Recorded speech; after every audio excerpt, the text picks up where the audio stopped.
past 5 years, we have witnessed the birth of countless excellent teams and players in all 5 major regions.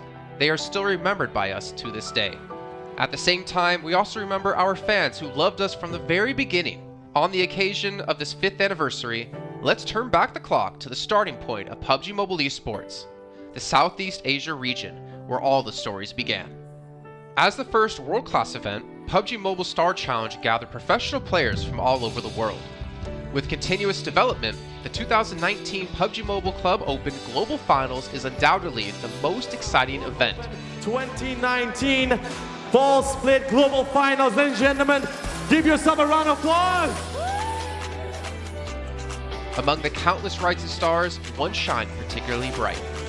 Bigetron Red Aliens, a team from Indonesia, Bigetron Red Aliens just got first place in the PMCO Southeast Asia Fall Championship, earning the chance to compete in the PMCO Global Finals in Malaysia. In the subsequent prelim stage, intense competition kicked off immediately. And finally, they advanced to the Grand Finals in 2nd place. BTR demonstrated impeccable strength in the competition. By the end, BTR was leading the lobby by a significant 106 points, bringing the first ever championship title to the SEA region.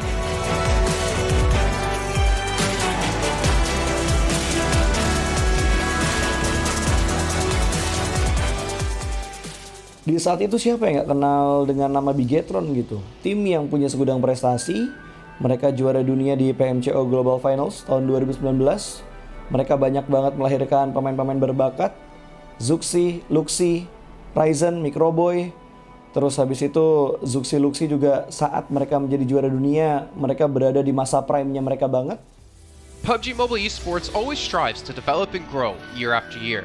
That's why we made sure to continue the support and build the SEA region. In 2020, the improvement of the competitive schedule introduced the World League, which later became the World Invitational. We also launched the PUBG Mobile Pro League, where even more outstanding teams joined the competitive stage. In the 2020 PMWL, BTR once again clinched the championship in the East. This had given Southeast Asia the title of the strongest region in the world. They hoped to continue their legacy at the PUBG Mobile Global Championship, the pinnacle of PUBG Mobile Esports. However, BTR was not able to repeat the performance from the previous year. Top 2 teams is going to this round. Winner, chicken dinner, Nova XQL. With the rise of Team Nova, countless brilliant moments were had, but this also left many players with regret. After BTR Red Alien won at the Global Championship in Kuala Lumpur, we thought C region was the best. We thought nobody could beat C region except maybe RRQ Athena, maybe Illuminate the Murder, maybe Mega Conqueror, but C region was the best at the time. And we get to the league. We heard of a team called Nova. We thought maybe this team is not that good. On the contrary, they owned all the teams. They were very good. Let's move forward to the year 2021. With continuous efforts, more teams and players joined the Pro League. For example, Xavier, who placed 3rd in the 2020 PMWI East League, also secured 2nd place in the PMGC East League. FaZe Clan also made their debut on the world stage. Có thể nói 2021 là năm thành công nhất của Dingo Xavier trên đấu trường quốc tế, khẳng định vị thế và tên tuổi của Việt Nam vô cùng mạnh mẽ. Còn với FaZe Clan, đây là năm đầu tiên họ đặt chân đến với giải đấu cao cấp nhất của PUBG Mobile, nhưng lại khiến tất cả những đối thủ khác đều phải dè chừng và e ngại. Undoubtedly, the year 2022 has brought the greatest changes to the SEA region. Vampire Esports emerged, dominating 2022 PMWI, winning both the main and after-party tournaments, while also setting records for most chicken dinners, most eliminations, and more. They were not only facing competitors from the SEA region, but from all over the world. Everyone was talking about VPE and wondering if they can maintain their performance at the Global Championship or if it was just a stroke of good luck. On the last day of the 2022 PMGC Grand Finals, VPE won 3 chicken dinners alone, moving from the bottom of the table to 6th place, achieving the best result for the SEA region. They pulled off another miracle, but sadly, it was not enough to win it all. In 2023, VPE continued their impressive performance. They once again won everything at the 2023 PMWI. 2023 PUBG Mobile World Invitational Champions, Vampire Esports!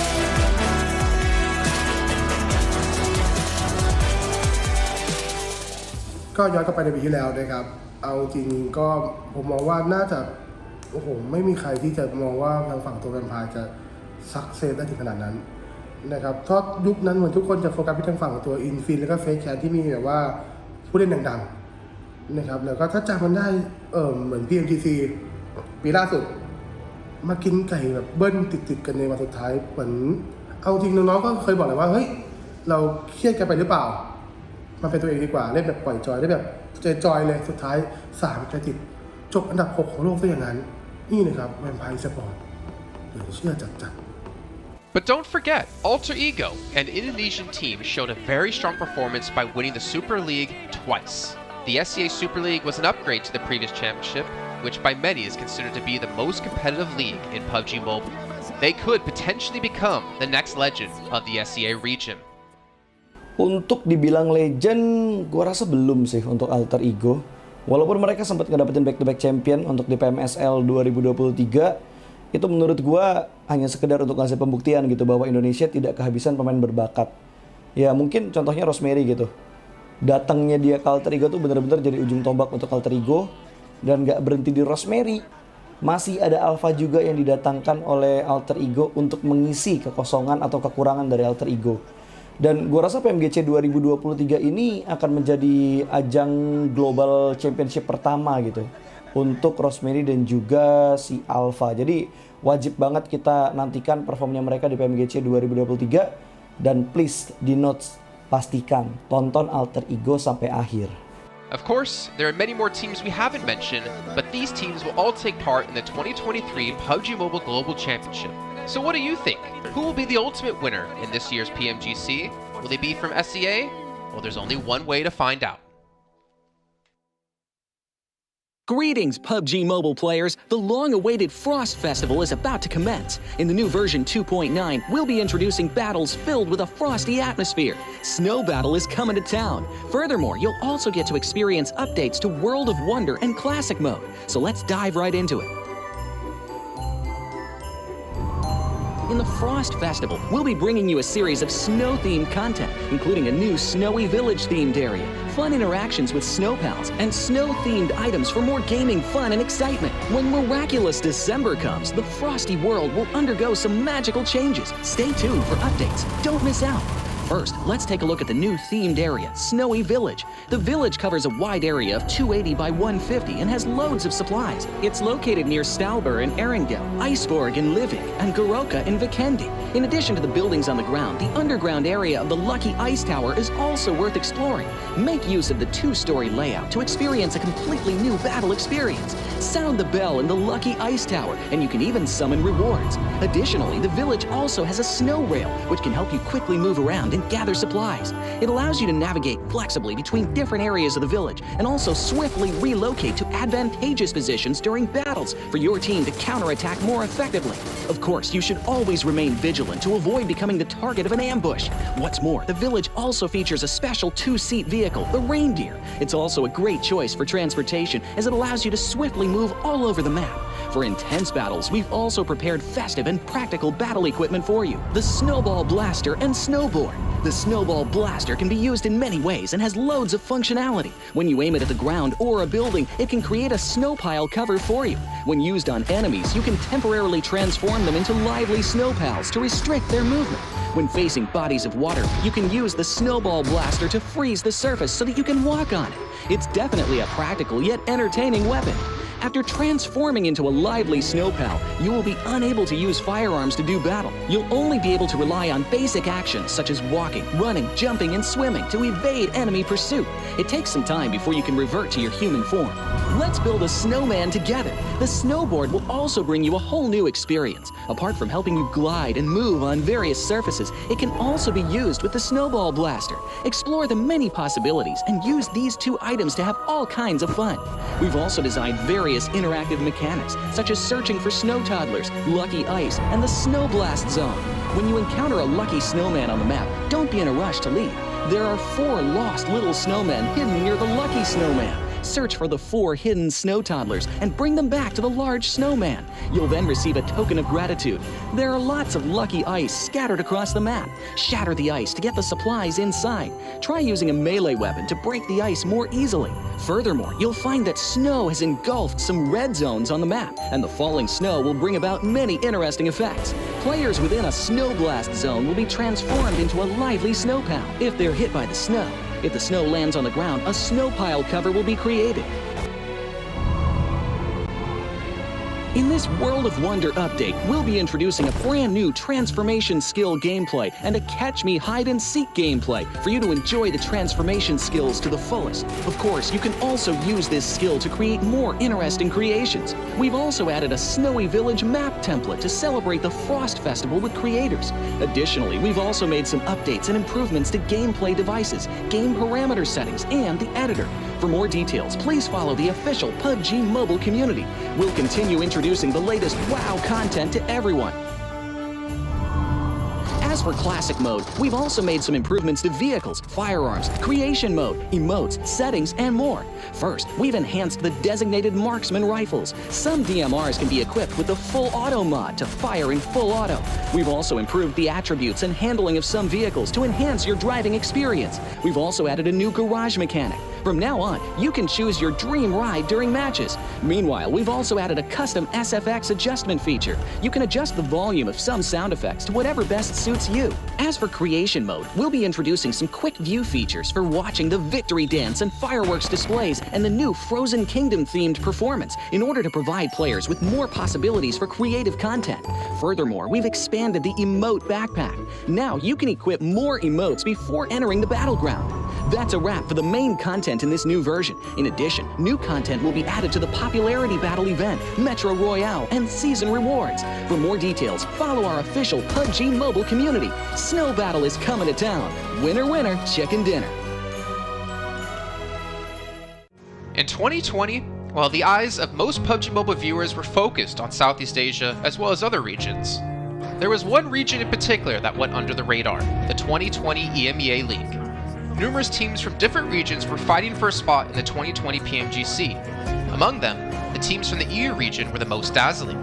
Canada Power, which had previously won 3rd place in the 2020 PMWL West League, managed to break through and eventually won 6th place in the 2020 PMGC. Class Steel Athletics from Turkey also successfully took 8th place. For the entire EU region, this was a great start, and in the future, the EU region would grow into an even stronger region. The EU region seems to have endless potential. They always have a number of astonishingly talented newcomers. In the 2021 PMWI, in addition to the veteran team Canada Power taking 2nd place, the newly reorganized team in 2021, Nextria, Sanhok's in the smokes, the solo by themselves, surprisingly won 3rd place. The EU region seems to just have endless potential. There's always a number of astonishingly talented newcomers coming up through the ranks, developing their skills, and in 2021 at the PMWI, you had some of the veterans there for sure. Canina Power taking 2nd place, an incredible performance coming through from them to get that 2nd place. But not only that, you had the reorganized team for Nextria in 2021 who won PMPL Turkey. They came 1st in their region and then were invited on the back of that to the PMWI West to take 3rd place. So these new talents working as this new roster at the time, a phenomenal resurgence there, and there's so much more left in the pipeline, I'm sure, for this region. I'm really excited for what the future has, and I can't wait to see what they've got. In the 2021 PMGC, teams from around the world gathered once again. First of all, worth mentioning is that among all the participating countries in the grand finals, Turkey had the most with 3. Among them, teams like S2G and Nextria finished 4th and 6th respectively. This was a massive achievement. The efforts of the EU region are constantly bearing fruit. Now they just needed an opportunity. 2021 yılında Dünya Şampiyonası istediğimiz gibi başlamıştı. Çünkü West aşamasında 3 takımımızı birden ilk 6'ya sokmayı başardık ve büyük finallere 3 takımımızı göndermiştik. S2G 4. olarak buraya katılma hakkı kazanmıştı ve kadrosunda Rip7, Timber, Kalse, Sylas gibi isimler vardı. Büyük finallerde ne yapacağını çok fazla kestiremiyorduk temsilcilerimizin çünkü dünyadaki takımların iyi performansları söz konusuydu. Büyük finallerde temsilcimiz S2G 4. olmayı başardı. Nexu'ya 6. olmayı başardı. Maalesef Fenerbahçe ilk 8'in dışarısında kalmıştı. Ama bu takımın ileride çok iyi şeyler vaat ettiği konusunda herkes hemfikirdi. Next, let's go directly to the 2022 PMGC. At a time when everyone was focusing on whether Nova could win 3 consecutive championships, a team that was not originally a favorite to win was about to become the focus on the stage. S2G performed consistently in the first 2 days of competition, always maintaining a position at the top of the leaderboard. And on the final day, S2G changed its conservative tactical strategy and sought to gain more elimination points in the last few rounds. And in the last round, S2G secured the championship with 15 elimination points. PMGC champion of 2022, it is S2G! They finally broke through and made history for the EU region. 2022 Dünya Şampiyonası bizi büyük zaferler getirdi. Tabii ki Dünya Şampiyonası başlamadan önce bu zaferlerin geleceği konusunda çok bir fikrimiz yoktu. S2G kadrosunda bazı değişiklikler yapmıştı. Takıma yeni katılan oyuncular vardı. Özellikle Reis ile birlikte takımın form seviyesi gerçekten çok yüksekti. 2022 Dünya Şampiyonası finallerine 2 takım göndermeyi başarmıştık. Bir tanesi S2G, bir tanesi Fireflux. Maalesef 2 takımımızın kaderleri birazcık farklı oldu. İlk günden itibaren S2G sürekli olarak zirveyi kovalarken Fireflux için işler iyi gitmemişti. 3. gün geldiğinde S2G güzel maçlar geçirdi ve şampiyonluğu Türkiye'ye getirmeyi başardı. Bu Türkiye e-spor tarihindeki en unutulmaz başarıydı. This year, the EU region has continuously produced even more strong teams. First of all, G Gladiators won first place at the 2023 PUBG Mobile Pro League Spring Regional Championships and third place in the 2023 PMWI. Veteran teams like Nexuria and Canada Power have been performing better and better this year and successfully qualified for the 2023 PMGC. Subsequently, hot recent teams like Mad Bulls, BRA Esports, Major Pride, Elise Esports, Demorte, among others from EU, have also successfully gotten a spot in PMGC. They all look forward to continuing the success of the EU region in 2023. There are many questions surrounding PMGC. Will S2G successfully defend their championship? Will another EU team lift the trophy? Could it even be a team unexpected to win it all? Let's witness it together in Turkey.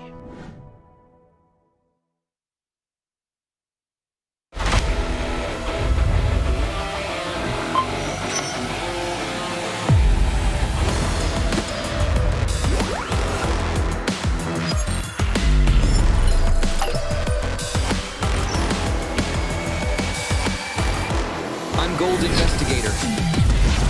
Join the Investigator team and let's protect the game's fairness together. 2023 Popularity Annual Gala event tutorial. Hey there, welcome to the 2023 Popularity Annual Gala. We've introduced a brand new competition and upgraded rewards. You will have to go through 10 rounds of 1v1 matches and compete to become the first ever PUBG Mobile Popularity Annual Gala champion. So let's get right to it. New competition, ladder competition. The Popularity Annual Gala event will be utilizing a new ladder promotion system. Players' initial ladder grade will be determined by their battle points at the end of the first round. Ladders are divided into 6 grades: Triple S, Double S, S, A, B, and C, with Triple S being the highest. Ladder promotion rules. Players are ranked based on the popularity they gain during the battle period. For rounds 1 to 9, the ladder results are settled at the end of every round's battle. Apart from ladder grade C, each ladder has 100 spots, with the top 20 promoted, the middle 60 retained, and the bottom 20 demoted.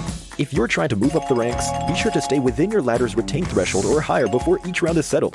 Additionally, ladder grades can only be promoted or demoted by 1 grade at a time, so your performance in the assignment round is crucial. Be sure not to miss it. Final showdown. Based on the rankings from the previous 9 rounds, round 10 will be the decisive showdown to determine the final rank and ladder grade placement, including the champion of the 2023 Popularity Annual Gala, who will emerge as the ultimate winner. New exclusive rewards. At the end of round 10, rewards will be issued based on the player's ladder grade and final rank. For outstanding players, they will receive exclusive rewards that can showcase their supreme honor both in and outside the game. In-game rewards include the honor title, honor name tag, and honor avatar frame, which are sure to make you stand out. Moreover, there are also physical trophies, interviews, custom-made popularity gifts, official official social media promotion, game exposure, and other exclusive honorable rewards. Gain global renown both in and outside the game. What are you waiting for? Participate in the 2023 Popularity Annual Gala now.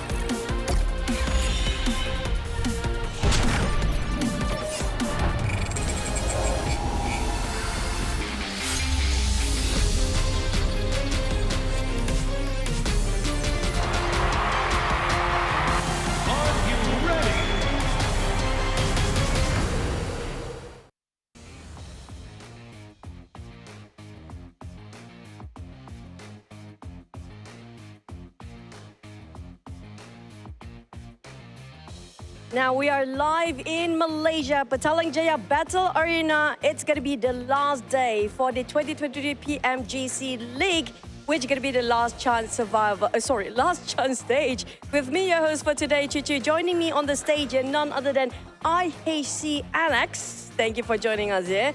Now, for IHC, you guys are standing literally at 6th place and one step closer to the grand finals. Are you satisfied with your performance yesterday? За IC танай багийн хувьд бол одоогоор бол 6 дугаар байранд байна. Танай багийн хувьд гранд финалдаа ороход нэгэн алхмын наан зогсож байгаа учраас танай багийн хувьд одоо ингээд өчтөрийн хийсэн тоглолтуудаа сэтгэл ханамж хэрэг байна. Бидний хувьд өчтөрийн хийсэн тоглолтондоо сэтгэл ханамж бол 100% бол биш байгаа. Яг гэвэл бид яг сайн ч биш муу ч яг л дундаж оног аван тоглолт хийсэн байгаа. Тэгээ бяцхан алдаан тас болж энэ алдааг гаргасан байгаа. About us, we are not 100% satisfied with our yesterday's performance because there was like a little bit mistakes from our side, and today we will be improving on our mistakes. So see us in the game. Now, can you tell me what are the mistakes that you feel like you have to fix by today? Танай багийн хувьд ингээд яг ямар хуудаа алдаануудыг засах ёстой гэж бодож байна. Алдаанууд гэвэл яг зоон шахаж эхлэхээс өмнө жоохон хурдан хөдөлгөөн хийх. Тэгээ хөв тоглогч болгоны бяцхан алдаа одоо илүү үйлдэл тэгээ багийн буруу шийдвэр юм бүхэндээ засаж бид нар өнөөдөр илүү сайн тоглолт гаргана. So on our mistakes is like before the zone starts shifting, we were moving on our individual moves, and some individual players were extended peeking on situations that they were not necessary to do. So we will be fully focusing on that situations. Yeah, I don't blame them. The circle has been really crazy for the past few days. Yeah, now from your opinion, your own opinion here, which is the hardest team to fight in the close quarter combat or CQC? And who do you think will be your strongest opponents to just march into the grand finals? За, танай багийн хувьд одоо ингээд тулсан тулааныг хийхэд хамгийн хэцүү байгаа баг ямар баг байна вэ? Мөн танай багийн хувьд топ 5-даа орохдоо ингээд өрсөлдөхөд хамгийн хүндрэлтэй байна гэж бодож байгаа эсрэг өрсөлдөгчөө хэлээч.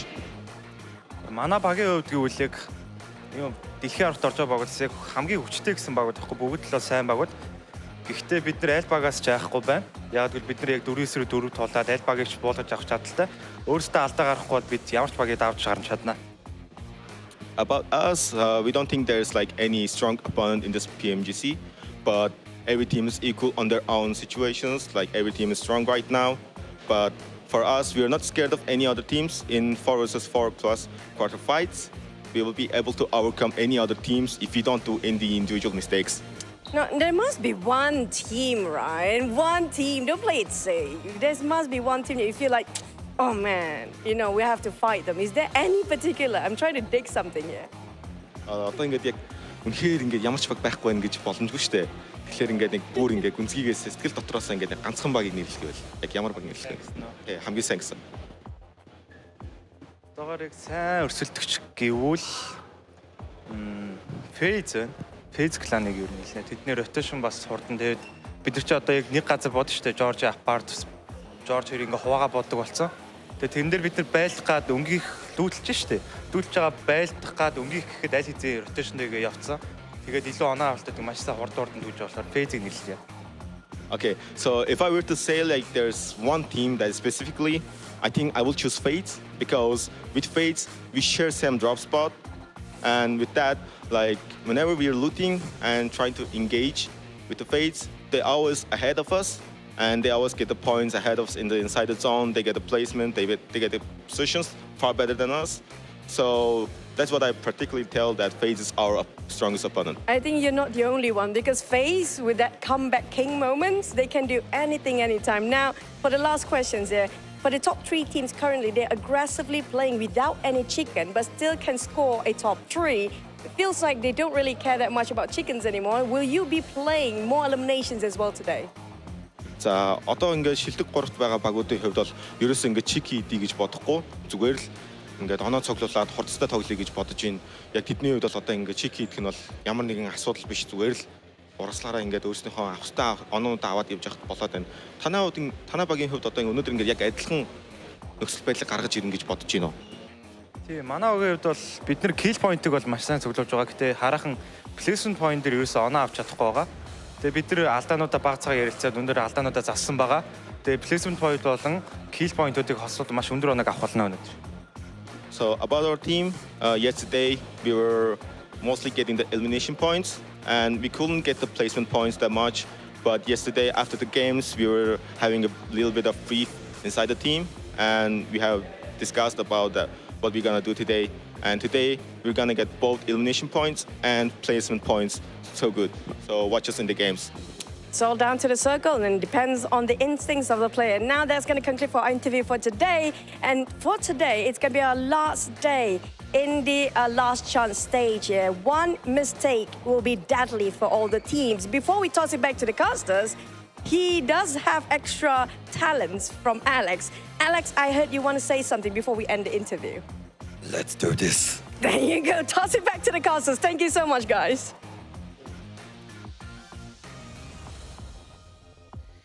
Okay, all right. You know, Alex, if PMGC doesn't work out for you, maybe you have a future in voice acting. What are your thoughts, Max, man? Oh, I agree. That was really cool. Yeah, so cool.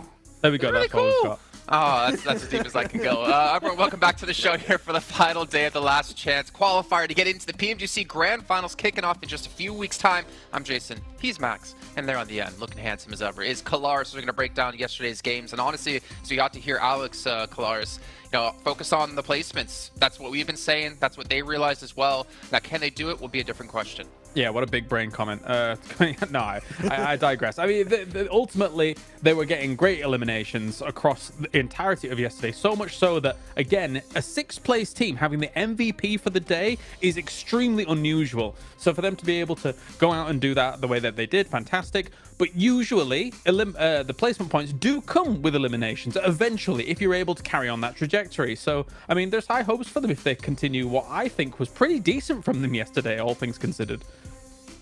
You agree, Max? I agree fully. I mean, they just need to try and reach more podium positions, right, at the end of the day. Maybe even they were too aggressive yesterday. Just got to tone it down a little bit, try and stay stacked as a full team. And if you reach the later stage, as you said, Kalaris, if you get placement points, typically the eliminations tend to naturally start to flow in your direction. So yeah, I think that's the big change for them. And they are just 3 points behind the top 5 position. So chances are we're going to have another Mongolian team alongside Stalwart to make it over in the grand finals, which would be pretty cool. Pretty crazy considering how many points or how little points they are behind Xavier when Xavier had 3 top 4 finishes and a chicken dinner to boot on top of that. So pretty impressive, right? We'll see if they can continue that pace today before we can jump into that Infinix GT10 Pro, the official smartphone here at PMGC 2023. You guys can pick it up. It's born for professional esports players, and you guys can dominate the lobby with one of those bad boys. I need to get one because, well, as Max has found out, I'm quite trash. No. So that was mean. I was setting you up for that to be like, no, Jason. We played some back at the EU Champs, and you did pretty well. You had like a 15-elim game, but you went straight for the heart. I fully agree. That's the best point you've ever done on this, Jason. Well, maybe... Well, sometimes it has to be me, okay? You know what? That's fine. Someone can upload a compilation of me being mean to you over on TikTok. Make sure to use the tag PMGC 2023 because you can find not only, hopefully, one of those clips, but some stuff from happening behind the scenes over in Malaysia where the teams are currently playing. So make sure you guys check that out. But in the meantime here, obviously, FaZe Clan was mentioned during the interview as well as being one of the teams to beat. And Max, you've been a huge proponent in talking about how that last game we had of them on that Miramar, where they're able to change up their style, has completely avalanched into a domination so far in the leaderboard. Yeah, I mean, ever since that last game of the survival stage, Jason, they've had such a massive change in how they just approach these matches. Placement points, we're not going to cut it anymore. They need to start fragging out. They need to start reaching those late game scenarios. And look, if you look at the final 4 matches here, third place with 9 eliminations, third place with 6 eliminations, third place with 8 eliminations, and then the second place with 12 eliminations. That is a complete overhaul of how they were playing the game before this very point of the tournament. And currently with 60 points, Jason, if they maintain even just slightly this kind of consistency heading into today, they're going to go into the grand finals in Turkey so damn easily. So FaZe are looking amazing so far, and I really hope we're going to see a continuation of that new mentality for the team. And the cool thing is they're not really being fed these situations either. It's not like the circle's just bearing down upon them game after game. They're playing really decent edge sweeping style, which I've always said when it comes to PUBG Mobile esports in general, like when you see this in Battle Royale, this shows extreme quality in skill. The fact that you can sweep the edge, still be able to play with back against the blue, win those fights out, and then move towards the podium, that's some pretty high skill level there from FaZe. I'm not gonna lie, after the first day of survival stage and even most of the second day of the survival stage, I didn't think we'd be talking this highly of FaZe Clan. I didn't think they would even have gotten into this point. But hey, credit to them to make this turnaround happen. And obviously with the results they had yesterday, they put themselves 14 points safe in the bubble. So for them, it's not even about winning matches, it's about surviving. Yes, you get some extra prize money going your way if you do place first, but you know what? Getting into grand finals is what it's really about. But a couple of other teams that maybe are surprising, at least for me, Team Queso. I am honestly surprised to see them in third place with the results we saw in group stage, obviously with the survival stage as well. But look at this, 16 placement points, 36 eliminations, the second highest fragging out team in the lobby right now with some of the best teams in the world. I think that is a true testament to how strong this team can be. Yeah, and especially if you look back on their matches of yesterday, they got second place with 13 eliminations on Sanhok. If they can try and hold their position in top 5, Jason, today, it is going to be down to that Sanhok possibly. It is a map where they typically are really good. It's just unfortunate this just once a day, but they're still going to try and make the most out of that kind of battleground. So yeah, Team Queso has been a big surprise. I'd even go to say that Rook has been a really big surprise for me despite not being in top 5 right now. A team from Africa starting off hot with that chicken dinner. Just need to see more eliminations from Rook compared to some of these teams we're looking at on the top 4 fraggers list. And if they can do that, maybe Rook could also push themselves up in the grand final. Honestly, I'd be concerned if I was anybody from actually BTR Red Villains down. So 4th down. Why do I say that? Well, if FaZe, Persija, or Queso had been able to convert any of those podium finishes that they had into a first place, the gap in points would be significant. And if they continue to play the way that they played yesterday, those 3 teams, and they get at least 1 win on the board today, that gap will be significant. The catch-up will be difficult for the rest of these teams. And yeah, and to be honest, if we're looking at the overalls and thinking about them, I'm thinking maybe even 10th place right now for Inco, which is at 30 points, might be around the cutoff point. Definitely one below them with Reject at 28 as we fall to 17th after with Gladiators. But it's getting really tough. You cannot afford to have a bad match. And honestly, Kalaris, coming into this after seeing Mad Bulls before, if I were to tell you, hey, at the end of day 1 of Last Chance, they're going to be 13th place with only 16 points, I don't think you would have believed me. I mean, yeah, I think you said it pretty well in the past couple of days, like feast or famine, right, for this team. And I think, unfortunately, at this point, our region might be done for when it comes to the Last Chance. Like, Gladiators and Mad Bulls down there, not really seeing huge glimmers of hope for them just yet. And when it comes to today, when pressure is going to be on, I think that some of those teams at the top, as I say, with all of those podium finishes that they've got, I think they're going to be able to secure their position, shore those defenses up against these teams, which, if you're our Mad Bulls or Gladiators, you need 2 great games to start off just to catch up. Yeah. When you're looking at a lot of these teams, you could even add to the mix, say, on top of Mad Bulls and Gladiators, your Duxan, your Nigma Galaxies, your Reject.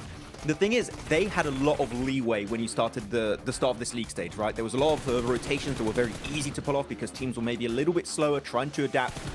There's so little mistakes happening in these matches now, Kalaris. Teams are so quick to rotate on circle pops at any kind of situation, taking the best position so quickly.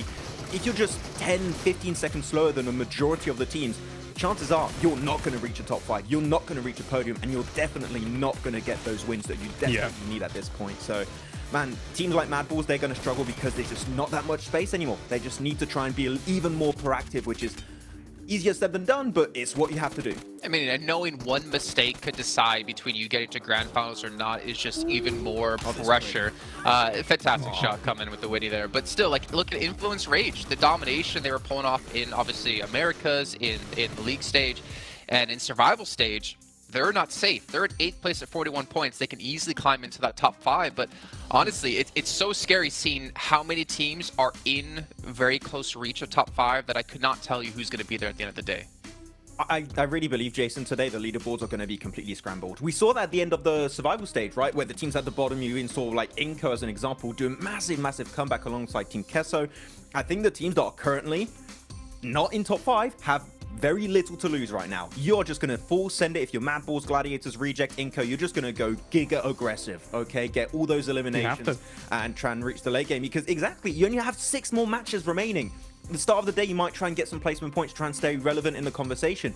On the second half of the day, you need to start blasting from the get-go, because otherwise, a spot in top 5, you won't be able to do a comeback in a game or two. You need to do a really good game followed up by extremely consistent results. Yeah. So the bottom teams, they are going to put everything they have on the table out here on these matches. I mean, I'm going to anticipate Jason's next question, which is like, okay, what do those bottom teams have to do in order to be able to... No, okay, no. But the point is that we were talking about this yesterday, right? How do you approach a situation where you are so far behind? Do you radically change your strategy and things like that? I don't think you do. I just think you turn your normal playstyle up to 11. Take some of those shots that you wouldn't necessarily normally do, just in case you get a long-range headshot, and then you can follow up on something, right? Because usually you think to yourself, you want to conserve ammo in order to be able to kind of go into the late game. But if you can hit some wild headshots that you might not necessarily take otherwise, and then follow that up on a fight, that could be a few more points here and there, and that could be the difference maker if you are one of these lower teams in the ranks. You would know what my question was going to be, Kalaris? Okay. Inco, Mad Bulls, Ruins. Is it going to happen again today? 2 teams fighting to get to top 5. Well, which team's going to fall away? Are both teams going to go away from Ruins? Are the Galaxy going to be left wondering, like, hey, where's the fighting? Where's our free eliminations? These are 2 teams who can't afford to have a hot drop go wrong. I think... Inco... Sorry, I want to jump on this one, because Inco don't have to drop on Mad Balls and Ruins, and also because they have that hot drop versus IHC in Novo. So, like, they have to change 2 pretty much drops, even if it's a secondary drop in Novo. We need to see a complete overhaul from Inco, because 4 matches out of the 6, if you go for that hot drop situation, you're not going to make in top 5. So, yeah, they have to change something here. There's so many spots available, so yeah, exactly. Inco, go to the East Coast. It's available. It would be a good option. Agreed. Are we going to get a world where both teams just ditch the drop location, considering, well, Mad Bulls are a lot farther behind than Inco. And then they hot drop each other somewhere else on the map, and they're like, guys, what the hell? You're supposed to stay there. We're supposed to move. Honestly, I wouldn't want to be one of these teams, and even if we talk about the leaderboards, Max, and as you mentioned, how quickly they've shifted. I mean, you do Alliance. After match 3, they were first place by, you know, a decent enough margin. They've fallen to 9th place now, and this is obviously another team, another powerful team looking to break back through in the ranks. And they looked, I'd say, pretty decent overall. We talked about their splits maybe being a little bit too spread on certain matches, but they've looked pretty strong, especially with Olio on the team. Now, I especially like their Potato Hill finish against Influence Rage, where they went for the push onto Law. I think that was an amazing play. Didn't quite work out, but it was the right approach in that kind of scenario. But I would compare really Yudu Alliance to a Mad Balls from the survival stage, in the sense they got 2 second places with 8 eliminations, 12 eliminations. Outside of that, what was there? Not much. We need to see more consistency on their bad games, similar to an IHC, for example, just getting at least 5, 6, 7 eliminations per match. If you can do that, they will very quickly get close to that top 5. So I believe in Alliance here, but it's so close here, Jason. It's really hard to predict. You know what? We don't need to talk anymore. We want to get into the games. People are always asking, Caster, when match? Well, it's right now, and it's going to be brought to you by Jack and Blank as you drop into Sanhok. You know, not a lot of people know that, Jason, but behind the scenes, it is actually Blank that controls the start game button. So when everyone's saying that, it's all just directed at you, Blank. I know, I actually do have just a big red button off to my right-hand side. I can't let you guys see it because it is confidential at the end of the day. I am under NDA about the big red button, so I'm giving you just what I can at this point in time. But I'll be pressing that bad boy very, very shortly as we get into the game. BTR, get ready to go. Superboy, stop dancing, get your headset on, and get ready to go because it's our final day of Last Chance, Jackie. And we're already in it. Dear me, the game is starting fast. I wasn't ready. You hit the button accidentally, Blank. I think I did. Elbowed it. He when I was showing it off. Button. Yeah, he accidentally manhandled it. I fat-handed it. Distracted by the dance moves. It happens. It happens, Blank. But this is where it's taken us. Your big red button antics have taken us straight to our last Sanhok. It feels like it was so long ago we started things, about 4 weeks ago now here on Sanhok Blank. Now we have our last time we're going to see this battleground in a lobby that has been delicious. Oh, feels like sadness to me because it's all finishing, but also I'm excited to see which teams do end up in that top 5. We saw just then that Team Queso currently have the highest average here over on Sanhok. I think it was about 18-point average, maybe a 19-point average there, which is sort of ridiculous overall considering Team Queso is on 52 points. So around about, let's say 60% of their points are coming from Sanhok so far. So they are certainly extremely good at this one. They're starting things off with a hot drop over towards the Gladiators, who I think at this point in time we could probably consider out of the top 5. So Team Queso just looking to pump their points further versus the team they know to be quite weak. It's the ideal scenario, really. If Gladiators are going to give them the opportunity, dangling points in front of them here, as Meku has dropped further away from the rest of the pack, so has no trade potential, no room for backup. And it's an easy freebie. They secure that one, grab it in the bag. All Tixie can do is watch down and quake in his boots, knowing that they've already given up some free elimination points today. Inco get the free drop as well on Ruins, so no contest there. Madballs moving off, and that will be a bit of a pass, a little backdoor deal on that one, Blank, for the drop spots. Yeah, head on to that outside edge. And I think I respect that from Madballs, right? You don't want to go for this same hot drop every single time because honestly, at this point, you could... Nah, that's bad news.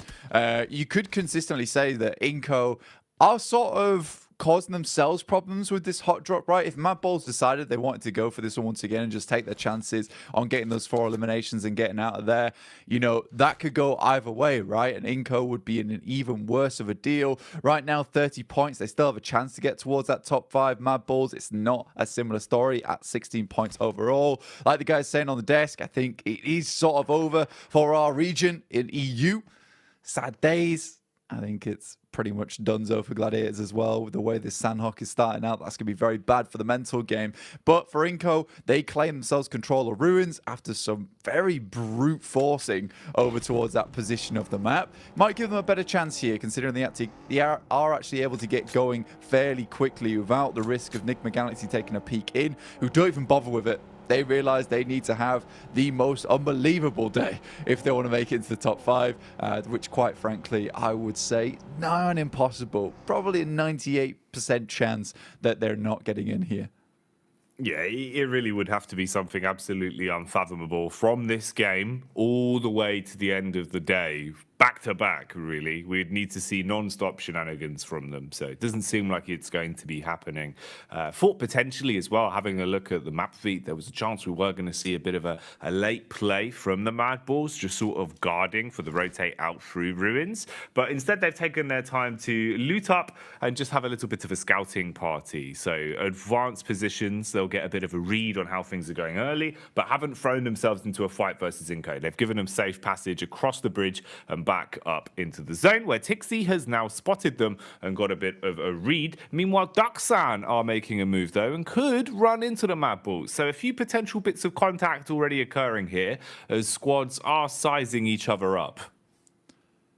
And I mean, to be honest with you, a lot of teams have already made that move, right? Influence Rage, passed off from boot camp. They immediately sent across the river towards those eastern compounds in Sanhok. Reject, similarly, made a rotate through Trifecta. They're on the southern side, so we're cramming a lot of teams into a small space right now. And with Gladiators going down to 2, that does give a lot more room for these other teams to play because you've got your main team that drops over towards that northwest island, already cut down to 2 players, which gives a lot of the other teams on the outer edges easier access to their spots, specifically over towards that little eastern hilltop. That is a really strong position that we know a lot of teams love to go for. DX get themselves into an engagement. This is off to the western side of Paris Resort right now, as they both attempted to make their way across the North Bridge. Lamborghini, though, takes a heavy hit there from Prepod, and he will hit the second too. So DX going down to 2 players, most likely. It's pretty bad for their run. Remember, they're in 5th place right now, 46 points, 2 players right off the rip here in Sanhok.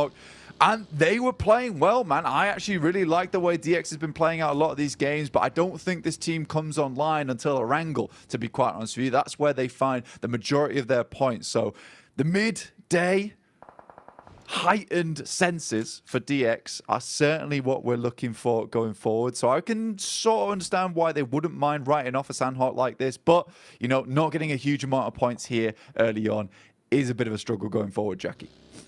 No, you are right, man. You know, they've kind of got their two different forms, right? Sanhok, sleep. Erangel, excited. That's what we see coming out from DX. That's really where they have been able to... yeah, that's what it's like, man. It feels that, you know, they get the running shoes on.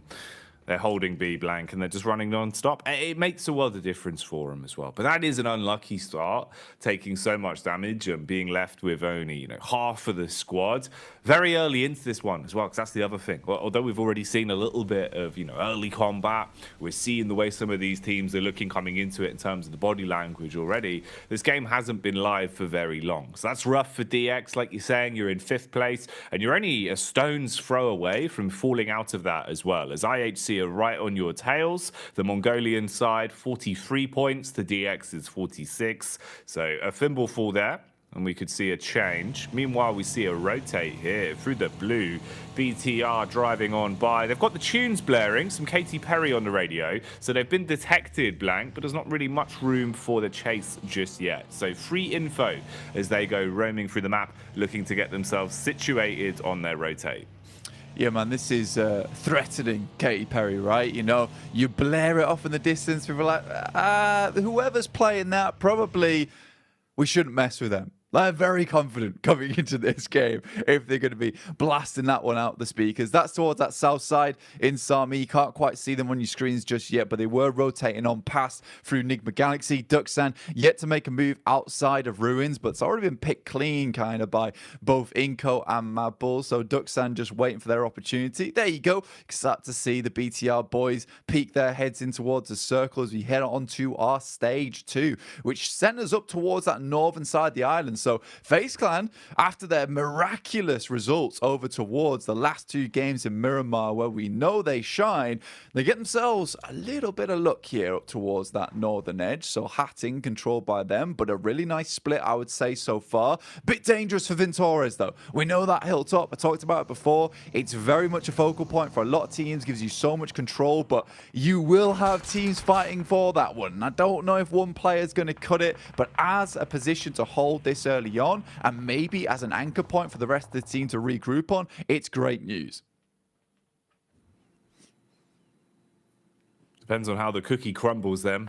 When push comes to shove, if they can hold the angle, use it to the best of their ability. So far, looks good. Elim feed bodes well for them as they pick up an opening knock onto Brute Force. Brute Force that are currently under an attack from Influence Rage. They've swooped down onto them and done a nice chunk of damage, leaving a couple of the players on their last leg. Similar story, though, for Law, as he's taken a bite back.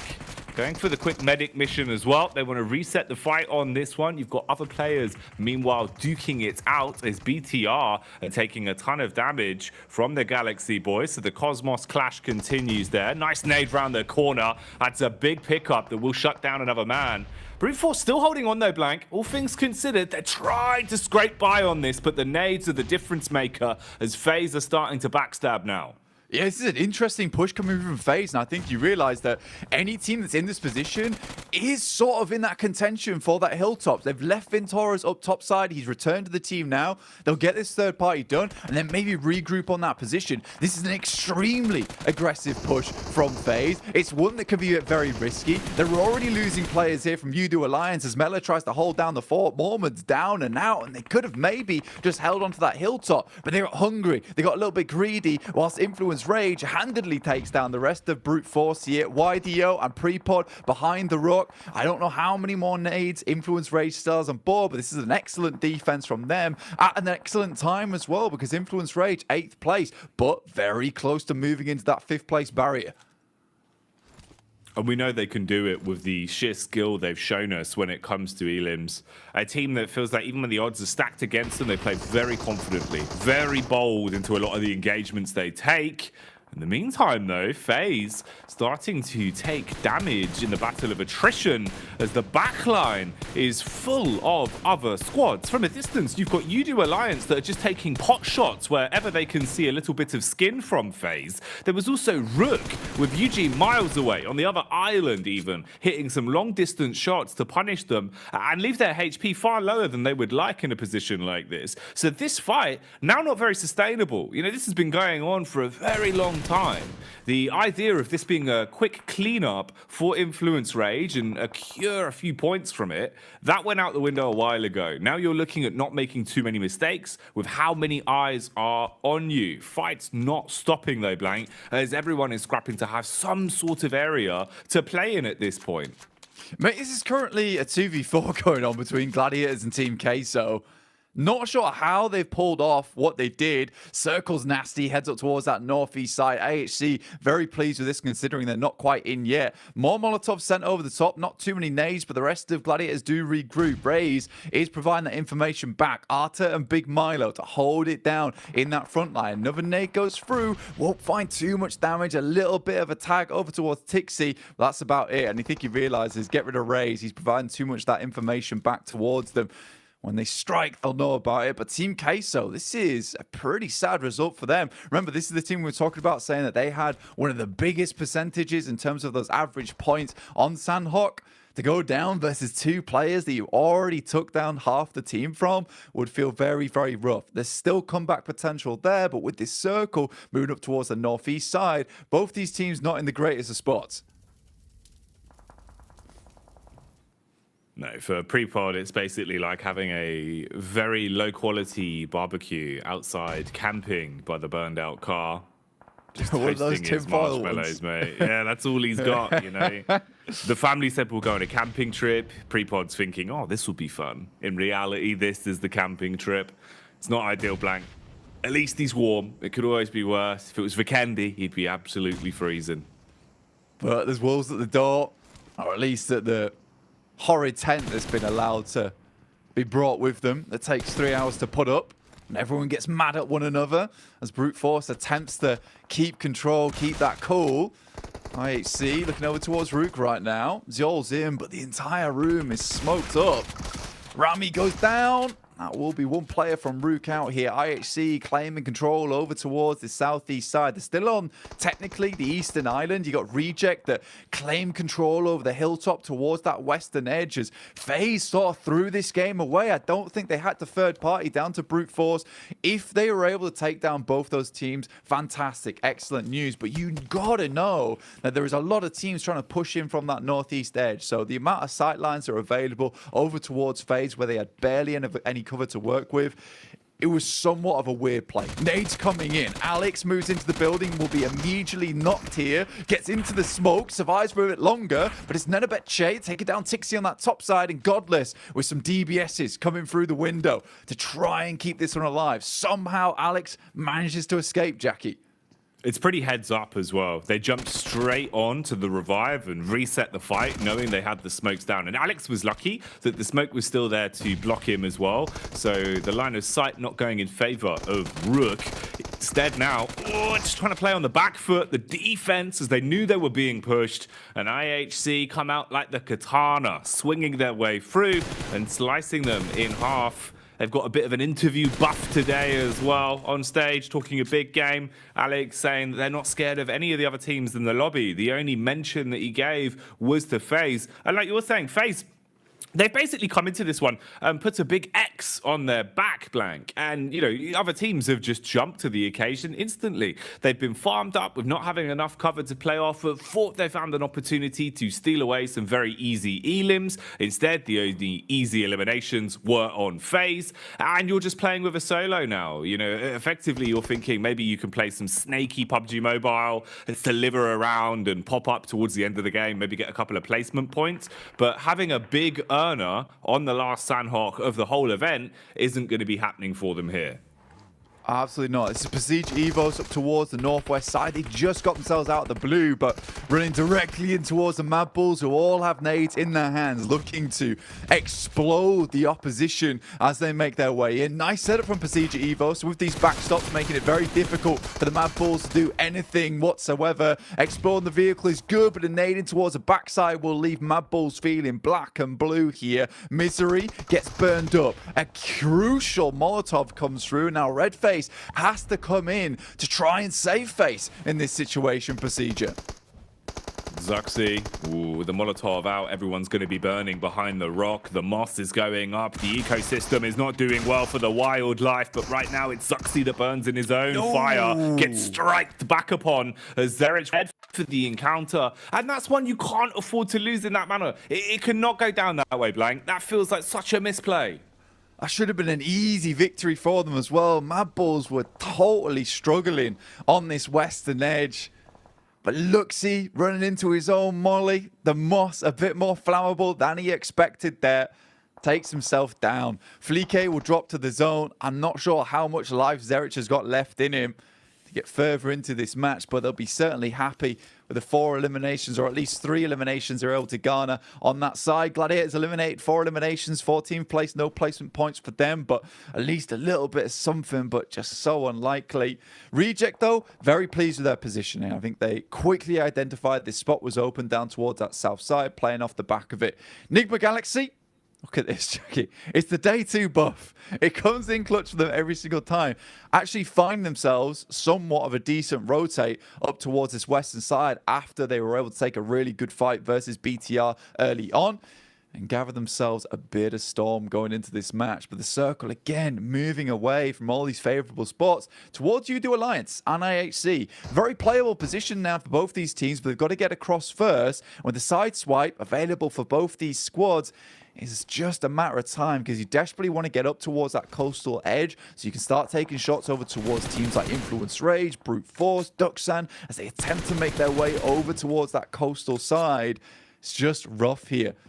Duxan attempting to leave from Hartin, get towards that southeast edge and crush all the teams that are attempting to push their way through Hartin on the western side.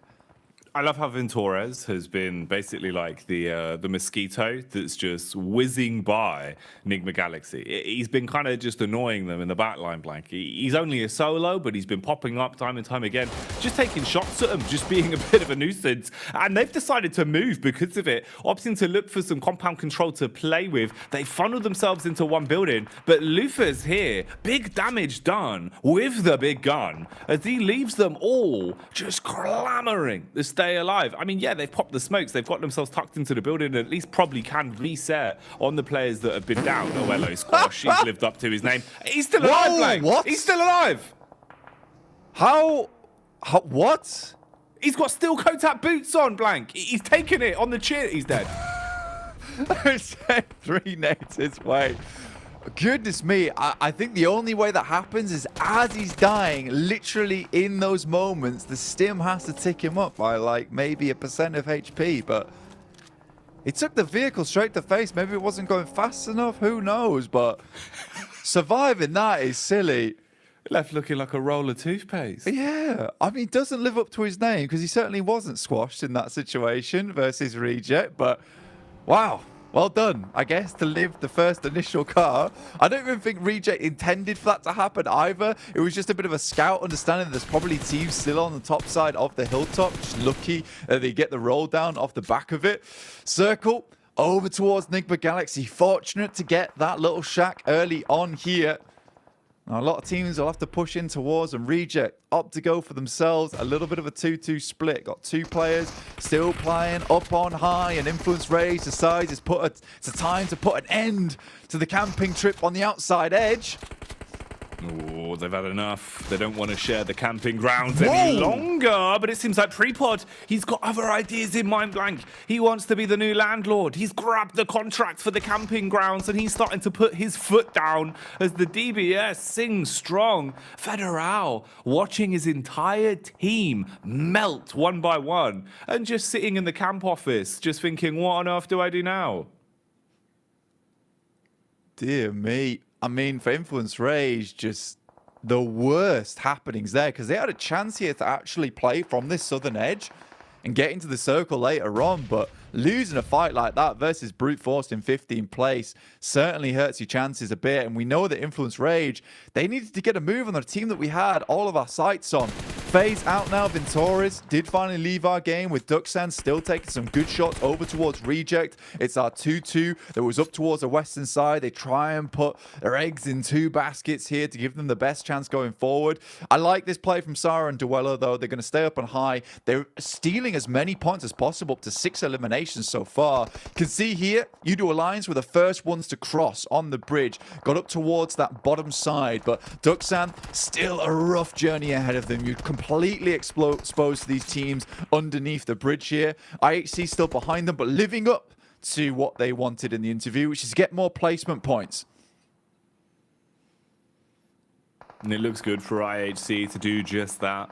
They've been so good at getting eliminations, but placements were the thing they could not get their fingertips on for love nor money. So if they can change that today, it could do wonders to keep them so far up in the standings, because this has been a big one so far. 7 elims as well. Duxan might be going the way of the eliminations as they're just eating bullets blank. It's Godless that snatches it as well, so that'll be another one for IHC. Quick reaction from Zara. Wow, straight down. Resets. They've known that they had the entire squad from Enigma Galaxy trapped inside this little shed for quite some time, so they're still just peppering them anytime they peek out. This is a fight that could get a little bit messy, though. U2 Alliance on the bridge being ushered into the zone with the blue. Godless and Co from IHC on top. He jumps down. He goes for the acrobatic assault blank, but it doesn't work. 0 pointer on that. Yeah, I mean, he could have gone for something a little bit more here, but it's brute force from Prepod. Forgets about the player from Influence Rage, still inside the building as Federal strikes in a moment. It's YDO to hold things down to 5 eliminations. Nice little play from Influence Rage there to come out swinging. Kept very, very silent for a long, long time. Reject still on that top side. Duello tries to drop off to get into a better spot here. Sarah goes down, and that will be Reject going out in 4th place. But from that high ground position, we're able to steal away a lot of those eliminations here. YDO moves forward. Not a lot of chance to get Prepod back up again. Enigma Galaxy afforded a very nice little win here with the compound. I say compound, the shack they're able to hold on to. They will go down. That's Enigma Galaxy win on the cards. A difficult push for them, a difficult choice to make. Do we take the shack? Is it worth it? And it certainly was here.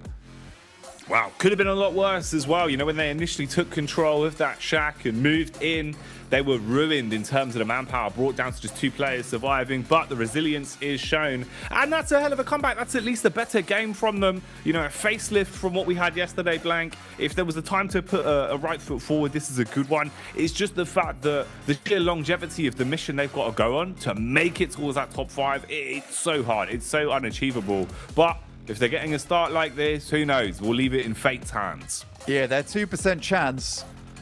Maybe it's here. Maybe they rolled the dice and maybe they came up with the 6s.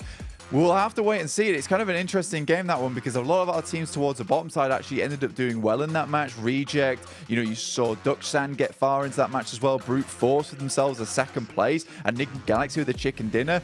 These are our bottom 3 teams, 14th, 15th, 16th respectively. They get themselves a high placement in this game. U2 Alliance certainly benefits from this match as well with their 41 points at the start of the day. That should, I would imagine, with a lot of our teams in the 1st to 5th place going out early on, send them towards themselves a 5th place spot alongside with IHC, who did fantastically well in that last game. Remember, guys, I want to reiterate this. After yesterday, 9 placement points, 34 eliminations.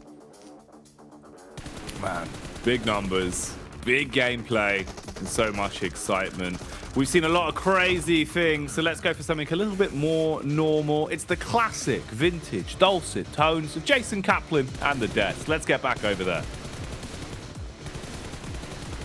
You know, somebody did the El Clasico of PUBG Mobile here, as we did get to see Enigma Galaxy take a start, a win. I'm not going to hype it up too much since they were bottom of the table at like 5 points.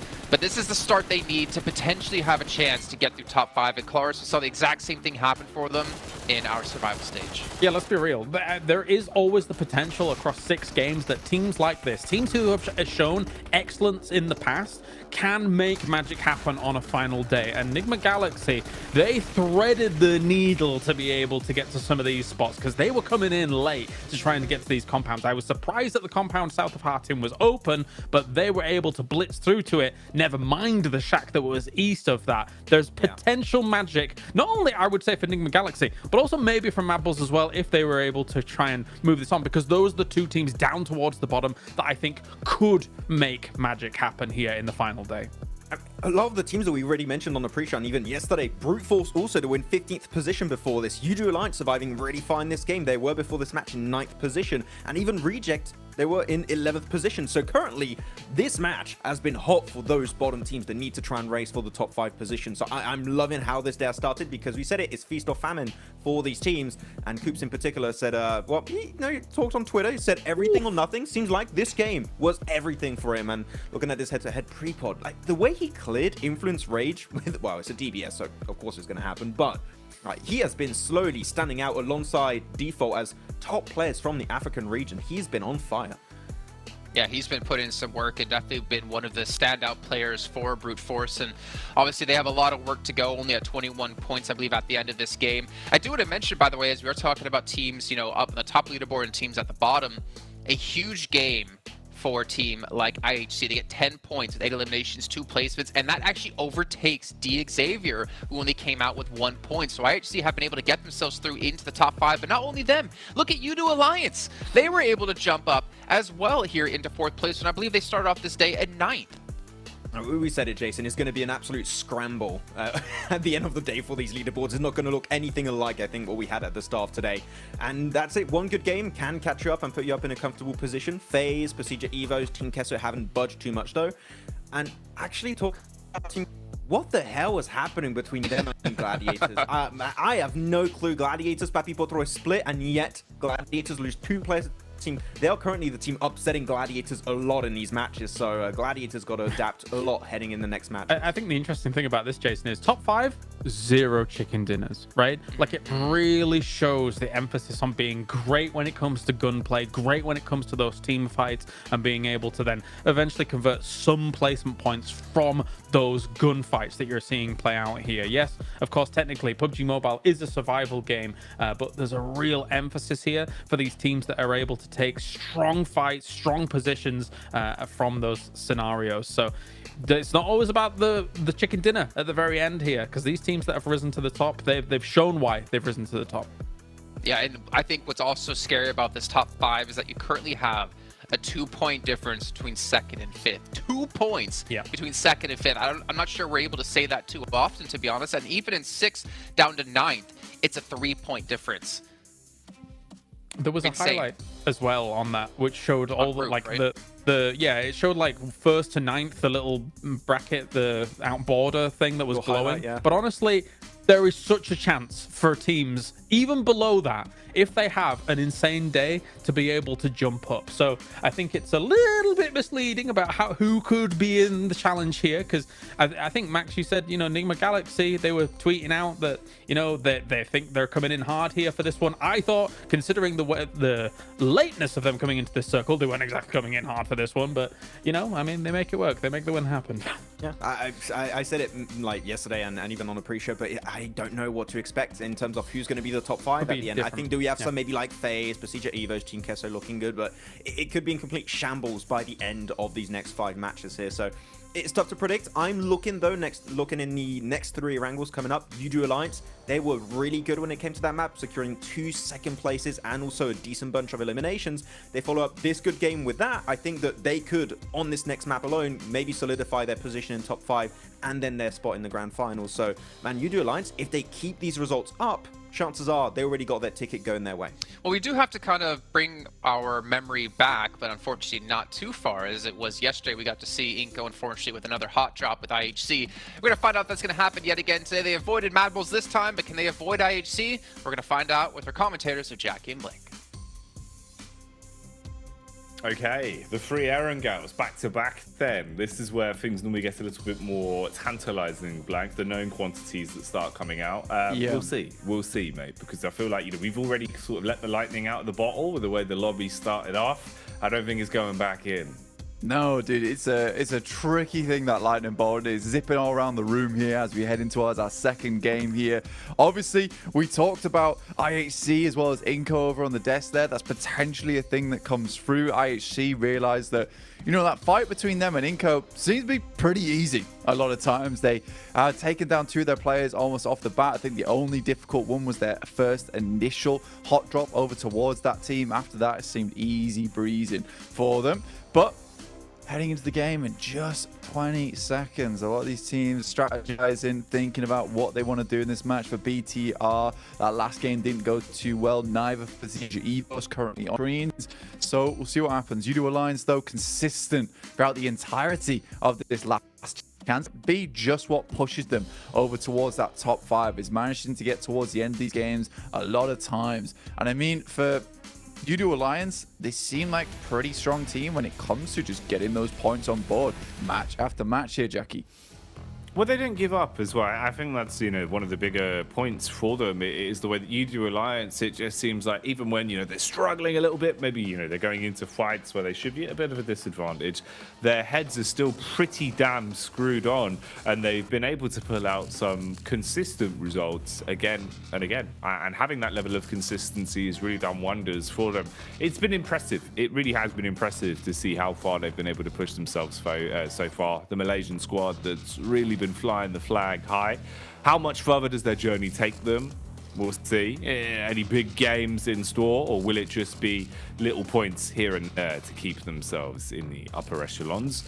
Meanwhile, for now, we're into our opening Erangel. We'll see what happens here, namely for one team as well. For my money, it's DX. DX obviously really having an unlucky start to the day.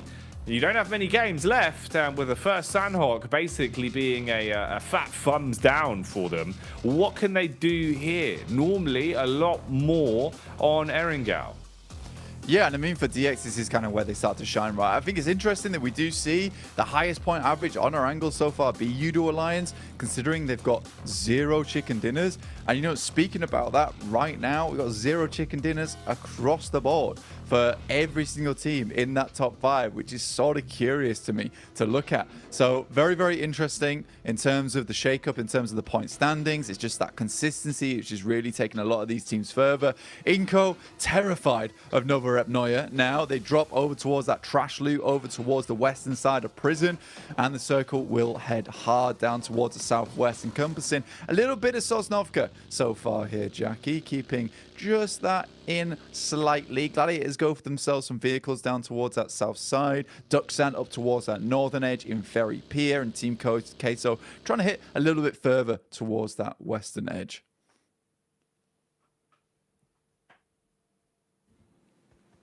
Having a quick look to see if there was any room for some early fights, as we've already seen a couple of them today. Moments where teams know you do have to run a couple of risks. You've got to roll the dice a little bit to guarantee yourself some of those elimination points. But at least for now, it's looking relatively clean in terms of the early infighting. Nothing too obscene. Potential maybe for the Mad Balls, with the way that they're rotating around, could run into phase. But if that kicks off, we'll update you with it. Zone-wise, fair amount of water as well, so landmass going to be worth its weight in gold. Definitely want to try and get your rotates in a little bit earlier and see how well you can set up for things. Enigma Galaxy as well. I mean, at least fair play, you get that first chicken dinner in, you start it off a bit better, you go from dead last in the lobby to moving up towards 12th, and that's already a pretty good shift. But it's just the fact that you really have to break down the wall of this mid portion all the way up from 12th to 5th place, it's going to be so much more of a harder graft, right? You're basically looking at like 25 points minimum to even clear a majority of these teams. Even then, that's not going to put you in the top 5. And you're thinking constantly, as quick as we can gain points, everyone else can be at the same rate as well. So some targeted fights potentially going to need to be forced out from them. We'll see how they opt to approach it and how well they can play on these 3 Erangels as well. Oh, hello. Rock's a bit slippy, apparently. That Moss coming back to bite these teams from BTR on that last game. For CG Evo, sorry. But interesting, though. I mean, you bring a good point in terms of like the profit game as well, in terms of where Enigma Galaxy have to go, whilst also you're imagining some of these teams at the top side will continue to gain those points. It is a pipe dream, and it feels weird having to talk about it with the team being in 12th place. But yeah, for any of these teams down towards the bottom, clearing those points towards that top side is a possibility, right? With enough chicken dinners. It's just difficult doing it in this kind of lobby where getting those consistent chicken dinners on board with high elimination games is really tough, where there are so many great squads in this lobby. The reason that we didn't see such a massive shakeup in the standings after that last game in terms of the top side of the lobby is because a lot of teams towards the bottom of the leaderboards won out in that last match and won out big, and it was some more of our middling teams were able to get some points on board. So for Team Queso, for Prestige Evos, for FaZe, they did not move too much in that last match. Udo Alliance and IHC take up that mantle where DX and BTR were holding in before. So things haven't changed too much in terms of the goal to get towards that 5th place going forward, which is the big curious thing. The question is whether that's going to continue today, right? Is Team Queso just going to continue to let this slip? Is Udo Alliance and IHC, some of our more consistent teams, going to allow themselves to just keep losing out on points? And I just don't think that's the case. IHC already cracked the code in terms of mechanical skill yesterday, which is the tough part of the game. Now they just need to get the placements on board, which seems like after that last Sanhok, doesn't seem to be too much of a big deal. Looking at the map though, Mad Bull sending center very, very early. Inco extremely close to Ducksand in Ferry Pier. Potentially a fight between them popping off fairly shortly. And Team Queso, our 3rd place team that was on fire yesterday, down towards Primorsk.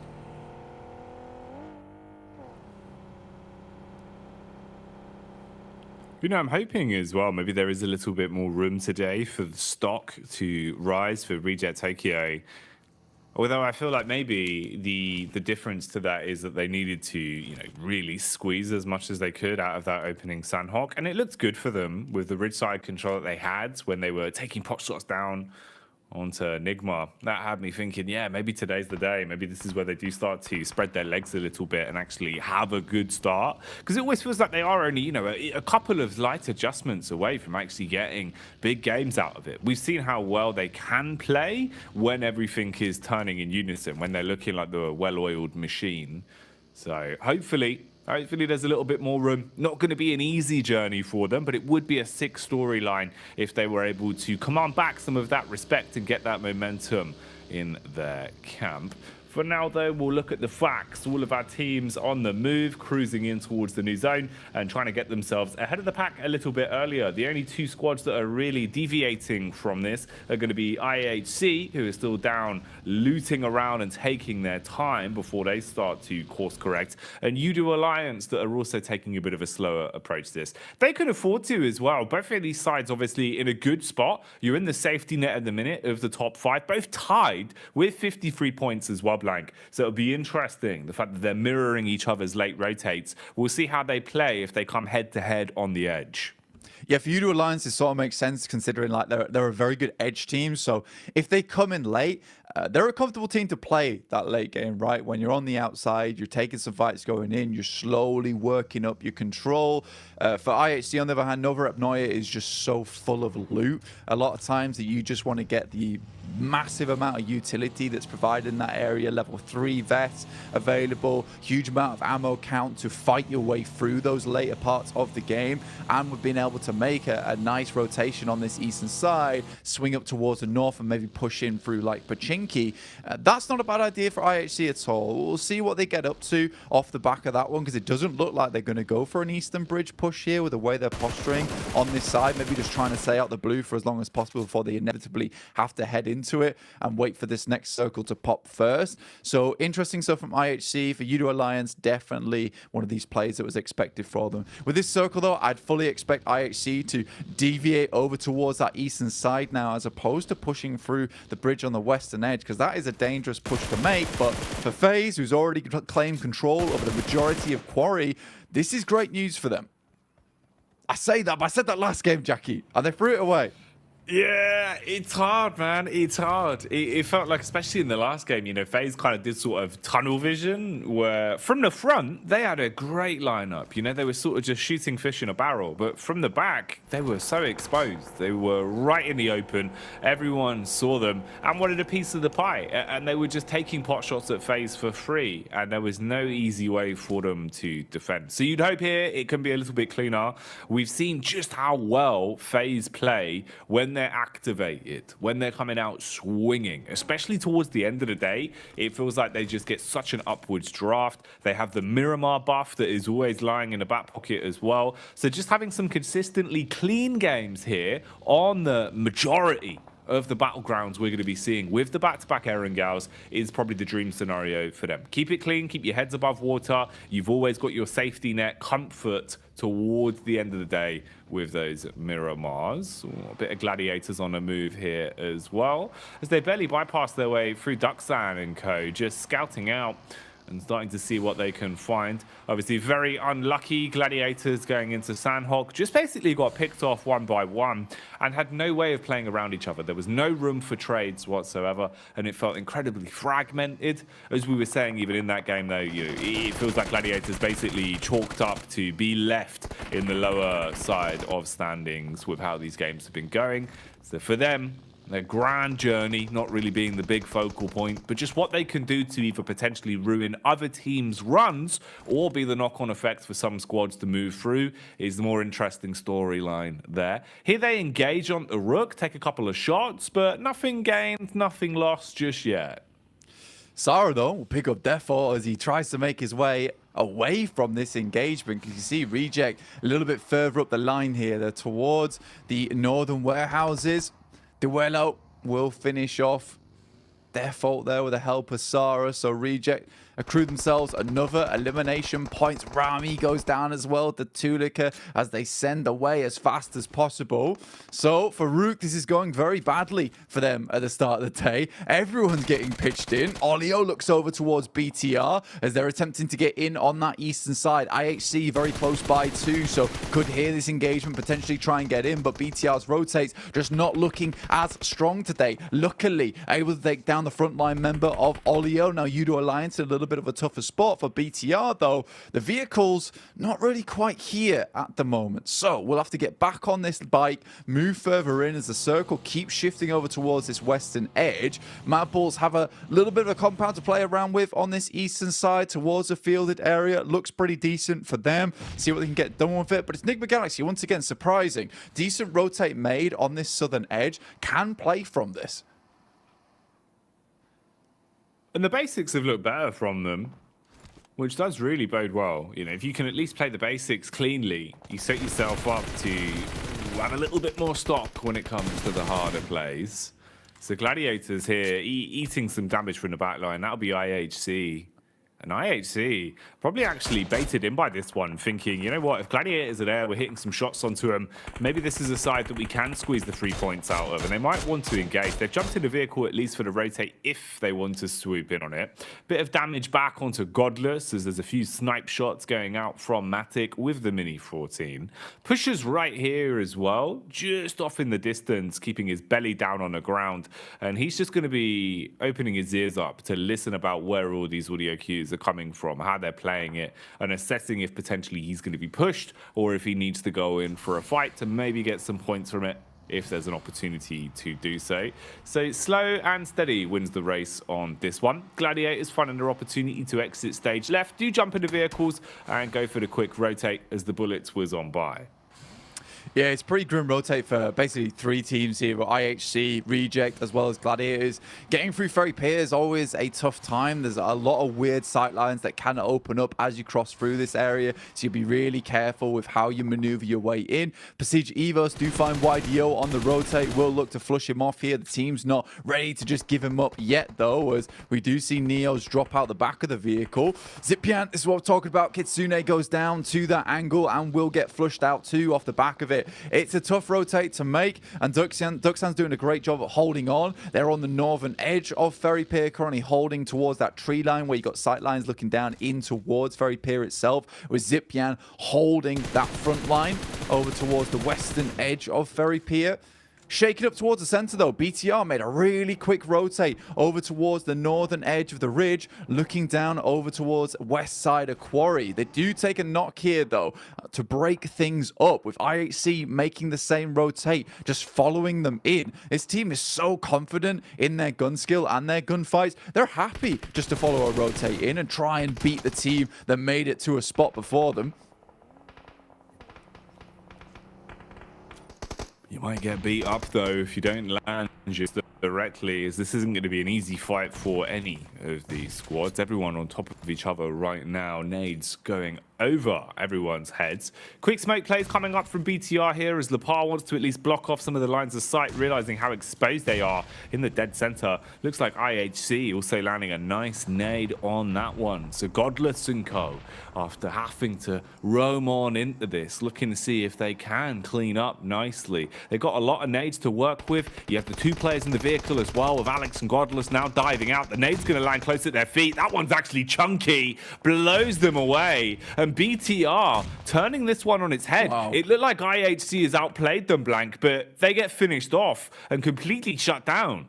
Pretty cruel timing on the nade as well, because I think they all pulled the pin on that one. They cooked it perfectly to send directly over the top side to the backline of IHC, but then in that moment they all just send into one singular spot, and those nades can just all be thrown at once. So when you're in a close area like that, where the nades are all prepped and ready to go, instant death coming through for IHC. So 0 points, zero eliminations as well on this game for IHC. 53 points, which allows BTR to maybe reclaim their spot towards that top 5 and 6th place. 4 eliminations found from IHC themselves, but not what you wanted to see. Reject, though, dear me, Inco just gets the spray down. The rest of Reject coming in quick, but again, this sight line is open. If they get the smokes down quickly, potentially they get their teammates back up on their feet.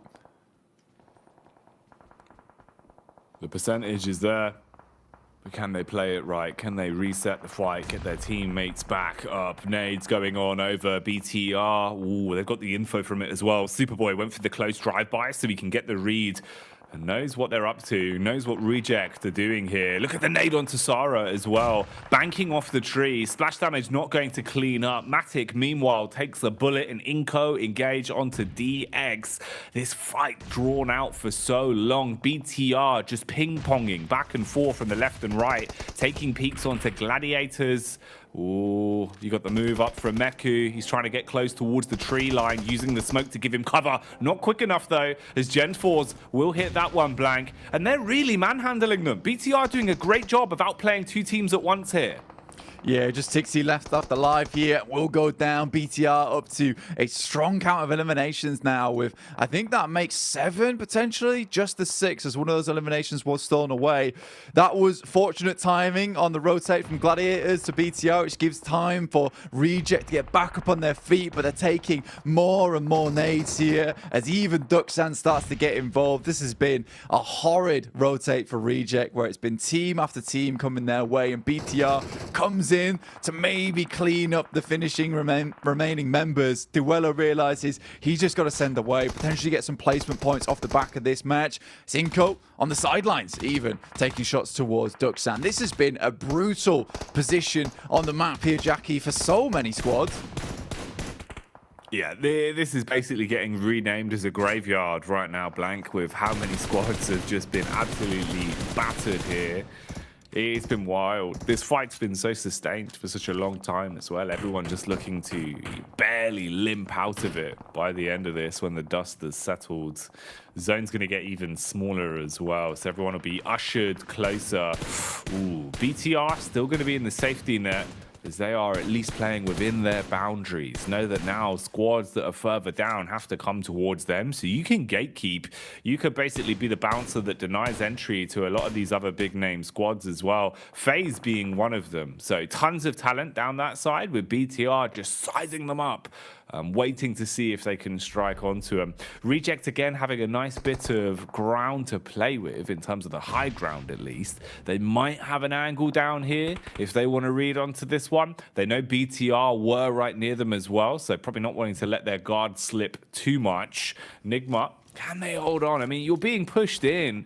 Mad Balls, at least in the close compound, running around looking for these fights. Nades are going over. BTR seem to have been hit from FaZe as well. So one man's down. Missed jump from Frozen. Doesn't get himself up on the roof. So they're still playing down in the muck right now. Oh, heavy hit onto Coops, though. Good comeback there on the shot. This is pretty bad news there for BTR on the side, getting shot out by FaZe. But again, Reject still taking more fire. They've gone through so much meds at this point in time, dipping into their fallen teammates' supply at this point, I imagine. Mad Balls get up close. Freak goes down, though. Lord very low. Mad Balls want to get a little bit more done here. They had a strong position on that south side. Look to take down Nigma Galaxy now. Tulika's in. Nice spray. And there is a quick response from the rest of the squad as well, not allowing Tulika to fall here. Nade's going upstairs. It's all popping off. Coops on low HP. Can't finish off that final member. There's a 360 as he comes in. Doesn't quite find it. Luckily, Fleeka's there at the end. And that looked messy from the Mad Balls. Down to just one last solo player. That should have been a lot easier than it was. Everyone's lining up to get rezzed up as they know the sightlines coming through the window are horrendous. In the meantime, for CJ Evos, hot on pursuit of Brute Force. Not a moment. Not a moment to stop and breathe for these teams. Mad Balls, man, counting their blessings on that one.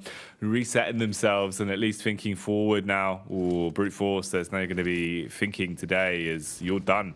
Blue Zone takes you out of commission. Last man standing there on his Todd, finished off. FaZe, they got the shots off onto BTR. They were looking like they were starting to spread their legs a little bit, start to move on up the hill as they want to get into a better position. They've taken a couple of shots from the hillside. That's Evos that are keeping the pressure on them. So no easy ones for FaZe. You really do have to scrap at every bit of ground you take, as there's just so many squads here.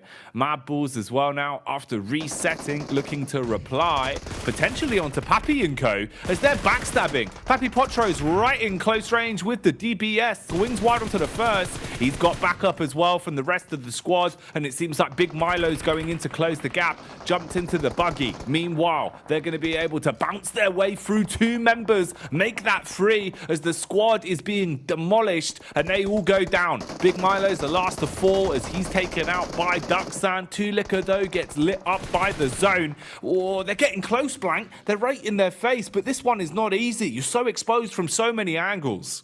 Mate, the fact that Fleeke just flew through the vehicle, took down two, I believe, and got an eliminate on the roadkill as well. It's kind of incredible off the back of that. FaZe now still trying to deal with Procedure Evos to keep sending nades in towards their location. It's an easily nadeable spot here on the side, the map. Redface still has two in the back pocket. Fleeke sent in a couple of his own, but FaZe holding on. Trying to weather this one out as much as possible here, but the nades blowing up in their face, leaving them blinded.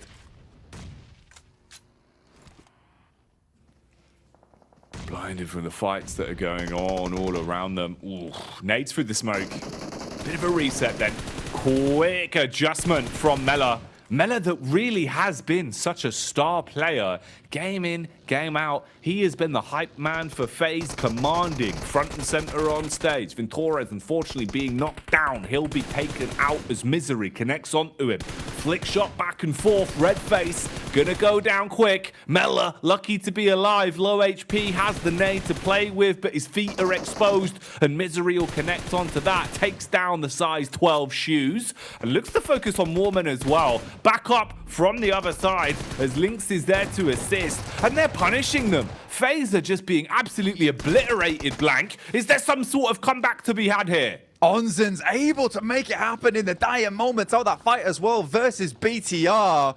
Little clutch up coming through from him. FaZe happy with the back of this game. 6 eliminations will do the trick. Mad Bull similarly trying to make it in on this south side, but they take another knock in the process. You can see Zerich trying to get into some semblance of a position, but rotated in from this south side of the map. You're just rotating directly into open area, and the best thing Mad Bulls could do here is just to try and get some more elimination points on the board. Speaking of eliminations though, Duxan with a hefty 8 so far, really just going for some serious third parties all around the map at the moment.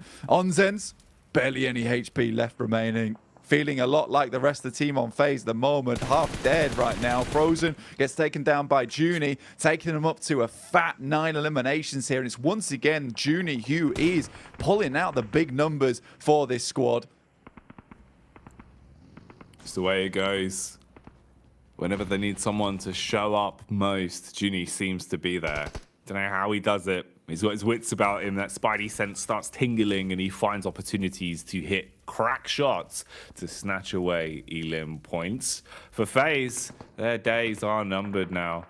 You're still at that top spot, and you're still at least gathering enough eliminations to keep your head afloat. Not going to go under the water yet, but you got to have cleaner games if you want to be untouchable, if you want it to be entirely guaranteed. For now, they'll at least just lurk it out, wait for the other squads to duke, battle, and see who's left when it comes up to a position where you can grab additional placement points. So we'll see if FaZe resuscitate the potential placements later on this one. Doesn't seem like it anymore. Quick pop-up, and I think that's Junie once again, who's instantly just found the long-distance shot and wiped FaZe off the face of the battleground. So they're gone for good, and we start to whittle down our squads a bit more here on Erangel.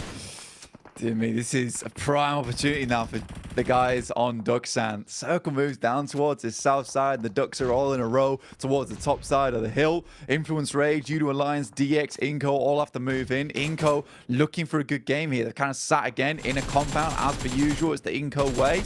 But realistically, what I'm looking at is Judo Alliance. Yeah, they've got 0 eliminations on the board, but again, it's another high placing from them. And that's from all the way in Mill to Power they move from. Influence Rage takes down Satar as he attempts to get out, but more nades that we know are so critical from the side of DX are pouring on over towards Judo Alliance, and they just cannot handle this one. Not grenade-proof clothing on today. Shrapnel. Not going to be stopped. Ooh, Influence Rage might be stopped, though, on the close quarters connection. As Lepar leaps out, cleaves round the corner, and does enough damage onto the man in front of him. They're going to be shut down bit by bit as Lil Boy is snatched away by Inco for the extra points. Lepar goes running. Oh, man. How has Duxan been able to find so many distance frags from this hill? They're looking unbelievable with the spray control, Blank, and that's another one. They do not stop. Binny is putting everyone in a bin. 13 eliminations as well. They're squeezing out some serious value from this game, Jackie. Sort of crazy the way they're playing this one now. Look, if we look at the way this lines up, there's 4 players on Inco, 3 over towards DX. If they're able to get all of them at the end of this game, looking at a 20 elimination match coming through from DX going forward. So that would drop them 30 points upwards in the tables. It would be the most unbelievable climb. Junie once again unleashing hell down towards DX. All these shots just whizzing downhill and tagging them up.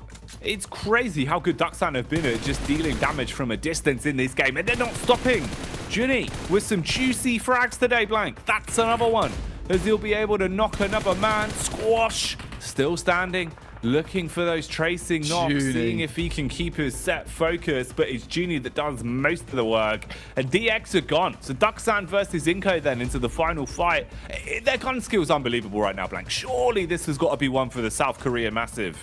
This is an incredible circle for the squad over on Duxan. Finally, they have to move though, but it's Inko having to leave outside this compound. Then a Betche up close though with that Val. Can Inko win out this game? Keep themselves in contention for that top 5. Already done quite a good amount of work here with the placement points on board, but for Duxan, getting a win here with the 4 eliminations, 19 elim game, the biggest we've ever seen here in the last chance so far, would be absolutely... It would be ridiculous. It would be ridiculous. The shenanigans of it, they'd be up there. Oh, the nade is crisp as well. It's not just the raw gun skill that's been big for Duxan today. Seems like even the nades are on the money. And that one's huge. Blows him away onto his last legs now. Low HP on the rest of the players as they're being peppered. Rafa wasn't even visible. Man was in the smoke and he got smoked more literally, Blank, because he's gone for good now. All of them are being taken down one by one. It's just Squash that's left. He eats the molly as well, Blank. This has got to be it.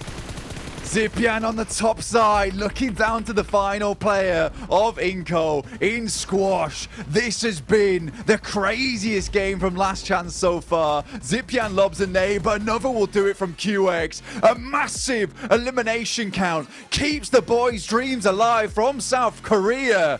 That's going to send them soaring up the leaderboard. Huge game there. Good resilience displayed from them. We said that one of the elements of Duxan is that they seem to have good mental fortitude and a complete reset today. And they're ecstatic, Blank. It's wonderful to see them celebrating. I mean, you just look at where they were before this game, right? The start of the day, 16th, start of this last game, 16th place, 15 points. That's going to send them to a very juicy 39 off the back of this one. What a game from them. That puts them right alongside with some of the players looking to overtake on that 5th place position. Juni looks back to rest, to sleep, to hold on for a bit longer, but mate, you can't sleep yet. There's still a lot more games to go, and the journey is not done for South Korea.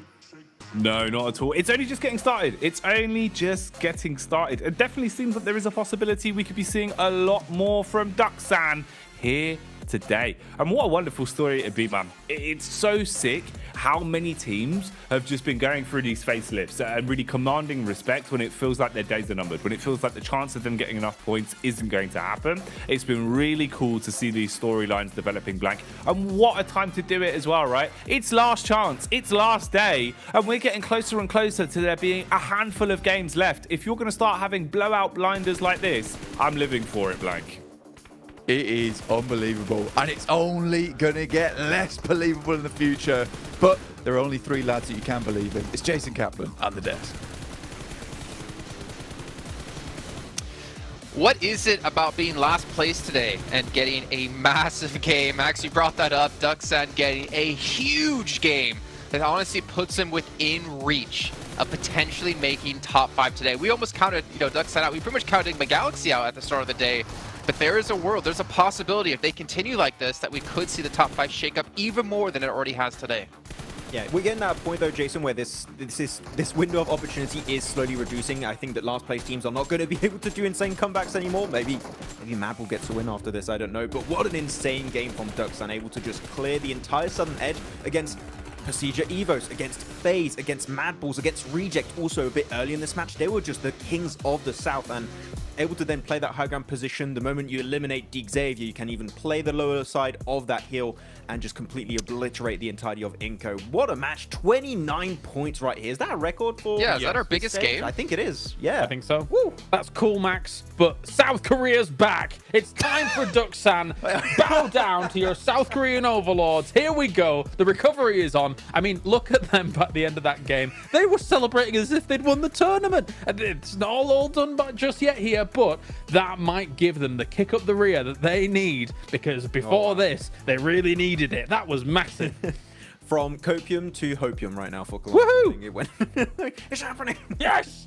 I mean, it is possible, but the problem is we've not seen Duxan have any sort of replicative results in this match before, in any of the prior matches so far within our survival stage. I mean, Junie putting up 1,000 damage. Colaris, please do the honors. Ooh. There we go. There we go. It's actually a lot more than I expected for 1,008 for just barely breaching the point. But Duxan, you can see here, 10th place. They were at bottom of the table. They are at 44, and all it takes is 11 points to tie up D Xavier and Fit. Like that is nutty. That is honestly ridiculous. And it's important because we saw at one point, right, Jason, where top 5 teams had 0 chicken dinners. So getting those wins, if you're able to just get close to the top 5, that tiebreaker could also have an impact. So those wins are really, really important for those tiebreaker scenarios. But look at this massive highlight. You just have so many teams highlighted for a possible change here in the top 5. But it should be more. Technically it should be a lot more, like Rook, Duxan, Inco, Reject, Madballs can still catch up, of course, but it's all... come on, it could. You still have 4 matches, Jason, okay? Anything can still happen here, but it's... I don't know what to expect again, because you have teams that we are expecting to be a bit more silent, like your Duxan, just have a massive 19 elimination chicken dinner. At this point, you just don't know how things are going to wrap up for today. It's unpredictable. And this is what I love about our map rotation as well, because yes, that was only our first Erangel of 3 today, and the next 2 are coming up back to back. So Duxan, if they can replicate that performance in the next 2 matches, they potentially, well, they should be able to, if they can replicate that, easily be in top 5. But obviously the pressure is going to be starting to mount here. I don't know what to say, gentlemen. I'm pretty happy with how today's gone. Enigma Galaxy starting off strong, Duxan starting off strong as well. Who's it going to be this time? Not gladiators. I'll leave it at that. Good point. Okay. I think that's all we need to be left at. With that, nice burn that you pulled off against Gliders, maybe people can cool it down by playing in the Frost Festival, which is now out in PUBG Mobile. You guys can download the update and start to participate with snowboards, with snowmen, with snowball mounds, everything related to snow. What else would be in there? You can also grind some rails in the snow village. That's really cool. I'd do that. Yeah, well, I mean, you can't do it in real life, so I might as well do it in the game. One thing as well you can't really do well, I hope you wouldn't do in real life, is win 1v1 duels on our 2023 Popularity Annual Gala. I don't know where I'm going with this. For November 15th to December 19th, you guys can participate, win some exclusive rewards. You can show off to your friends, and obviously dunk on your enemies. Not to mention, you can also do that with the Pagani collaboration. Squash, maybe if it was the Pagani Amola or the Zondar, it would have been enough to run him over completely for all of his help thinking back to Sanhok, but not this time. And then also, you can see Duxan maybe use the Victor Dance. You guys can pick up for yourselves to help support PMGC and, of course, root on your favorite teams here within this event. But then again, we only have 1 day left, so make sure you guys pick it up now, even though there's still some more days for you guys to secure that one. But we're going to head to a short break. We're going to get things ready to go for our second Erangel of the day, our 3rd match. Duxan, give them some time to cool off here as we're looking to do a repeat performance here in our 3rd match of the day.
Loving seeing the smiles here out of Duxan. Obviously, I mean, even Colaris was smiling and rooting and getting all of his South Korean memorabilia out to start rooting for our new overlords, potentially in the lobby, but they still have a while to go here to claim that title, Colaris. But we saw D+ go out, maybe trying to redeem them here. Is there a brethren team of Duxan? My question is, who is it going to be next? You said not Gladiators. Inco, I think for them, having a big match here would be the perfect jumping off point to get challenged to the top ranks. But at the same time, I'm like, Duxan, Inco, every team we want in top 5 means there's another team who can't make top 5, like for instance right now, Influence Rage. I think we're going to have some big upsets here. But Influence Rage, it is so weird. We haven't seen a replica of what we had in the survival stage, if that makes any sense. Because right now they...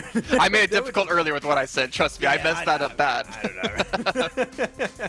But they were just so good on the elimination front, right? And I think that it's not off the back of them performing worse, which in a way they are. But it's just teams have improved significantly at the bottom that now points are so much tougher to get here, Jason. So Influence, they need to go even harder in this next game. We're going to find out. We're going to throw it back to our casters to hop into our third game of the day. Jackie and Blank, take it away. If they're going to do it, we need to see them like fully wizarding up right now, Blank. I want Influence Rage going full Hulk. You know, they've got to let out the rage, not keep it in. I want it everywhere. Rage all over the shop.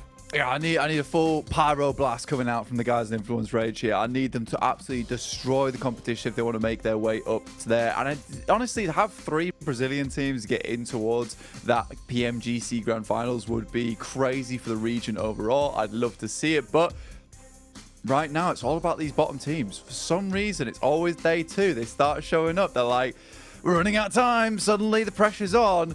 And some of the other squads like U2 Alliance, they keep it chill, they're yawning, they're relaxed, they're just vibing it out at the moment. I think we are going to have a little bit of a rehost coming through, so we'll get the game ready for you as soon as possible. But Duxan, man, that was wild. No, it really was, man. It is sick to see. Anhasayo to the Korean viewership out there, because this team is doing you proud today. And it's sick, man. It's kind of what we were hoping for, you know. Remember, Blank, there was the storyline that we were really excited about, that was the fact that it looked like we were going to have 2 South Korean teams make it through even into this stage, right? With D+ also playing a blinder, and basically being guaranteed we would have seen them until FaZe did FaZe shenanigans and ruined their dreams, went off on a huge stomp to guarantee their ticket to be here. So some real big storylines there. And it's more just the gun skill, the way that they're doing it, looking very impressive on that game. Is it sustainable though? I would like to see it, Blank. I would love to see them really going on an absolute tear now and linking some games back to back and showing that it's not a fluke, you know, because during regulation as well, they were a good side. They were a team that was pretty impressive. So the fact that they looked a little bit shaky mechanically and now they're making a run for their money, I'm glad. I just hope it's one of those stories that keeps on going. You know, it isn't like we read one chapter and then the rest of the book has been ripped out. Or just really bad in general, and you're like, where's chapter 1 gone? Chapter 2 sucks. But the thing is, for Duxan, right, they started off in their group stage really strong, right? They were up towards the top side of the lobby. Then they fell off, and they had kind of a little bit of a sprint, and then it was over. So we do have sort of a coin flip situation where this isn't a lot of games left, right? You've got technically 4 in the bag, 3 considering the next ones after this. But for Duxan, is this going to be a case where they sprint out for 4 matches, or do they just go back to being rinsed by the rest of the lobby? Because quite frankly, they have been, honestly. So for even in survival stage, they didn't look amazing. They got through, yes. In Last Chance, they looked really, really bad yesterday. And I think that's fair to say, right? But that last game does show that they are a really strong team, because it takes a very strong team to finish out a game with 19 eliminations and the chicken dinner off the back of it. Yes, they got a little bit lucky with that circle shift, unfortunate where the circle was, where they have full high ground and it's practically only open ground underneath them. But you still close out the game with a strong amount of eliminations with some great third parties going on earlier. I don't know if it can be kept up. We'll have to wait for this next game to see it actually happen. FaZe, on the other hand, up to 69 points. Nice. But again, some of these games have been a little bit weird. It's better than we've seen from in the past, still getting some points. But yeah, I'm curious to see what goes down, because again, it's just a lot of these bottom squads that are starting to push their numbers, where 5th place becomes terrifying at the moment, because 55 points down to 12th place at 40 points. That's one good game, not even a chicken dinner. One good game with some strong eliminations, you're in. I guess, that's the bit that makes it kind of harder to call as well, is because with this format, where it is only top 5, normally one of the kind of things we look at is point vacuum teams that are having huge gains and sucking up all the points, guaranteeing themselves that they're towards the top set. Whereas with it being such a small number of you, if the top end teams are guaranteeing, spots 1 through 2, spots 1 through 3 are basically out of reach, it's the fact that we do have a whole lobby constantly cycling just over the potential idea of 2 spots, Blank. 2 spots that are a thimble of points apart from each another. It's really, really crazy the way these games have been going and the fact they've been delivering in this manner. I think storyline-wise, we've done really well. Like the script writers behind the scene, 10 out of 10. It's been a banger for the way some of these games have been going. I guess at this point, it's in their hands. We'll see. Ducksound, though, look at the energy. Already, this makes me think that there is more to be said. You saw the celebration, the relief, the way that they kind of did come back to reality after winning that previous game. Now they're screaming, now they're yelling, they're looking like they're hyped up, Blank. That's what I want. That's how you know this South Korean side is going to absolutely give it. And we are back on Erangel. Another game, another chance for points, but less and less opportunity for the squads that are down the bottom. They've all been showing up. They've all been putting up some big numbers, Blank, but they have to go above and beyond now as we get back into it. Yeah, and I mean, that's the thing. The mental game is absolutely huge over towards these matches. And for Ducksan, getting a big win like that can be the type of adrenaline that you need injected into the system to get more on board. We'll wait and see, though, as we head over towards our second Erangel of the day here. I'm excited to see what pans out. Madball's already out. Team Queso down towards Quarry and IHC, flitting up towards Hospital. Obviously, that last game didn't go too hot for IHC, going out really, really early on a rotate where they just could not handle the guns coming through from BTR, where they were just swinging left, right, and center, taking teams out wherever they could. They got some decent eliminations off the back of that game. Didn't get too much further into it, but regardless, for BTR, not a bad match in terms of displaying of potential in this one. But a very fair playing path to start things off here. I think most teams pretty pleased with this one. We'll see if we get any hot drops, but I think most teams have put the idea of hot drops behind them. Not willing to go for those risks early on, potentially lose your chance at a big point scoring game. Well, you desperately need it on this last day.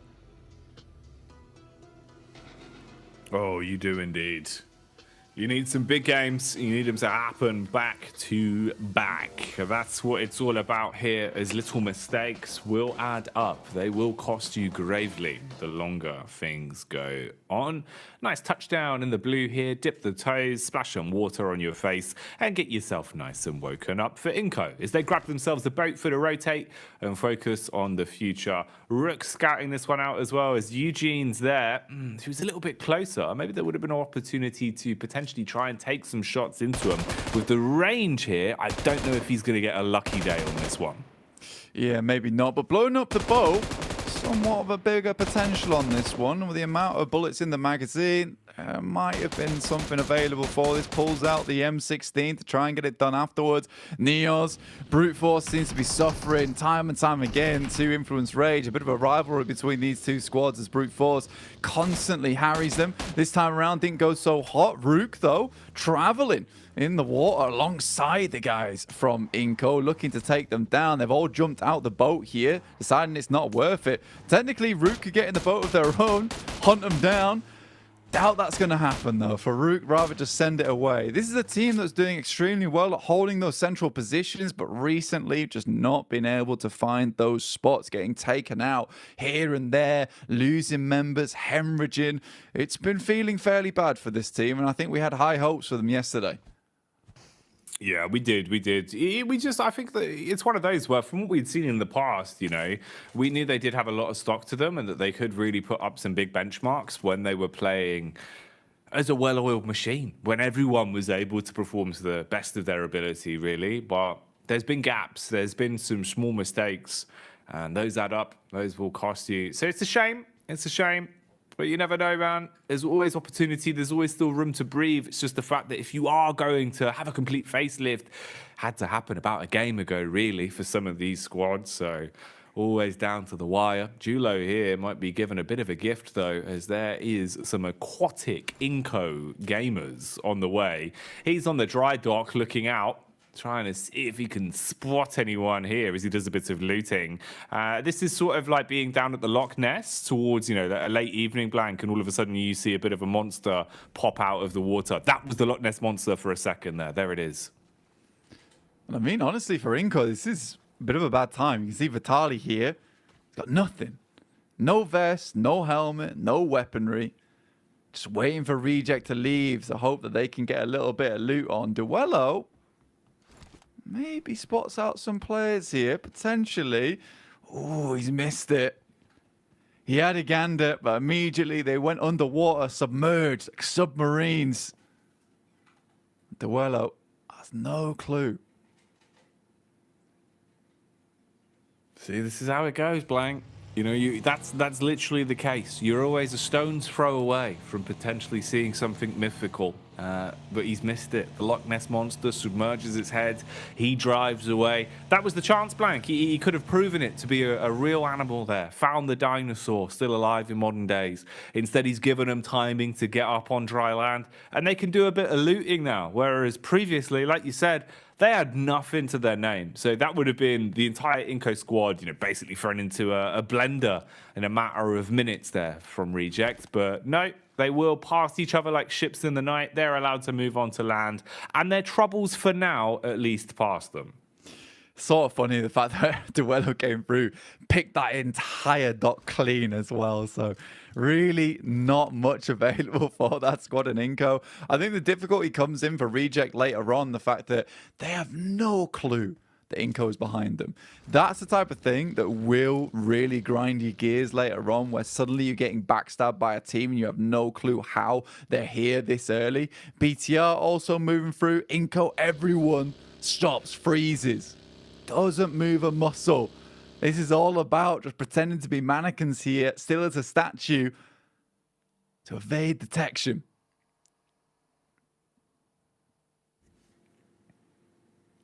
Does a good job.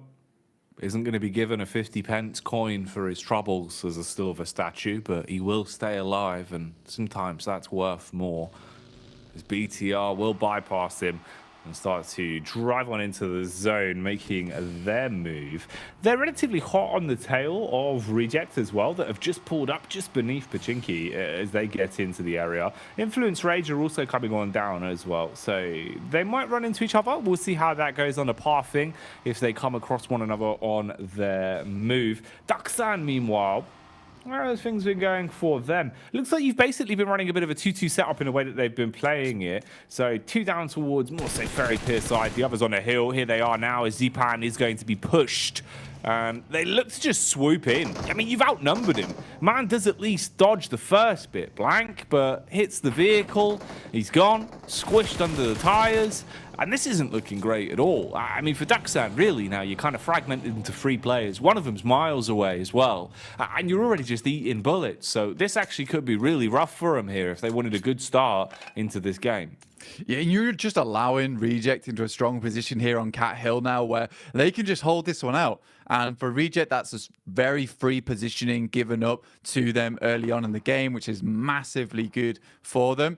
On the other hand of things, Western side circle, once again, will favour over towards FaZe. We know they like to play his position in that central side. Probably another game where they'll grab some placement points, maybe a few more eliminations. They haven't been getting too far towards the end of these games, but with their points balance being the way it is, their bank account is looking stacked and fresh here, up towards 69 points at the top side of the lobby. In comes a couple of players over towards FaZe to try and challenge them in Gaka itself, and it will be Influence Rage sent away almost immediately. Kayofsky here takes a fair bit of damage. Mela similarly in a bad situation. He's out of the way and he needs to get back towards the rest of the team ASAP.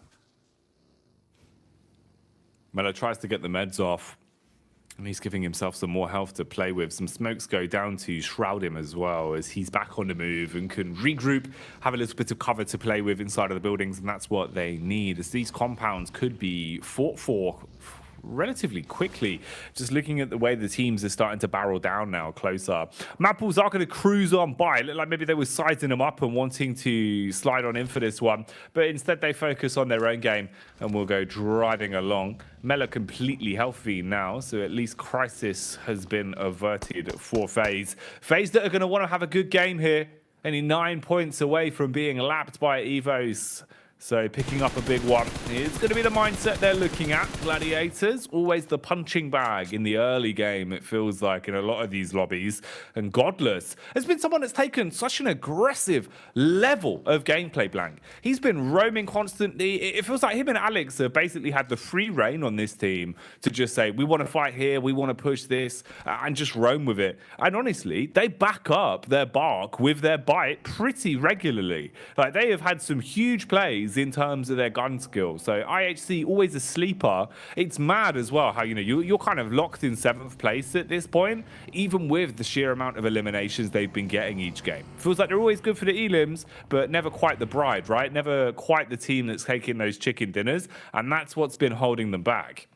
Yeah, they're a very aggressive, like, go big or go home team, right, at the end of the day. So if they do start getting those eliminations on board, they can barrel through a lot of squads and get to that end game, fine. Yeah, they'll get themselves a huge match. But I do think they expend a lot of that utility, a lot of that firepower early on in the match, end up losing players, and then realistically, the chicken dinner looks like a pipe dream to them. So there is a possibility for IHC to get into the grand finals off elimination points alone here. If that's the vibe they want to go for, hunt down some of these easier teams to take down. I think they identify that Gladiators is certainly one of them, as are the guys over on Inco. In the meantime, we've got Gladiators who sent up towards Everest, but that's not before Procedure Evos gets towards the northeastern edge of it, looking to maybe challenge them out for that high ground early in the game here. Procedure Evos, really good, consistent team so far. Haven't had to talk about them too much because considering they don't make a huge amount of mistakes too often. I think the biggest one we've seen so far was that push over towards Mad Bulls earlier on today on Sanhok. But other than that, they've been really clean cut. I mean, Redface, Misery,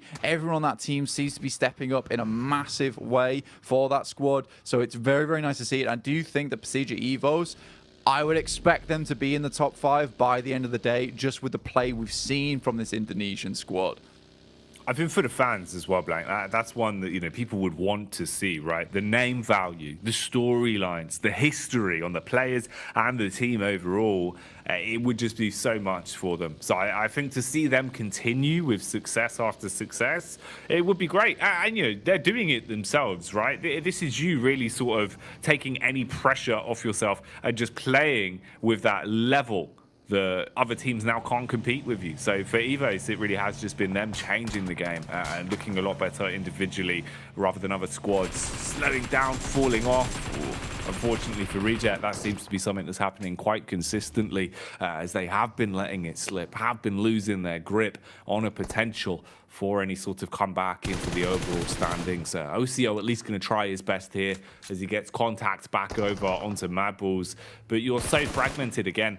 Mad Bulls, what can they do? They've been having a bad day of it. Feels like they've been really unlucky in a lot of the early drops throughout the survival stage and the last chance stage. It's kind of hit them with the unlucky stick. Not looking as quick to the draw as we saw as well in some of the games from survival stage here. It's felt like last chance has been a lot harder for them to really spread their wings at all. I suppose, you know, that's the issue with being a bull, Blank. You don't normally have wings. More just legs and a little tail.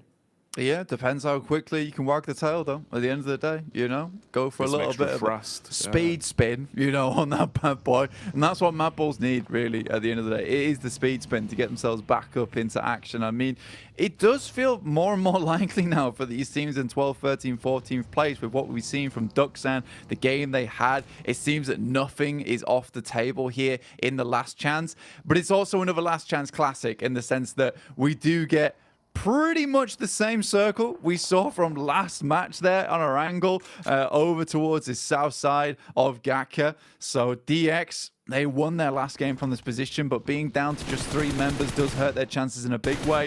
Cluck from Udo Alliance will take down Lapar on the knock and likely to be a flush here too. So BTR, I think they've been losing quite a few players on their rotates in a few times. Still, set steady towards that top 3. Brute Force attempts to take it to task with IHC, but probably the worst team to run into, the most terrifying team with a big set of fangs on them. Oh yeah, strong jaw strength, and they bite down hard, clamping their way through that one for free. Gladiators, meanwhile, locked into the clash versus the Milo crew, the big man that doesn't muck about. Gladiators already starting to double back somewhat and use the utility instead rather than breaching into the building and running the risk of getting knocked. Ooh, quick info play on the vehicle. They spot out Tixi, know where he's assaulting from now. He's got nades. A couple of them at least, 2 to be precise, with some smokes for the getaway and the Molotovs in the pockets, deeply lined. But he's just playing a bit safer, just on the ridge now, rather than re-instigating this fight. Gladiators, at least still alive and kicking, but just a little bit more broken up in terms of the positioning. Enigma Galaxy further back as well. Do you have the potential to hold on exit? So if one of these 2 sides limps away from this, maybe then they could go in to steal away a few points from it. Widespread from Gladiators as well. Meku backing up Kitsune with 2 of the vehicles over this side. The entirety of the team just trapped inside the compound. Peek up from Papi Potro. Sees the head of Tixi, but isn't going to be able to hit that one just yet. Yeah, I think just needs to be a bit more of a distraction here as Tixi, whilst the rest of the team gets levied up inside the vehicles, getting ready to go. Reject takes down a nade over towards Coops there as they crash onto their compound on the western side. This is basically the same circle, it seems to be. Ralph is able to reconnect there onto Regioso with a nade of his own, which keeps them in contention for a little while, but a lot of fights popping off around the map as teams need to make quick rotations through a lot of this circle to get into position. It's Influence Rage versus the squad of IHC, 2 really strong fragging teams. Alex has got a nade in his hand, pops it over the top over towards the 2 players there. We'll try and find a little bit of damage on it, but it's all popping off around the map. Yudo Alliance still hitting hard on this eastern side. Again, another team to make it far into that last match versus Duxan, who did get the last laugh at the end of the day. But there's so much popping off around the map. It's hard to keep track of it all. Gladiators move up towards Rook's position. So far, doing a fairly decent job in terms of taking names and doing damage. How far can this chaos continue in their favor, though? Bursting some of the bullets down. Big Milo will get one off with the DMR onto Meku. Oh, this is really changing tide quite quickly now as Gladiators, all of them, are falling over in the arena.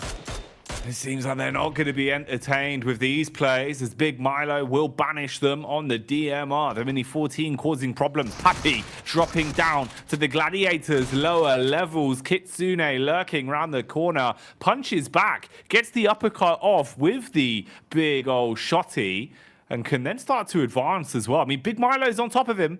He's got that EMP in hand. Oh, spots him on the back. Few bullets. Top down. Hurts him there as those will connect onto the hitbox and finish off the Gladiators as they go out in 15th place again. Yeah, it's just the type of thing where Gladiators look to try and take down Rook in the process, but I think knowing exactly where Gladiators went for Team Queso, they were just very happy to follow close behind. As soon as they start here the fighting, they can just send in. It was such an open area to take down the squad from Gladiators. Easy pickings for them, so Team Queso gets themselves some free points, likely to take down the rest of Rook unless they're able to hold them off, but they're on the outside edge of the circle, so I do think likely for Team Queso to get a bit further into this game here. Influence Rage down to 1 player in Federal as Duxan starts to unleash bullets their way. Duxan had a wild game previously. Here it's the nades that deal damage onto Influence Rage as they get blown away. Hopes and dreams of them going off on an absolute tear starting to get slimmer and slimmer. FaZe, meanwhile, starting to close the gap here. Go for the close range assault onto the knocked player. The bonnet, the steel hits the face of Eugene as Mela will mow the man down. Do a bit of quick looting on the get-go as well. Daksan, meanwhile, still holding the ground that they've taken here after finding that pickup for free onto Influence Rage. Inco were quite close by. They were only a stone's throw away, with BTR drawing most of their attention there. IHC, though, going down now as they're gone again. 3 Illims is all that they're able to snatch from this one. Pusher with a nade right on his nose. And they've got high ground to peek off on this one. Mormon should be able to swing into it, and everyone's just gunning for him, Blank. They just swing down on him, and Pusher goes away quickly. Yeah, Rook out again. This is just a sad state of affairs now for Rook Esports. I think they had a great chance to get towards that top 5 with some interesting central play from them, but today it's just been weakened game after weakened game. Team Queso attempts to get out of there. This is pretty much the same approach we had on our last game from Team Queso as well as FaZe holding on to his position. The only other caveat was that Mad Bulls were central between both of them and got pincered. They decide that they're not going to go for that same fate once again. They head up towards that northern edge. So this is just going to be full-on brawl. And once again, it is Duxan with some formidable little third parties from that eastern side. It's just an amusing game. And I think the most amusing thing for me again is from last year's Last Chance. It was a case of Inco getting into PMGC Grand Finals from sitting in compounds. Once again, they're sat in a compound. It's dead central. They're going to get another good game after this, Jackie. They're doing it, man. They're starting to make it happen. Big plays. Big money potentially on the line for them. FaZe, though, they've had some moments to be remembered in these games so far. Juni, though, doesn't want to allow them to cause any more carnage here. Spraying over the top of the hill. Bullets barely landing in the dirt. Oh, just slightly off target here for the reconnection on the face from Mormon. He gets his belly down in the dirt and tries to play for survivability. Looks for the longevity on this one. Juni has been knocked as well. And this is looking a little bit iffy. Mormon backing off. Mela, meanwhile, being brought back into the fight as well. Nade's detonating close on the hill. It seems like Juni's actually still standing as well. 40 taking a hefty hit on that one. So at least you've still got good manpower to play with. Or Binny on a close range connection, peppering them. They're so low. That'll be Onzen's going down. And FaZe might want to back off from this. They don't want to hard commit to this fight now after losing so much on the investment. But Mormon has no choice, Blank. He's trapped behind the tree. Yeah, has to sit back here. And to be honest with you, I love the positioning from Binny, and I realized that QX and Juni were playing that fight fairly cautiously because they knew they didn't want to go down. They had to keep applying pressure, forcing FaZe into the sight lines coming through from Binny in this endgame. It was a really good setup considering they've only got 3 players, and playing that one out the way it was, this is likely going to be more of a 2-2 split. In flies the approach here, won't find anything. Quick flush on this one likely to be seen here, and Duxan is racking up points. Slowly, but surely, yes. Duxan. How far can they go? What can they do for us? Is this going to be a historic comeback? Will they be breaking themselves into the top 5 over the course of the day here? That's what they're gunning for. At the minute, they're also gunning to take down FaZe. That's where their focus is. And QX blows away Mormon. FaZe are gone. Number 1 squad in the lobby right now, removed. We look at this fight here. Mad Bulls being clashed down upon.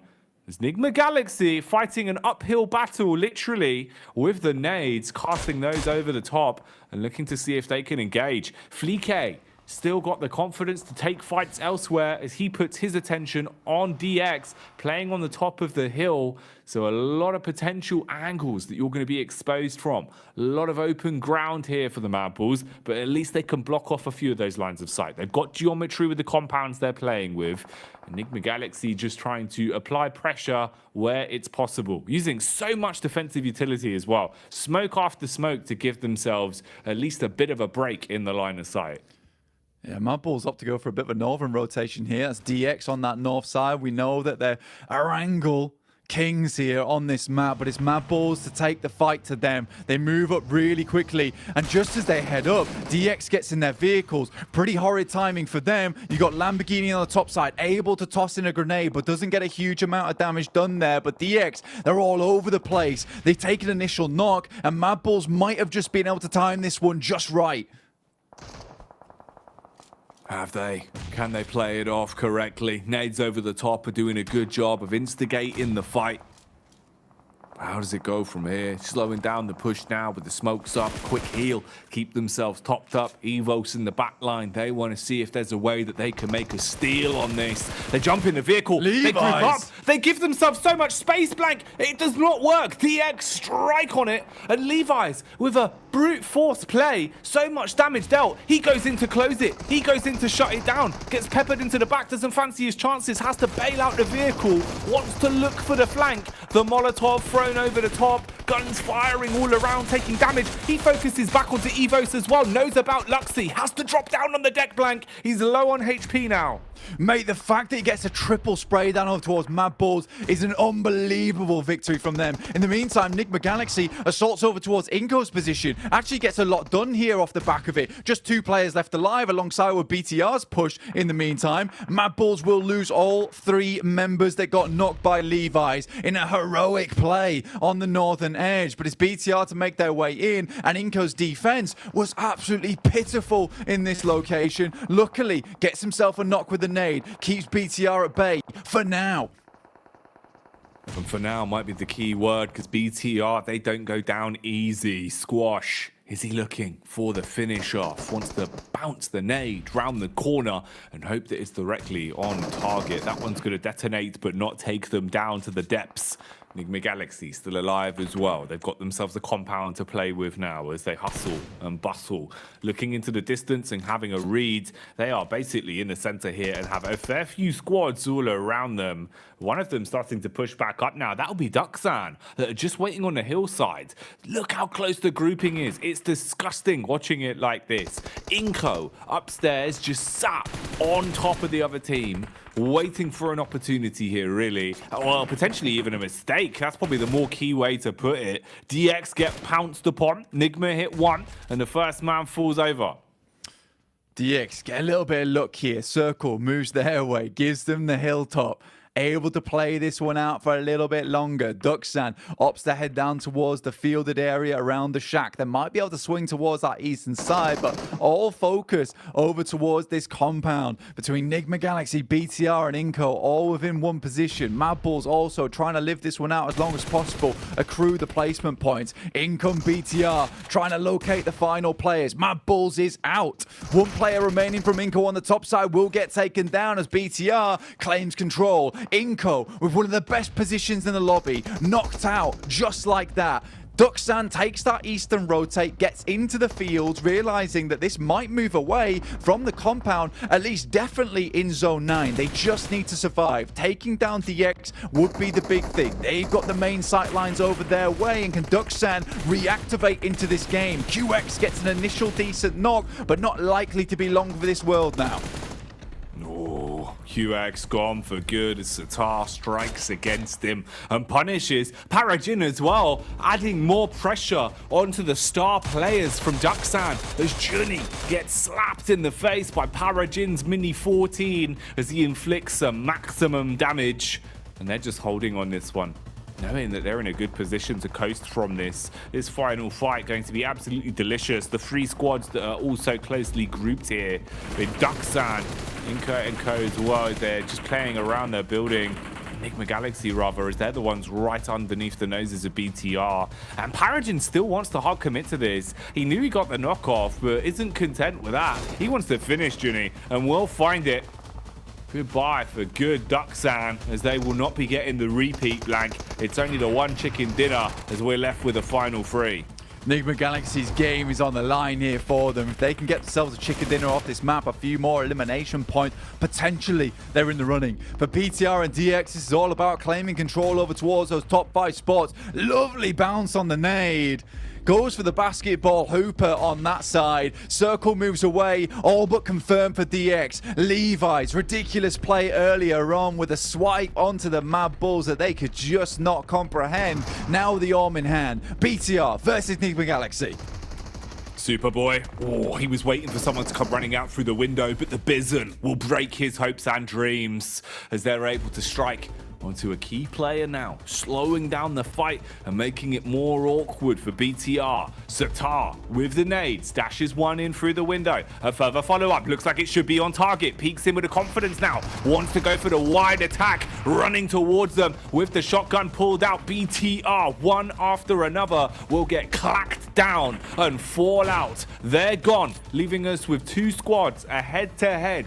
DX versus Nigma Galaxy. Levi's taking shot after shot. He's a sniper with a hell of a scope blank, but can he take down a Nigma Galaxy member or two? Sending in the massive bullets, booming in the lobby right now. DX with 4 players, Nigma Galaxy attempting to leave a compound that looks like a death sentence to me. DX with 4 players on the outside, Nigma Galaxy, Ralph goes down to the bleed out. You just wonder here, is Nigma Galaxy going to try and deny the point? I mean, I would personally in the situation. Lamborghini will hit the lovely nade, and that will be the finisher. DX finds himself the big win. Honestly, sort of to be expected. DX, once they get that high ground position, they are nigh on unstoppable, but it's Levi's, though, who has put in some unreal work this entire tournament from start to finish, carrying his team through some really difficult situations. He's been the workhorse. He's been the workhorse of this team massively, Blank. You know, it feels like any situation, he is either the opener, the closer, the man in the middle that's kind of keeping the team glued together. That's what he is. You know, he's the glue of this team. And it's incredible just how well he can play on your screens here. And damn right, he deserves the spotlight. And the thing is, this is one of the games where he didn't even perform as well as we have seen him perform. That's kind of the crazy thing, right? Is even when he's still showing up, his heights have been so damn high throughout the course of the event. And DX, we know they're good on Erangel, so it's good for them. They actually get a chicken dinner out of it, Blank, because it makes their life so much easier now with the rest of the day. Yeah, I mean, for them, that's the type of thing that's going to take them towards the top side of like first, second, third, which is really, really nice. Nigma Galaxy still continuing on that approach here. Get themselves to second place. I think it was 7 eliminations at the end of it. So continuing forward, but that gap between 5th place is getting further and further away now. Some of these teams towards the top start to distinguish themselves a little bit. Man, big plays, some smooth moves, and exciting stuff. That's the crazy part. The storylines today have been delivering, and so are our squad. The unpredictable battles continue, but something that is always predictable is that Jason Kaplan will work in a few relatively good jokes in this next segment. Let's get back over there. Big moves, smooth plays. That kind of describes the desk here, I would say. That's not a joke. That's just a statement. That wasn't a joke. Oh. You know, it is a joke. Max Man's hairline. All right, so that last game, Xavier able to get themselves a victory. Obviously still trying to maintain their top 5 position. But obviously the position they were holding was pretty secure to lock this one down. But still, we've had a lot of other teams make some big moves. Again, Duxan. Obviously, Benny, as you said, Max knocking himself to the car, not realizing when to get out properly. It does kind of hinder them potentially getting some more placements, but they still get themselves 10 points on the board. Yeah, it's always a little bit rough when you just jump half a second too early before your car hits a rock or an obstacle and you just take full damage, the entirety of that full damage, and you just get instantly knocked. So very unfortunate for Duxan, but it's a similar circle. They still get double-digit points on board, so they are looking fantastic. Though, Jason, we have to talk about Nigma Galaxy here. Sure, they don't get themselves the win, but they got themselves a win to start off the day. Now they're getting themselves this second place with 7 eliminations. Coops, sure, is still doing a lot of the heavy lifting for the team, but Rauf has had a magnificent standout day today, so it seemed like the team is slowly rising around Coops to try and hopefully climb up in top 5. Yeah, they said they wanted to go big, but I think they're just playing all or nothing PUBG Mobile here. They're having big sends through into the middle, and it really is, you can either do that and then somehow survive and win out some of those fights in the middle, or you get blasted upon entry. Thankfully for them, they're not being blasted straight away, and if you want to play this kind of style in the last day, I mean, it could potentially work out, but you're on a knife's edge as to whether or not it's going to work out. They're going to need to bring some extreme skill in some of those mid fights. I mean, look at these rankings though, gentlemen. 9th place, 54 points. 5th place, 60. 6 points. and they would actually beat them in the tiebreaker because of no chicken dinners for Team K. So like that's all that separates getting into PMGC Grand Finals and unfortunately not being able to participate. But we do have to also mention Rook. We've been praising them being so consistent, so solid. They have fallen to 11th place here, and it seems like that consistency might have just hit an end. I think that, as Kalash just mentioned, right, it's do or die for Nigma Galaxy and a lot of the other teams, and Rook are just not able to weather the storm. They're just struggling to take these fights. They were really good at reaching the later game and getting a few eliminations off the back of that. They just can't do that anymore because it is so competitive to reach a spot in the top 5.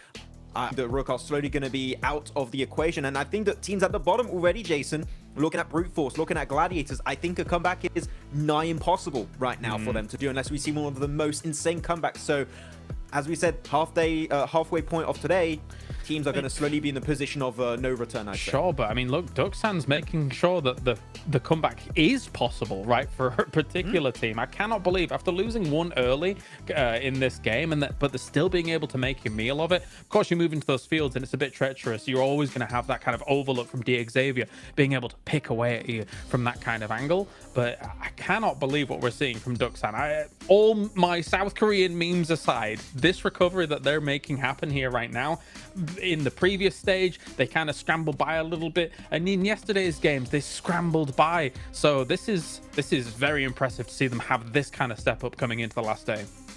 I mean, the thing is, they're keeping them in reach. They're keeping the possibility there, and they're keeping it realistic as well, like we mentioned with the 6 points.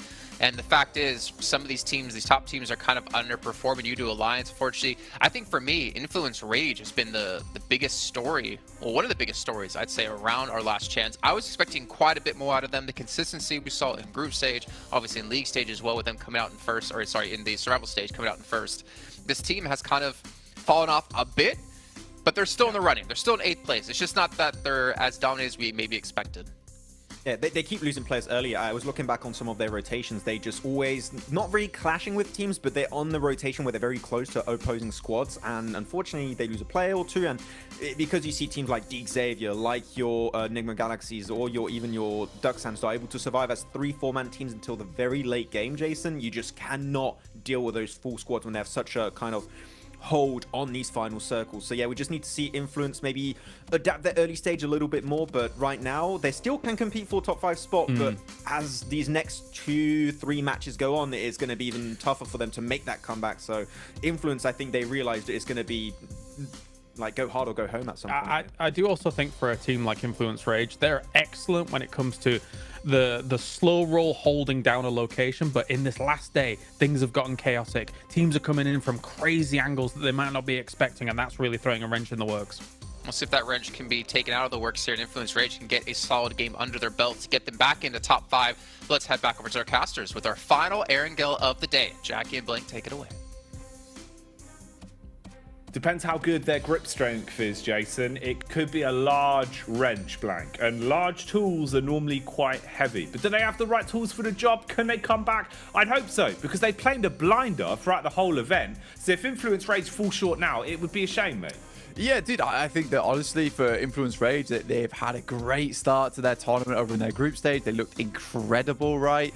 But I just don't know, man. I just don't know what's happening with this team. Not able to get that performance that they were looking for on our screens right now. Is Influence Rage themselves look to keep things going. I love that BTR just runs with the cool and soothe every single day, you know. This guy, headaches galore, but definitely gives a fair few other teams in the lobbies headaches with some of their rotations and abilities to put down the pain. BTR currently in that 3rd place position, 66 points. At this rate, looks like both our Indonesian squads might be making it through to the grand finals, which is an incredible performance for their region indeed. Oh, it is indeed, man. Really showing up when it matters most and delivering for themselves, for their legacy, for the fans at home. And that's what's got to be running through all of these teams' minds. Will the pressure get to them? Will they buckle under it? Or will they be able to turn into diamonds and deliver some championship level performances here in the last few games of the day? Because we have reached that halfway mark. Final Erangel, then we have 2 Miramars, and then it is all said and done. Plain path here, Blank, could cause some problems as we get into it. Yeah, honestly, this is a struggle bus for them. Inco's thinking to themselves, don't go to Nova up Noya. Don't go to Nova up Noya. It's not worth it. It's not worth it. IHC is going to be there, going to take us down. But some of the other teams trying to get in towards the lobby. DEX head out early on over towards Lipovka. Great game from them on that last one. Really representing their region extremely well on that side. I think that it's nice to see a team who is so consistently good at a map that you know that if they get themselves towards an end game, it's likely going to be a chicken dinner for them. And I think that DX in that sense, probably one of the best squads in the lobby that definitely deserves to head in towards that PMGC Grand Finals. I think me and you, we're just definitely so biased towards the Indo squads though, right? You know, I think we'd love to see both BTR as well as Pasija Evos go through the legacy and lines from both those teams. Absolutely, man. I completely agree with you. You know, I think in terms of the talent, in terms of the way they've been playing, you know, screw the history as well, right? History is one thing, but the way they've been playing right here, right now in the present blank, they've been earning it for themselves. They deserve it. Then you add on the caveat being the history, the name value, the brands, what this would do for the fans as well, watching it, you know, having two squads that they can root for and really have a viable chance of them having a huge run at the finals as well with the level of competition we've been seeing from them. It looks sick. I think regionally we've done so well in terms of kind of putting a spotlight on the brightest sparks from all of our regions. Brazil has looked unbelievable throughout the entire competition, right? And Influence Rage, they still have that potential to be another Brazilian squad, another member of the LATAM massive that makes it to those finals and gives that nation another team to root for, to fly the flag for. Same can be said with what we've been seeing from South Korea as well in Duksan. It's just that their days are now getting a little bit more numbered. If they want to make that magic happen, it needs to be picture perfect. There is a squad though that could still make that journey occur for themselves, and it's kind of funny how mirrored it is with them and Influence Rage, as IHC are 1 point ahead right now. So the Mongolian team that are so bloody good when it comes to fighting, when it comes to scrapping, just need to get themselves some more placements, some tidier games, blank. We need to see them cleaning things up respectfully and easily. So that battle between Influence Rage and IHC there for 7th and 8th to try and get into the top 5, that's a key one. You do Alliance as well, man. It feels like, honestly, blank, they're only a stone's throw away from stamping their ticket, and we've seen they're looking like they're living it up today on the player cams. They're having a good time, you know, they're bobbing, they're laughing, the mentality is at an all-time high, and I think that does a lot for them. Yeah, with a little bit of yawning coming through as well from Udo Alliance. I mean, they just think it's easy. Team Queso, though, they see Brute Force, and Brute Force currently in 16th place, just not having the best time of it whatsoever, just cannot get further into these matches. Neos comes in spraying. Get away from our boy Prepod. We want to get back up on his feet, get him into the game. There's still a chance to us. We promise. And Big Milo gets hit out by the AKM, and Team Queso don't really have a response here. In comes the cleanup crew. The ambulance has arrived. Oh, the sirens blaring. Oh, call an ambulance, blank, but not for Brute Force. As Queso take damage and they start to slip quite quickly. The 2-tap turn around and they're done instantly. You've lost 2 players in the blink of an eye. Oh, the rapid response unit wasn't quick enough. Man, Team Queso, they're at risk of falling out now. 60 points. Udo Alliance, like we said, having a really good day of games. Consistency through the roof. 58 points behind. Just 2 points away here. Udo Alliance, I think with the way that they have just been getting towards a 5th, 4th, 3rd, 2nd, 1st place here on Erangel, there's a definite possibility now that we will be seeing Udo Alliance overlapping on Team Queso, barring some crazy maneuvers over on that eastern side of the map. Udo Alliance currently in Milta Power, over towards Milta. BTR is playing. Reject holding strong, and they've got a line going across farm right now. They don't want to give free entrance to BTR. It seems to be what keeps on rocking them. But again, another Western circle here. For a lot of these squads, they've seen it before. They'll see it again on Erangel. It's been West all day today.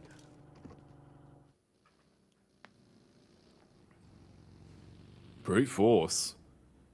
You found those early openers for free, but what more can they get? Seems like they might try and set their focus on potentially taking a fight here. They rocked up onto Inco.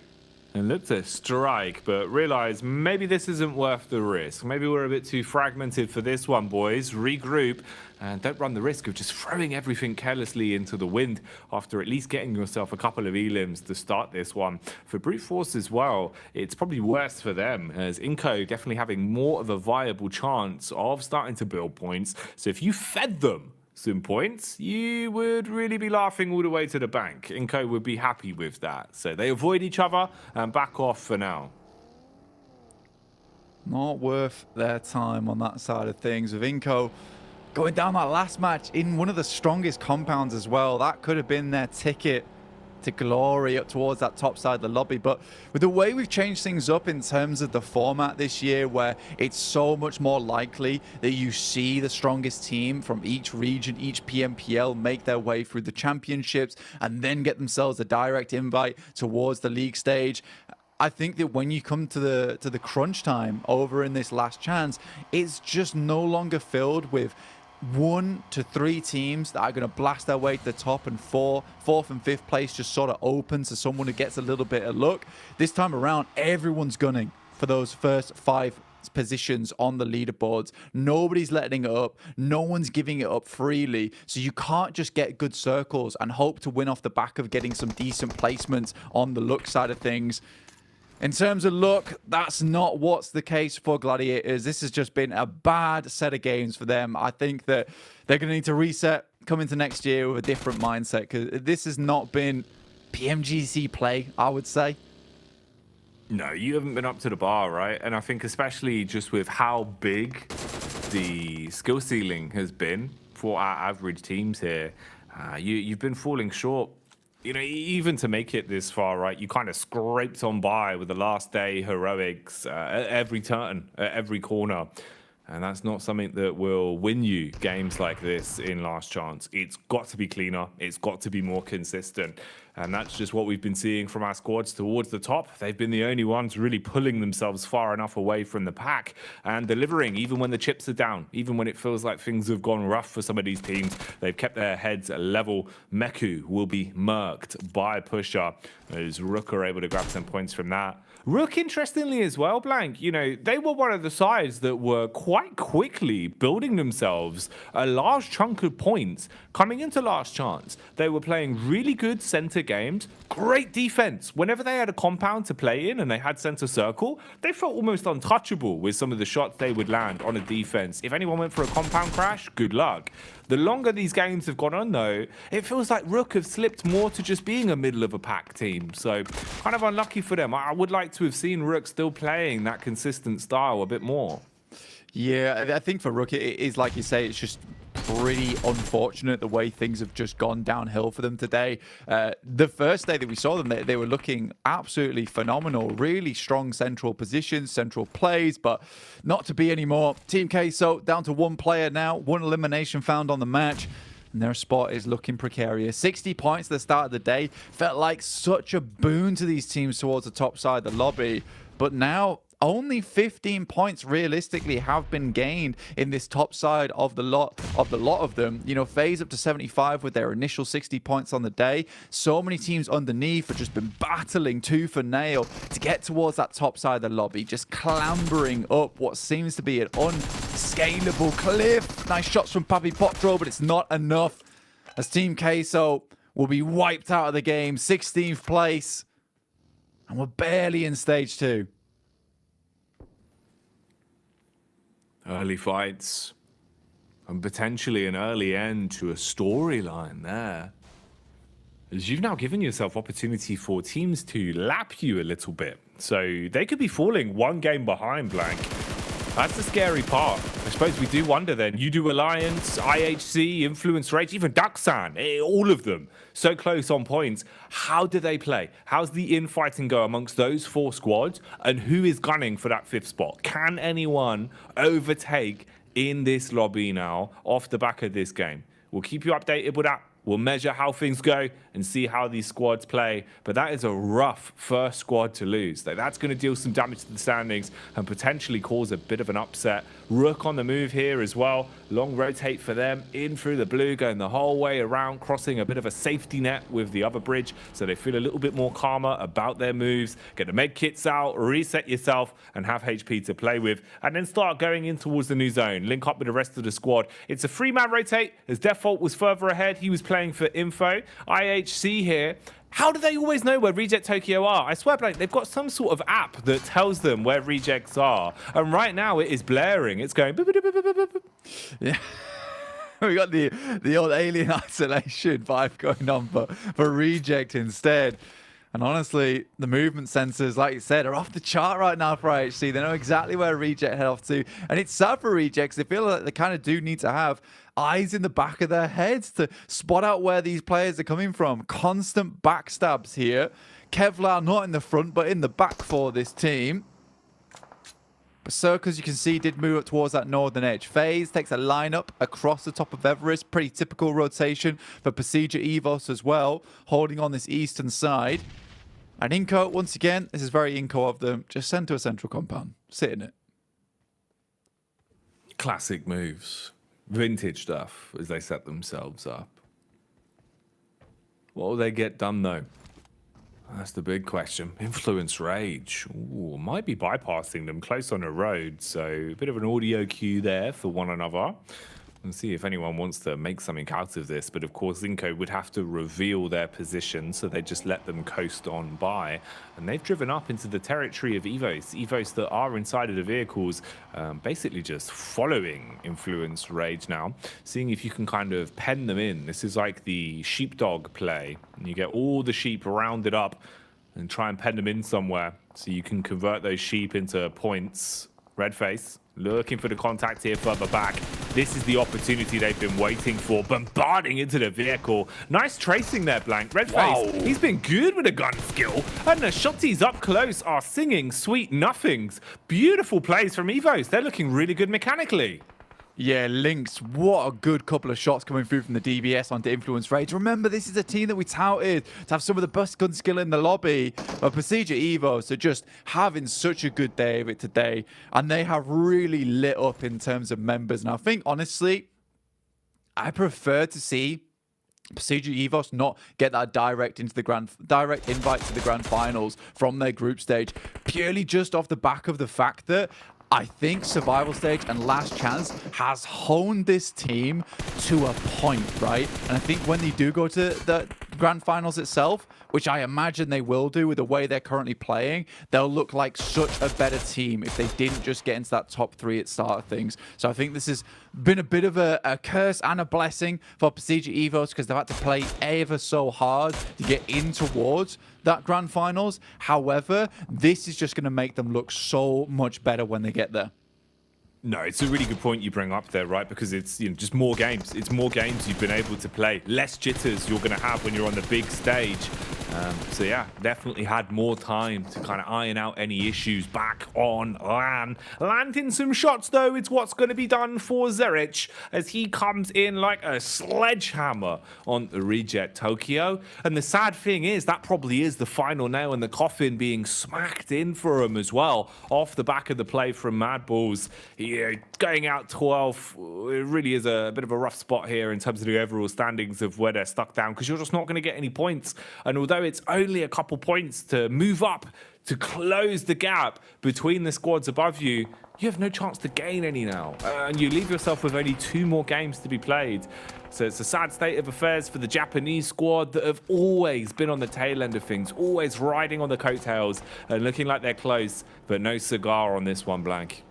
Yeah, just cannot quite chase up to them. Next circle shifts here. You can see it where Madballs have a fairly decent position to play around with. Gladiators, this is just a last hurrah for them, realistically. Moves up to where Federal is playing. Currently has a nade in hand, tosses it through. Gladiators look to finish him off. Federal finds the first hit and will take down the second. And this is just kind of the way the Gladiators' entire tournament's been going. It's just getting outclassed by some of these other teams. And Federal able to keep his hopes alive for his team. game just a little bit longer. Those 2 points might seem minimal, but it might be just what Influence Rage needs going forward into those 2 final matches of the day. BTR taking a hit from Udo Alliance. Honestly, the best edge style team in this entire lobby. They are so comfortable playing this with massive splits holding on this eastern side. They finish off Satar in this situation too. DX, another central squad we have here. Thai team looking amazing at the moment on Erangel. And honestly, for them, going in towards Miramar, it's a map where they still do fairly well. They still do fairly consistently from some high ground spots, but getting another good game here on Erangel would just secure their position, right? Really lock them in. Yeah, it would give them more safety. Hello. Scoped assassin coming out though. Duxan peppering bullets on the distance as we're seeing some knocks being found. Enigma Galaxy holding strong versus Rook that want to rock the boat as they've pulled up to the compound looking to clutch this one out of the hands of Rook. Okay, trades either side. Ooh, really low HP as well, but still standing blank. Kind of blessed with divine intervention on that one. You've got a sliver of health and they find their way through it, weathering the storm to pick that one up. Stereo frags between the 2 compounds. Teams wiped off, so Rook are gone. So again, if that storyline for Rook was on the cusp of a comeback, probably not going to be happening anymore. Yeah, I think when you look at it for at least Enigma Galaxy, like they've done well to get towards the end games of a lot of these matches, considering where they were at the start of the day with barely 5 points on board. Up to 40 now, that's decent. Pre-pod, quick switch into the vehicle, avoids elimination by the buggy.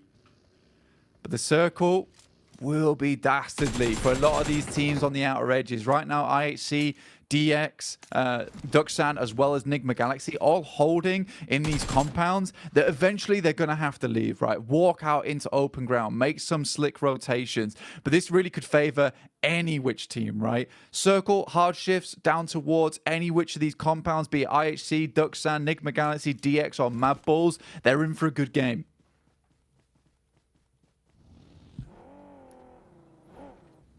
They certainly are. And they're on to put a spectacle on for us. With the way these games have been going, been hard to call down to the wire. With some of our squads really building themselves a way back into the upper echelons. Evo's here, always commanding respect. We were singing their praises for the level of confidence they've been able to establish today. Looks like IHC have eaten a nade though. It's basically a mortar strike. It's dashed out from BTR. Grenade after grenade blowing up in their face.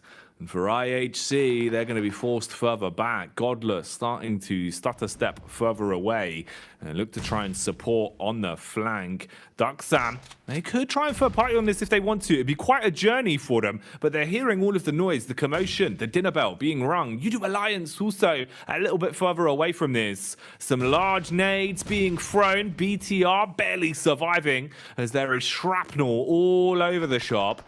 Difference is IHC have got such good positions. You've got the high ground here. You've got a nice angle to work with. You can peek from the rocks. You can peek from the top of the roof. Alex has got cover to play with. You push up on him. All BTR have is these smokes. And smokes aren't going to last forever, but they might get smoked literally. Udo Alliance, they were debating this blank, but it seems like they do want a third party.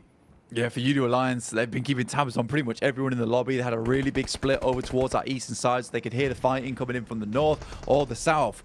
They smell it out down towards the south side and look to just bombard over towards BTR. A lot of nades been thrown, but not a lot hitting right now. And not getting those tag markers makes it difficult to ascertain exactly where these players are. And with Cluck already falling, that's not the greatest of starts. Luckily, Olio, the main man from the team, does initially find at least something. Only one player now remains from BTR on the other side of things with the DPS. Iftar takes a big hit, but it's not enough as Olio steps up and Demo will finish the job.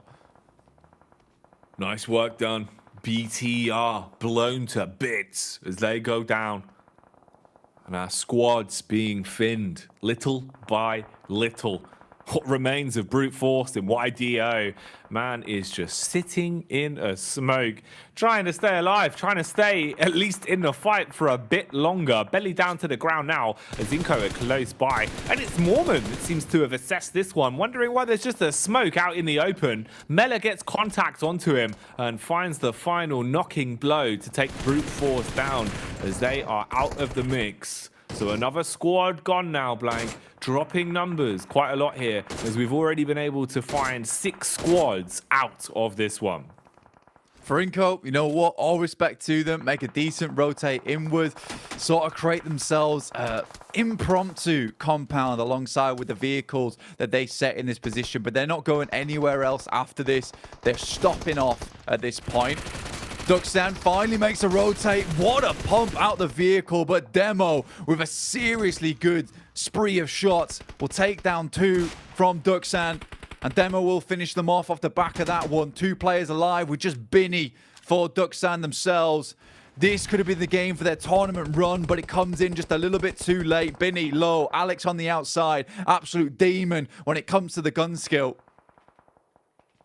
Oh, yeah. Alex goes off. Alex the Annihilator is what they should call him, Blank. Whoa, right in the face. Point blank punishment, as he will say goodbye to Duxan, denying the dominance from South Korea, as he does not want to allow them to get momentum. And that's a big play. It's a nice assault from IHC. And remember, the key fact that we were looking at was those 3 squads, Udo Alliance, IHC, Influence Rage. They were all toe-to-toe on top of each other. Hell, even Duxan were right in the mix there. So that's 4 squads that could have lapped one another, with IHC taking them down. They've got 5 elims and look to really climb the ranks. Udo Alliance have to give a great test of themselves to deny that being a possibility, as they are neck and neck at the minute. Yeah, fighting toe-to-toe one another at this point in time, but IHC no strangers to the cage match, because it's felt like they've spent their entire time just doing jiu-jitsu versus a lot of these other teams. Inco currently towards that central arena. Circle moved up towards that northern side. Procedure Evos on the northern edge alongside with the Mad Bulls. It's FaZe attempting to get through this fielded area, but it's not looking likely. FaZe. Down they go. Enigma Galaxy, even if they don't make it back into the safety net, they are at least being the reaper of the server, constantly swinging that scythe and just taking down some important teams, stopping them from being able to gain as many points as they would possibly want. So right now it seems almost like it is just aggression for Enigma Galaxy to stop these top squads. That's the mission that they have been going on, and it's been working quite nicely for them.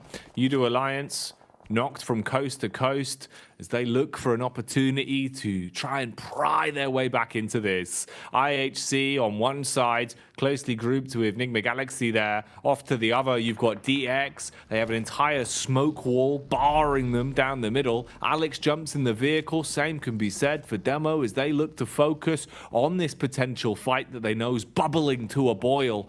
Over here with Udo Alliance, and they're just sneaking up on them, staying close in the smoke, looking for the first fight. Evos are there as well, Blank, so this could be a hefty clash here. A lot of teams on top of one another. Lots of shots coming through. Inco finds a shot over towards the Mad Bulls as well, and will finish off Zerich in the process. Inco up to 5 eliminations on this map. Enigma Galaxy, they see the smoke train. They send in the nades, and it's all but over for them. Players from Mad Bulls still trying to keep things going though. A nice nade over towards Inco. Will at least find a couple, but it's Nenebeche with this off angle doing so much work for the rest of the team. Vitali is down, but the same could be said very much so for the Mad Bulls. Losing players here and there, but it's free from topside. Spots out towards Nenebeche. Good shots can come through. Frozen taking punishment from afar. Has to get away from the vehicle before it explodes, but Squash will find it. Squash trying to flatten anything the Mad Bulls can bring to the table here. Redface, always so good at just scanning the horizon and looking for any firefights where he feels like he can steal points. And again here, that's what he's going to be building into. Enigma Galaxy, another one, as they backstab that Zinco that are being pulled apart from either side, losing a lot of their manpower. starting to buckle under the pressure. I don't really know if you can reset from this now. At Mad Balls, they've got you all penned in, they've got you trapped, and you're being blasted from both barrels, from the front and the rear here, with Nigma Galaxy having the hillside control as well. Nigma that might actually have let it slip a little bit. So tunnel visioned on fighting in towards Inco. Evos from all the way over here find a few pot shots to connect onto one player and get a knock in for free. Yeah, some great shots coming through from Lynx at the moment. I mean, they're still holding on that side of the map towards the northern edge. Really cheeky peeks coming through from the Mad Bulls, but both players on a lick of HP. No first aid kits to work with. The blue slowly consuming them too. Nigma Galaxy realizes, you know what? It's time to go. We can't sit on this side for too long. In comes Coops behind the tree. Doesn't know that Mad Bulls are also here. Happy to get the free elimination point off the back of this one if they can hit their shots. Oh, Tulika. He's hitting some big licks as he will strike down another man. Low on HP. But still standing, still waiting. They're lining up, they're doubling up, potentially giving away a free collateral if the damage is there from Rafa. Burns onto the first, easy spray, converts it onto the seconds. Mad Bulls, they've seen red, but they're left down in the dirt now as they're gone.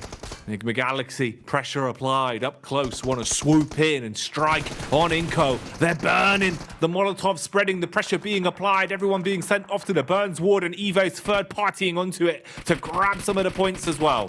Fair play to Inco, honestly. They've really held down this position so amazingly well. It's a really tough spot to hold on to as well, where so many teams are taking shots at you. Luckily for them, they're able to kind of deny the sightlines from that eastern side, which is all starting to pop off now. It's Procedure Evos, DX, Udo Alliance, all unbelievably big behemoths inside of this lobby, looking to go head to head.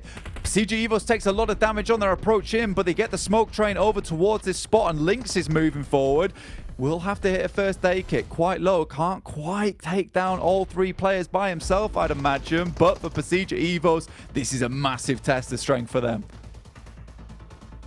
Oh, it is indeed. You're going to need to have that extra 20%. You got to go bigger. You got to go brighter and really deal some damage in a spot like this. Everyone scrapping for control of the compounds. Evos, they've pulled up to the scene. They're ready for it.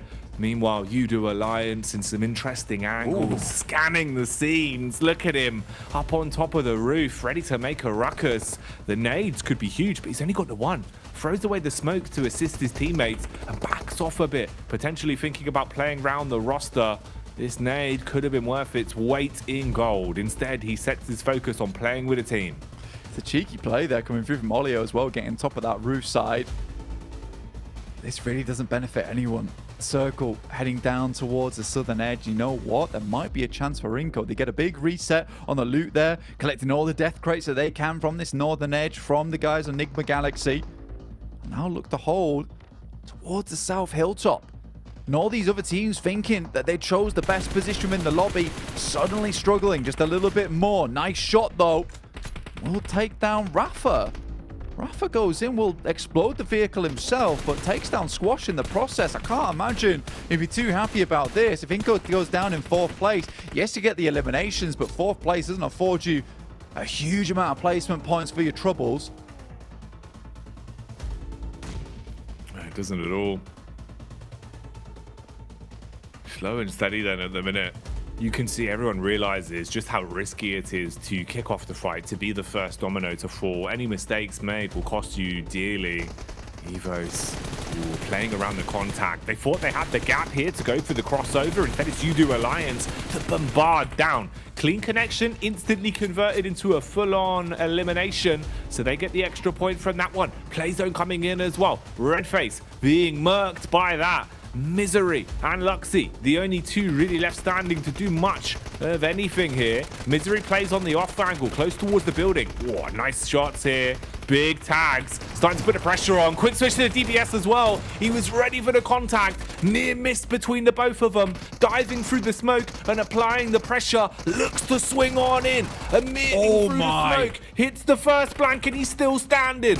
Swinging round, S12K comes out. Almost thought like you had it for Misery, but it's Olio. Quick swing up towards the top side. Now versus DX. They're down a man. Zone 9 starting to close in. The final one to hit. Will pick up Cluck in the process. Knows he needs his buddy to get those team shots off over towards DX, but they got the high ground, and Udo Alliance realized this was their best hope. Take down Inco. Take down the rest of DX. And that's what they've got to do. They've got to find these pickups. They've got to connect these shots. Smoke wall thrown down. They know the location of Levi's. They saw him peeking from behind the tree, but they might be barking up the wrong tree on this one, Blank. You're outnumbered. You're outgunned. You're stuck on the hill eating nades, but it doesn't matter as the AK slays onto the first trade back. It all falls onto Cluck. So low on health and finished off by who else but Chow, as he'll connect that one, and DX steal away the chicken dinner. And for DX, another big chicken dinner like that. That right there is their grand finals ticket. It is so unlikely now that anyone's going to be able to pass them up in terms of performance. They have had such a sick last chance, and you can tell there's relief here for the team, because even if there is 2 more matches to play, it is pretty much donezo for this squad. They're ready to go towards the PMGC grand finals in Turkey and take it on with the best of them. And they deserve it, man. They deserve it massively. DX were a side that even back in regulation, in what was dubbed the group of death, you know, they showed us so many big plays, so many moments of great teamwork. I think that is the one thing that sets this side apart, Blank. The communication, the way that they're able to rely on each other for trades, the way they use utility off of each other's calls as well. DX have all of the necessary talking points to have a world-winning roster. They've shown that, and they are looking championship ready right now.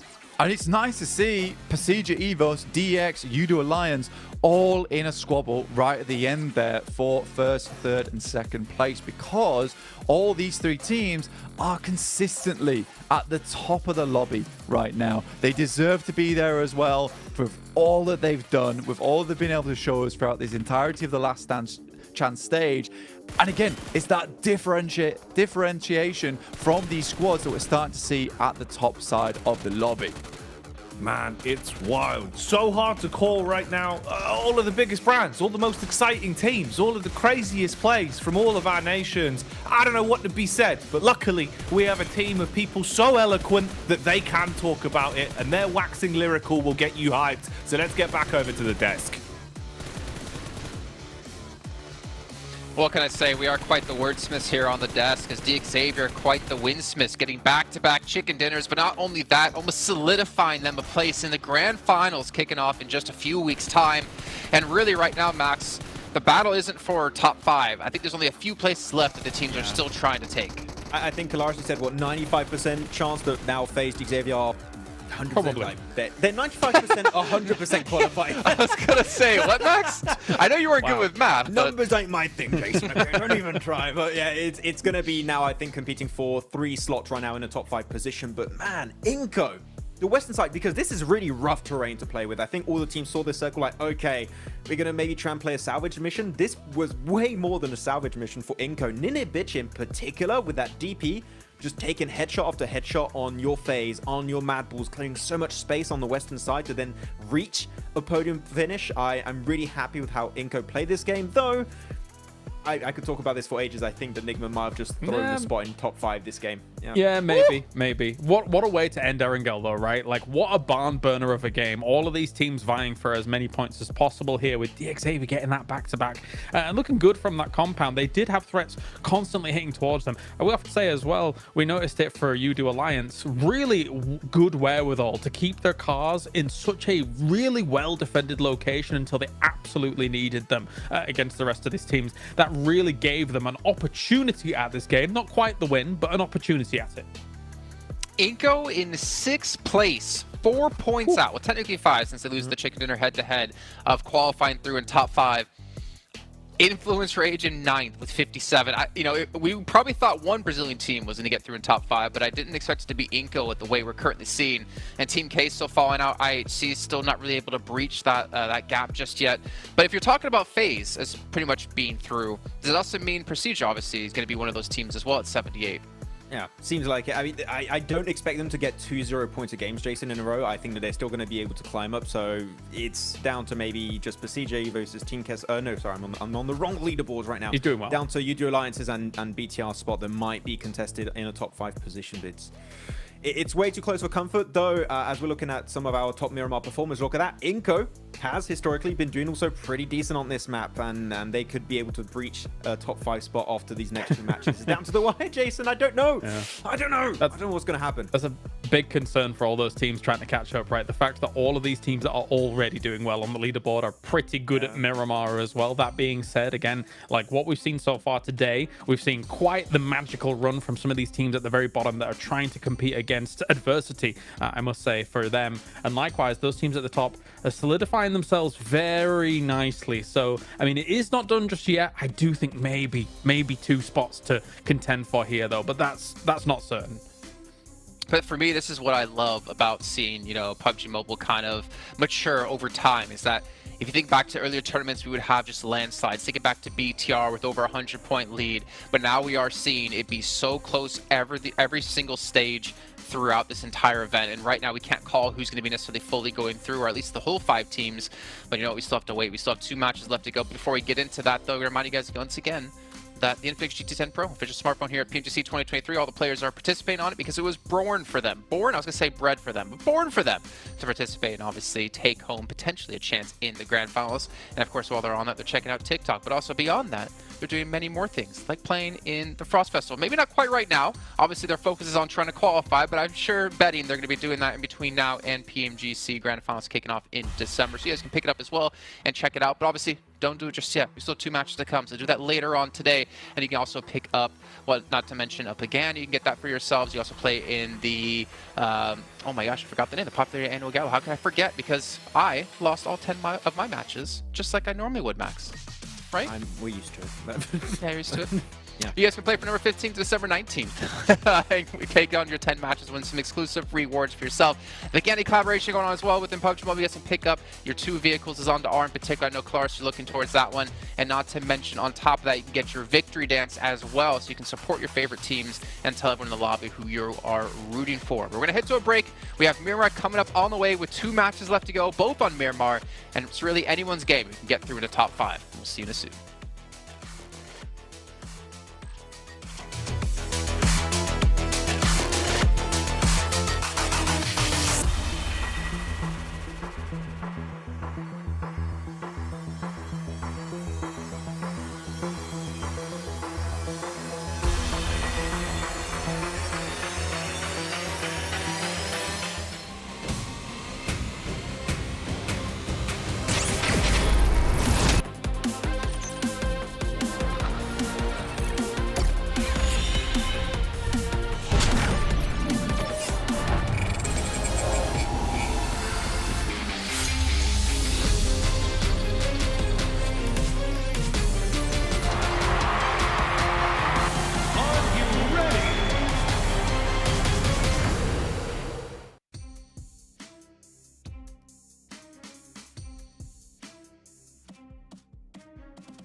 So we're going to have a little chat with you right now. I'm not sure exactly what it's going to be necessarily, but I do know about how long it's going to be. Max, man, let me just ask you this. Are you pretty satisfied with the teams you currently have in top 5? No. Okay. That's not the answer I was expecting. I kind of wish there was more slots, considering the quality of teams, the caliber of teams we have at the moment. Yeah, I wanted to see Infinix Rage, Nigma Galaxy doing a little bit better here. I think that some teams at the top have some good showcases in terms of, for example, DX already good at placement points, maybe not limbs. It's just going to be tough to transition into the grand finals, but I think we can still have big changes here on these last 2 matches. I get into this every single time, Claris, but as we approach our last 2 matches, we obviously know which teams will not be getting through. Is this where they get to be an extra force in the lobby and potentially change the fate of some of the teams? No, honestly, if it was me, I would just get more extremely aggressive, right? Like, just try something insane, but I don't know if it's going to materialize. He said the thing, Max. Let's head over to our commentators to get into our 5th match of the day, our penultimate match. It's over on Miramar. Jackie and Blake, take it away. Thanks, Jason. That's right, man. 2 games left. That's all that there is to decide the fate of some of these teams, Blank. And with how competitive today's been, oh boy, oh boy, oh boy, how's it going to go? Is there any going to be a last-minute shift, a last-minute disbalance for some of these squads to break into the top 5, Blank? Or do we know who is going to the finals? Oh, look how hyped up Duxan are. That's where we need to be. That's the sort of energy that everyone at home should have for these last 2 games. Yeah, we need that Duxan fighting. We need all these teams fighting to get themselves in towards that top spot. Right now, for the guys over on Duxan, it's not looking impossible. Neither is it for few teams ahead of them, right? Team Kato, IHC, Inco, as well as Influence Rage. Just the barest breath away. Duxan currently the furthest behind at 11 points. I would say most teams underneath this position, though, a little bit difficult to get in, right? Not impossible, with the way that we saw Duxan get themselves a 29-point game earlier on today, but very, very tough indeed. Heading over towards Miramar, though, this is FaZe's match of choice, and with dropping down to 3rd place, this is likely where they want to bump those points up just a little bit more. But I would say 3rd, 2nd, 1st, looking fairly healthy at the moment in terms of point. BTR definitely in that difficult zone at the moment in 5th place with 67 points, where it looks to be a little bit scary. I think Udo Alliance, if you're fans of the Malaysian team, you can feel a little bit safer in the fact that this is a very consistent squad. Profiting over them is going to be difficult unless they completely throw away these last 2 matches of the day. I'm Blank. I've adjusted my stance for this one because I feel like this is going to be a crazy game, man. These Miramars have been delivering so much. For one squad in particular, I feel like FaZe just seems to go Super Saiyan, right? Whenever we get onto Miramar, they look lethal. They look comfortable. They come out absolutely swinging. But there's quite a few squads in this lobby that seem to have their bread buttered on Miramar. It's why it gets so exciting when we make it to these final 2 games of the day, especially with how much they've done for us in terms of weaving the narrative together, with keeping it close. It's not been ridiculous towards the upper echelons, where it seems unachievable in people being able to get lapped here into these last few games. All right, hello, have a look at this. Look at this zone. Interesting on the zone there, but also interesting on the fact that Udo Alliance, 1 point average on Miramar so far in Last Chance. Yeah, not great, mate, not great. That is stressful considering, you know, I said they were a consistent team. They seem to be very consistent when it comes to Erangel and Sanhok, but Miramar looks to be a real pain point for them. And at 71 points, you know, that's a position that could be easily taken away from you now. If you only get 73, you're looking at IHC, Team Kato, Inco, Duxan, Influence Rage, all gunning for those kind of points at the end of the day, which I'd assume they'd hit. So, in fact, for Udo Alliance, this is a lot more dangerous than I initially thought, Jackie. Yeah, this is not going to be a walk in the park by any means. And Udo Alliance, like the one thing that has kind of been a bit of a saving grace for them, at least, is how smart they've been in terms of when it is a high percentage fight blank. They play really smart PUBG Mobile, at least in the sense of playing the numbers, right? Playing the percentages. If it's a low percentage chance to actually get anything beneficial out of it, they don't throw it away. They're not going to go for it. They'll at least play smart. And I think that's one of those things that can be a big backbone, a big boon for teams like that. If you know how to prioritize fights, where to really maximize your point score. Looks like we're having a bit of a rehost on this one though, as the headsets are coming off. Not too bad. I mean, honestly, we were live for about 60 seconds there, so it's not the end of the world. It's not as if anything's been shown too early. We can kind of have the ability to run this one back and keep things consistent. Just means it might be changed a little bit in terms of the circle and the playing path we'll get next outing. Yeah, I think for Mad Bull's shown us a little bit of a different change of pace there for themselves down towards the south side and lost Higos. Maybe that's a play they don't pull out again. Usually drop over towards Puerto Paraíso at the end of the day. So again, playing path could be wildly different. So could the circle. I think that's the first time in a while it heads up far towards that northwest side, giving some of those teams on the northwest edge a little bit of an easier time to rotate on it. But again, it's all in the past. Got to put it behind you now. Think about this as a fresh match indeed, whilst you wait for these teams to get themselves back into the game. BTR on your screens at the moment. Here's a quick one for you, Blank. Whilst we get a rehost going, let's have a quick rehost riddle. What kind of running means walking?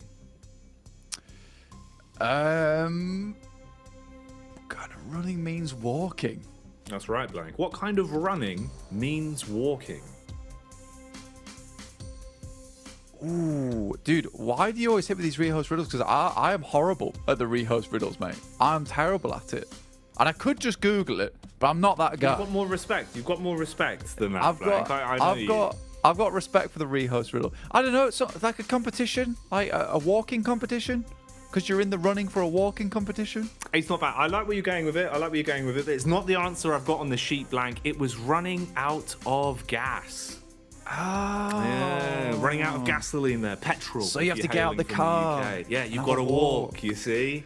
Yeah. Oh, of course. I think I went too deep into it there. I tried too hard. Yeah, that's what I always do on these ones, though. This is great, by the way. This is the sort of thing that I would like take a picture of and then put up in the back of the boot camp facility. Yeah, the smiles and thumbs up. I do like the tossing of the heat pack as well, just slamming it down. Yeah. I've got 2 games left. Just let me play the game. My hands are too warm.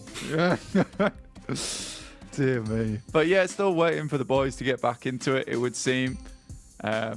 Do apologise, of course. Well, it is your fault. You know, you did release the technical gremlins into the building, didn't you? Yeah, I did. And they're in the I let them out the cage. Now. Exactly. I've been warning you. I've been saying you shouldn't feed the IT gremlins after midnight. But you said it's fine. They're not going to swell up and turn into loads of computer gremlins. And look what happened. Look what happened, Blank. They look so cute. I just had to give them a little bit of food after midnight. It's my fault. My bad, guys. But heading back into the match in 40 seconds, very, very shortly. The classic nondescript pillow. We love to see it. The old land pillow, mate. The land pillow. It has to happen. The dirty white pillow. Yeah, people love a land pillow. You can always tell the players that excel the LAN pillow. I tell you what, there is really one weird one that I've seen. The most bizarre LAN setup I'd ever seen is there's a player that has his chair back rotated. He wants it the other way when he plays stage games. So they have to unscrew the back of the chair, flip it round the wrong way it's supposed to go, because that's how he likes it to feel pushed up against his back. That's odd. It's odd, right? Not sure I feel about that one. It's a bit backwards, literally. It is a bit backwards. Literally just trying to destroy his lumbar. I mean, okay, fair enough. Maybe it gets him into the mood of things like, I'm uncomfortable now. Right, I can't be any more uncomfortable in game. Yeah. Right, so yeah. I guess so. But luckily, Blank, it's resolved. The problems have been fixed, and we set ourselves up then for the penultimate game. Oh, okay. It's not the same. It's not ideal. Yeah. Horrible playing path, I'd say, that towards the southern edge. Really pens a lot of teams into a different location. Mad Bulls, again, like I said, I don't think they would have been going back down to Minas del Sur, Los Higos way. Instead, drop up towards Puerto Paraíso. Influence Rage, I imagine, going to go far towards Impala. But directly into our penultimate match here for the last chance. Which teams can make it towards the top now, because this is the final stretch, the final run. And again, I would say more than anything, the penultimate match a lot of times is more important than the final one, because you at least need to get yourself close to that boundary to have your final breakout. If FaZe didn't have at least some decent games on their last 2 matches, it wouldn't have been possible over in that survival stage to make it into the last chance here. No, it's true, man. I think Miramar really is one of those points where if you get here and you go above and beyond, if you really do pull out all the stops, you have that potential for what can be a whirlwind swing of 2 games back to back, and that can be enough. You know, 2 games, definitely more potential for points. Double the amount of points, potentially. It's just the way that goes. Only the 1 game gets a lot harder, gets a lot more awkward. So starting off with your best foot forward now, going into these next 2 games, and forgetting about everything else that's happened leading up to this point is what you have to do. Mentality has got to be at an all-time high, and you have to come out swinging. We need to see confidence for a lot of our squads here, namely Influence Rage, man. If they want to change face now, Blank, I need to see 2 back-to-back games where not only are they fragging, but they are gunning for placements as well. They're gunning for chicken dinners. Gladiators right now just getting gunned more literally as they give up the opening elim to Enigma Galaxy there. Yeah, if Gladiators, I think, taking this trash drop down towards the south side, especially on a southern circle like this, you gotta expect teams to be around this area. You know that Nigma Galaxy drops off towards that western side. You know Mad Bulls are going to be having a cheeky peek down towards the south eye as well. So I think you drop close and try and play a buddy system off the back of that in terms of looting. Again, we don't have to talk about them too much here. Right now, 16th place, impossible run for them. Up towards that northwest side, though, Duxan gets himself nice and situated towards San Martin early on in the game. So ready to head central. Reject as well in a fairly decent position down towards that south side. Certainly not out, I would say, is that 13th position, even down towards 14th with Mad Bulls with 41 points. There's still potential here, which is insane to say that 14th can still get in at the end of 2 days. Right? That is ridiculous. Duxan just about regrouping with one another. It's been a long drop on the parachute, almost immediately pulled there, but will find themselves into a decent spot.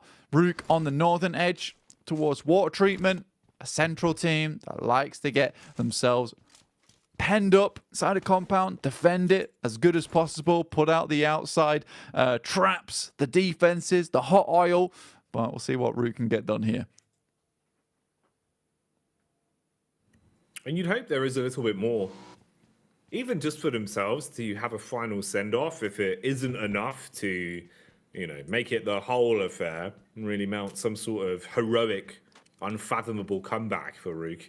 At least you're giving a good test of yourselves on the way out the door. Because they've played some blinding PUBG Mobile. They've had some corkers, some of the shots they've been hitting, some of the actually out of the meta setups they've been using as well, like you were mentioning with the gas cans and a few of the setups. It's been pretty cool to watch. So their defensive gameplay could definitely still have a bit of a leg up into our last 2 games of the day here.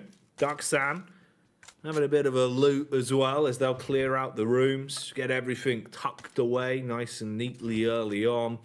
And that's kind of one of the big things, is where's our first fight going to come from? Who will throw us a bone and potentially make the first mistake? Lufa, he's lurking. Okay, they don't clear the angle blank, and he peeks off the back of it. Lufa strikes into the first man. Map geometry could work for him, but he's not quick enough in getting behind that AC unit, so he takes a heavy hit there and gets dropped down to the ground from Squash. Inco finding that opening knock, and they're wondering, where's the rest of his team? Where is everyone else? Yeah, not looking to save him either. Lufa left behind. And I think for Lufa there, yeah, there's big potential, right, where you can actually get yourself a fantastic 1v3 position in that location towards power grid. It's not to be, though. He doesn't cross quick enough, isn't able to find himself into the position behind the AC units, as you were saying. So for the boys on Reject, they'll be down to just those 3 players, and their run becomes much more squeaky in this match. Not quite in stage 2 just yet, but we have a lot of teams down towards our south side. Udo Alliance looking to move upwards. They find Meku on the approach, will take him down. Quick and easy elimination, so already they're on average, right? They found their 1 point of the game, which is better than nothing. And for Udo Alliance, they know they need to do a lot in these last 2 Miramars. Yesterday was not good for them. However, today has to be if they want to maintain their position in that top 5 to go towards the grand finals. Inco, very close towards the top 5. And I do wonder if we're going to have the Inco special from last year. Just finding some good positions. Oh dear. Finding some good positions in the center of the circle and then just squeezing their way into that top 5 at the end of it. YDO showing you what it looks like to climb a set of Dutch stairs here. It's very steep. Very hard. Sometimes you go tumbling back down on your bottom. But he at least will make it the second time around and gets up towards the top. Looking down on Rook now. Okay. Bullet's going to bite him instantly. They've got nades as well. Chucks that one in. Pretty nice, actually, Blank. Good forearm on him. Lands that right on target and wipes about half of his HP off. So YDO probably not fancying really committing to this one as heavily as he had previously. And now Rook are aware of the location as well. So they can try and set up for this, at least keep themselves out of the danger zone. IHC on screens here as well, roaming on in. Okie dokie, Papi Patro, he'd probably be first contact on this one as Zol's looking for the peak over the top of the hillside. Ooh, hang on a minute, Reyes on the swing round the back, actually just burns him instantly, Blank. That's a freebie.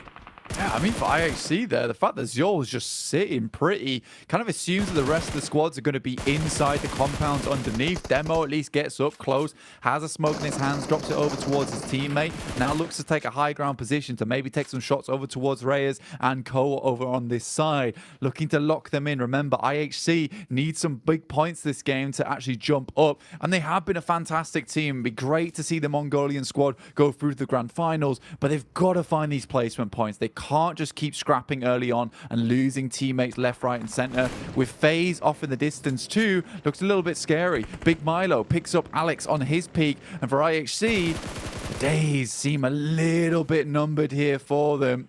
They're losing players left, right, and center. Luckily, Ziol's back up on his feet. And right now, IHC desperately getting their teammates back up into action. Trying to reset as quick as possible, but they're being barreled down on. FaZe saw an opportunity here to try and strike in the back line, and a few of those connections will rain through, fastly closing the gap as well as they hop behind the steering wheels and drive down onto IHC. So many squads on top of each other there as well. So this fight is basically just a big old dinner bell that is being rung back and forth. Everyone's looking to get stuck into the mix. FaZe being able to pick up a good majority of the elims from it as IHC are melting. They are evaporating the longer this goes on. Demo tries to go for the getaway and at least be the sole survivor of the Mongolian squad as he'll be bruising off in the back of the vehicle and just focusing on going as far away as possible. Hopefully, he doesn't run straight into the awaiting arms of BTR or get backstabbed by Enigma Galaxy. That's quite close by. For FaZe, where's the next fight come from? Now you've won out on that one versus IHC, you're going to be moving into the zone where you'll have Reject Tokyo just a few steps ahead of you. I mean, for IHC, right, Demo, you're right. He's just sending away as fast as possible. Gets in the vehicle, will not be walking anytime soon, wants to keep the gas running, because he needs to get towards a very, very safe position in the circle and just maintain presence. Needs to get 3 or 4 points on this match in terms of placements. Maybe steal away some eliminations through this game as well to keep them with that springboard going forward. Team Queso getting barraged upon by BTR as they don't allow them to scale up this cliff. Already a vehicle's gone. The monster truck a little bit more sturdy though, able to get over towards the top side. Mate, Satar has ruined them, Blank. He's been really good today. Like, some of the shots we've seen him hit, especially when he has a DMR in his hands, he's feeling super crisp. Really, really nice to watch. Or even here. It's the tracing, Blank. It's the mechanical skill that you can see he's got down to a T, right? The way that there's a target so far off in the distance, so he's accounting for everything in his mind, but keeping up the tracing, it just looks really nice to watch. So gun skill there for BTR, always being a bit of a blessing for them. Satar again, he proves it, Blank. That's a headshot as well onto Tixi. How does he do it so easily? Yeah, I mean, you called it perfectly there. Satar from BTR has been a really big standout from that team. Certainly hitting some disgusting shots. Kitsune's rocking up towards Rook Esports. Pretty sure they spot over towards him. Satar once again knocks out Team Queso. Reyes tries to peek out for just the barest second, but he's on it like a swivel at the moment. Pusher goes down to Prepod from up on high. Will fall too. This is the position on the map that both these teams been scrapping over, because this is quite a difficult position on the map to play. You know, you've got crater fields up towards this northern side, hellish spot to play around with. You got the ridge sides down towards the south and the deadly fields on the southwest, which I imagine not a lot of teams would like to see in play. But we're about to see stage 3, where it shrinks up, where these teams will have to go. Some of these teams are heavy committed towards the high ground early on. They want to hold on to it, and we do head further south. So there's fields still in play. A lot of area becomes really, really difficult to hold on to going forward, Jackie. Yeah, it's not going to get any easier to remain in control of your territory here, with most of the landmass already disappearing and squads duking it out against one another.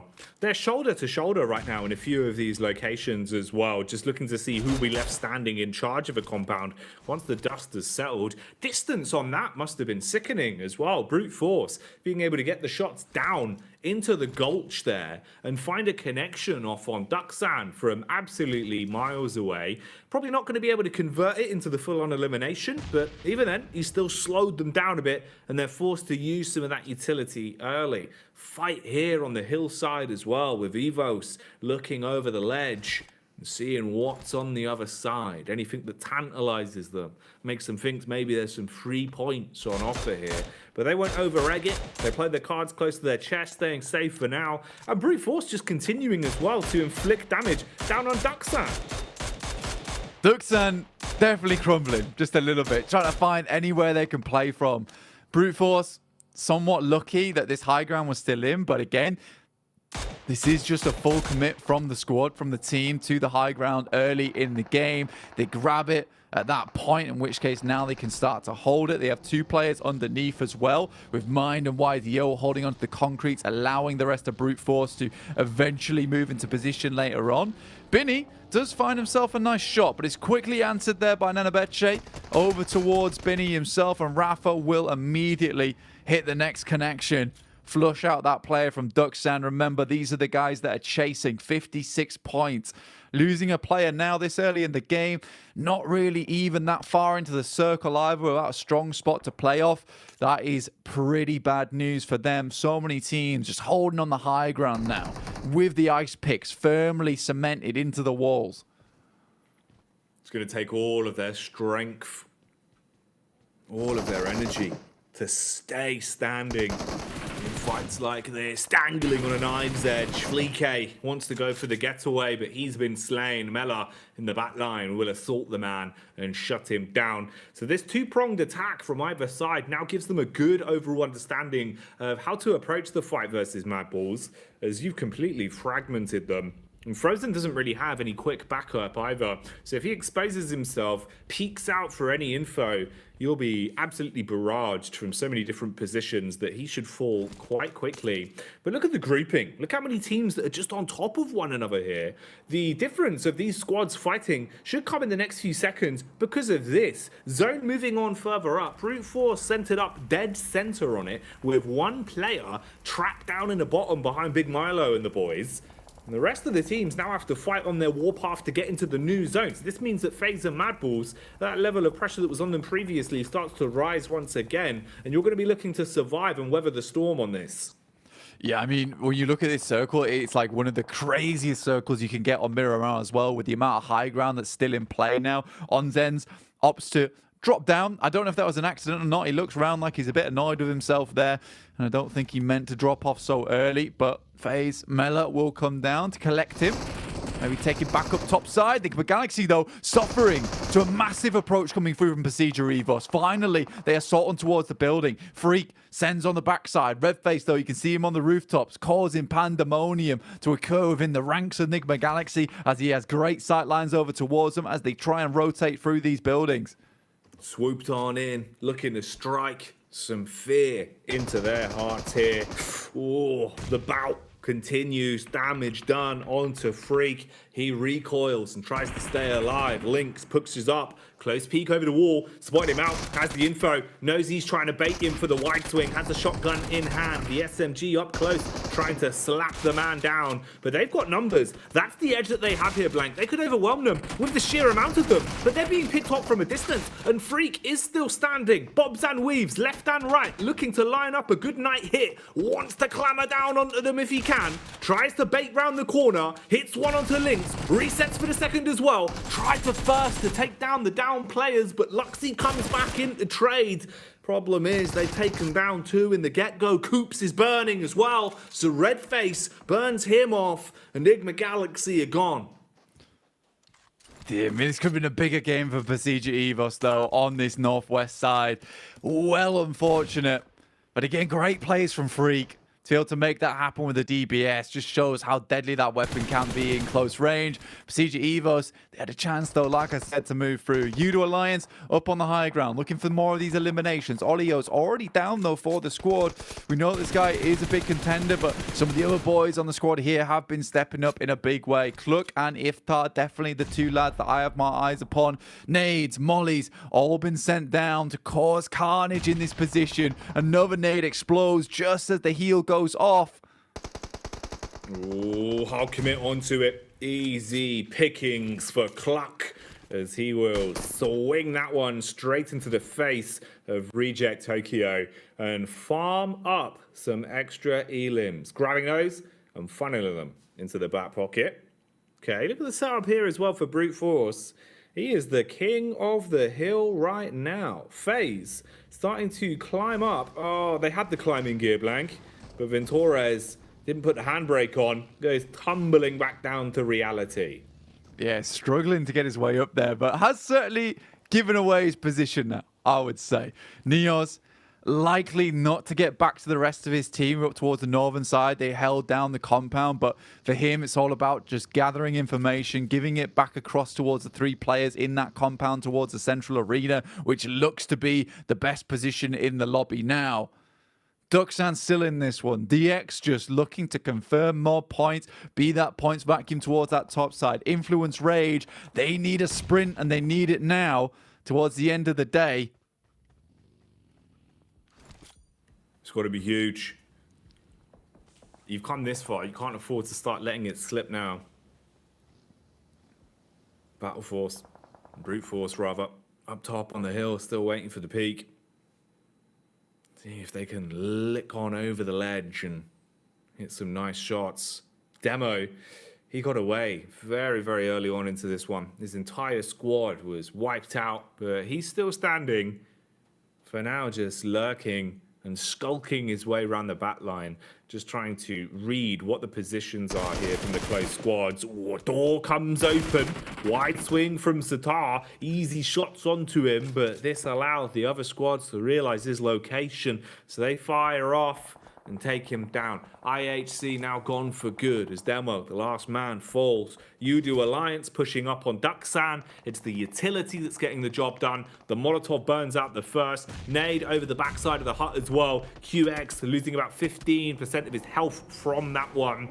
And they want to just swing on this, looking to finish it off right here, right now, and not let the man from Duxan survive for much longer. Does win one fight out with the UMP on the swing. A nice shot to pick up, but he's traded and finished off.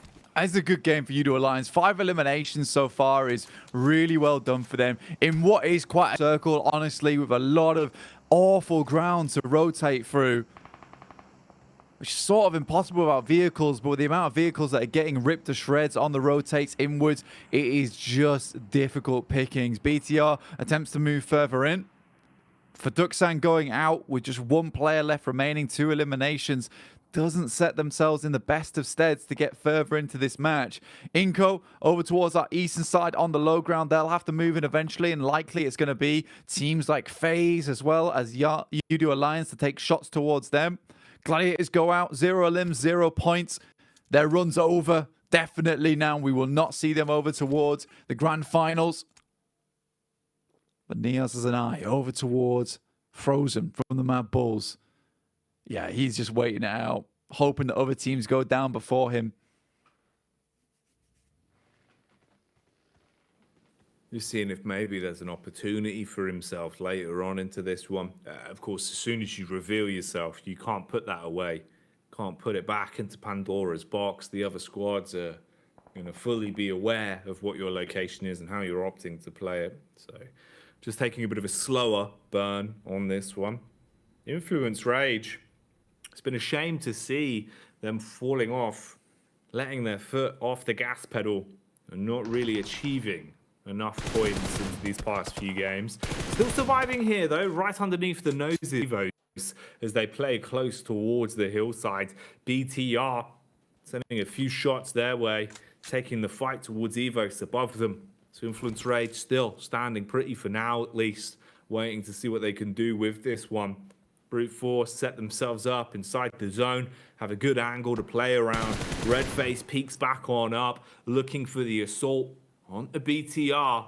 The smoke's blocking off all the angles blank, just making it so hard for him to hit. But a couple of those shots are on target, and about half HP wiped off Lepar.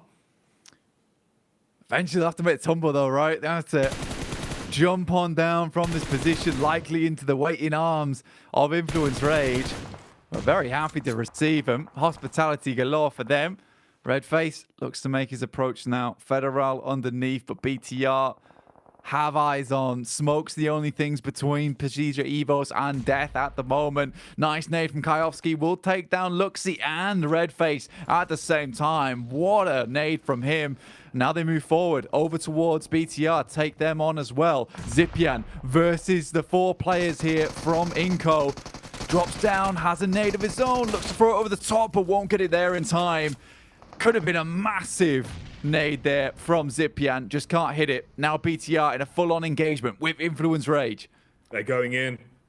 No longer is it chip damage from a distance, it's all about the aggression up close. But in a matter of seconds, Blank, they've already lost so much power, so much stock on this one, as La Paz basically all that's left. Fragmented from the rest of the team, the other 2 members so far back because of the HP damage they took. La Paz isolated, and it should be a freebie. Influence Rage want to try and clean up on this one. They don't overcommit to the push over the hill. La Paz peeks back in, has time to heal up, hits a shot, turn and burn. Chow, meanwhile, starts a fight versus FaZe, so that's going on over at the barn. Sitar as well, with the pickup there onto Mad Bulls now. Both of them drop down into the deck as they're just lurking on this one. They've gone from having all 4 alive to just a duo that's basically broken in sheer seconds. Inco also fighting on this one. Everyone bombarding bullets down at them. Not looking good. Squash about to be run over. On Zenz as well, still finding the shots if they took a couple their way. Lil Boy is holding it down for Influence Rage, and BTR are out after that one. Some great movements there from Influence Rage. Looked really bad towards the start of it, but a lot of the teams started to chime in just a little bit. FaZe down to just 1 remaining member. Inco somehow made it off from the compound on that southeast side to get up towards the northwest to sit inside that little bunker where we did see the ramp in play. Law does go down to a nade. Brute Force constantly harassing this team of Influence Rage. It's DX once again towards the center. The big point sponge towards that top side, looking for another chicken dinner. Already had the back-to-back. Greedy though on this final day, looking for one more. Team Queso to break back into that top 5. They felt like they'd been so hard done to earlier on today. Getting pushed out of it, not able to maintain that momentum from yesterday. Can they make it the three-peat? The back-to-back-to-back? Or what is the outcome we're going to be seeing here on Miramar? As of now, Rook aggressing over the hillside onto Udo Alliance, peppering bullets their way, but not quite cleaving his way through him just yet. They've given enough time for the reface on the shotty. Still missing these. Really has to hit those. And finally he will. Udo Alliance go down off the back of that one.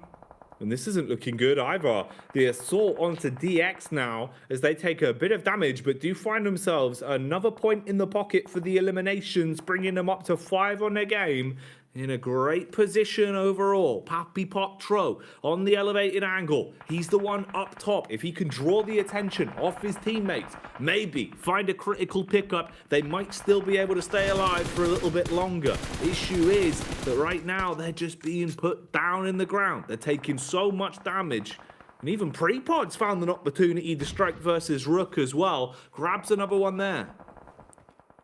Okay, so somehow living this through, and Reyes drops a big nade on him.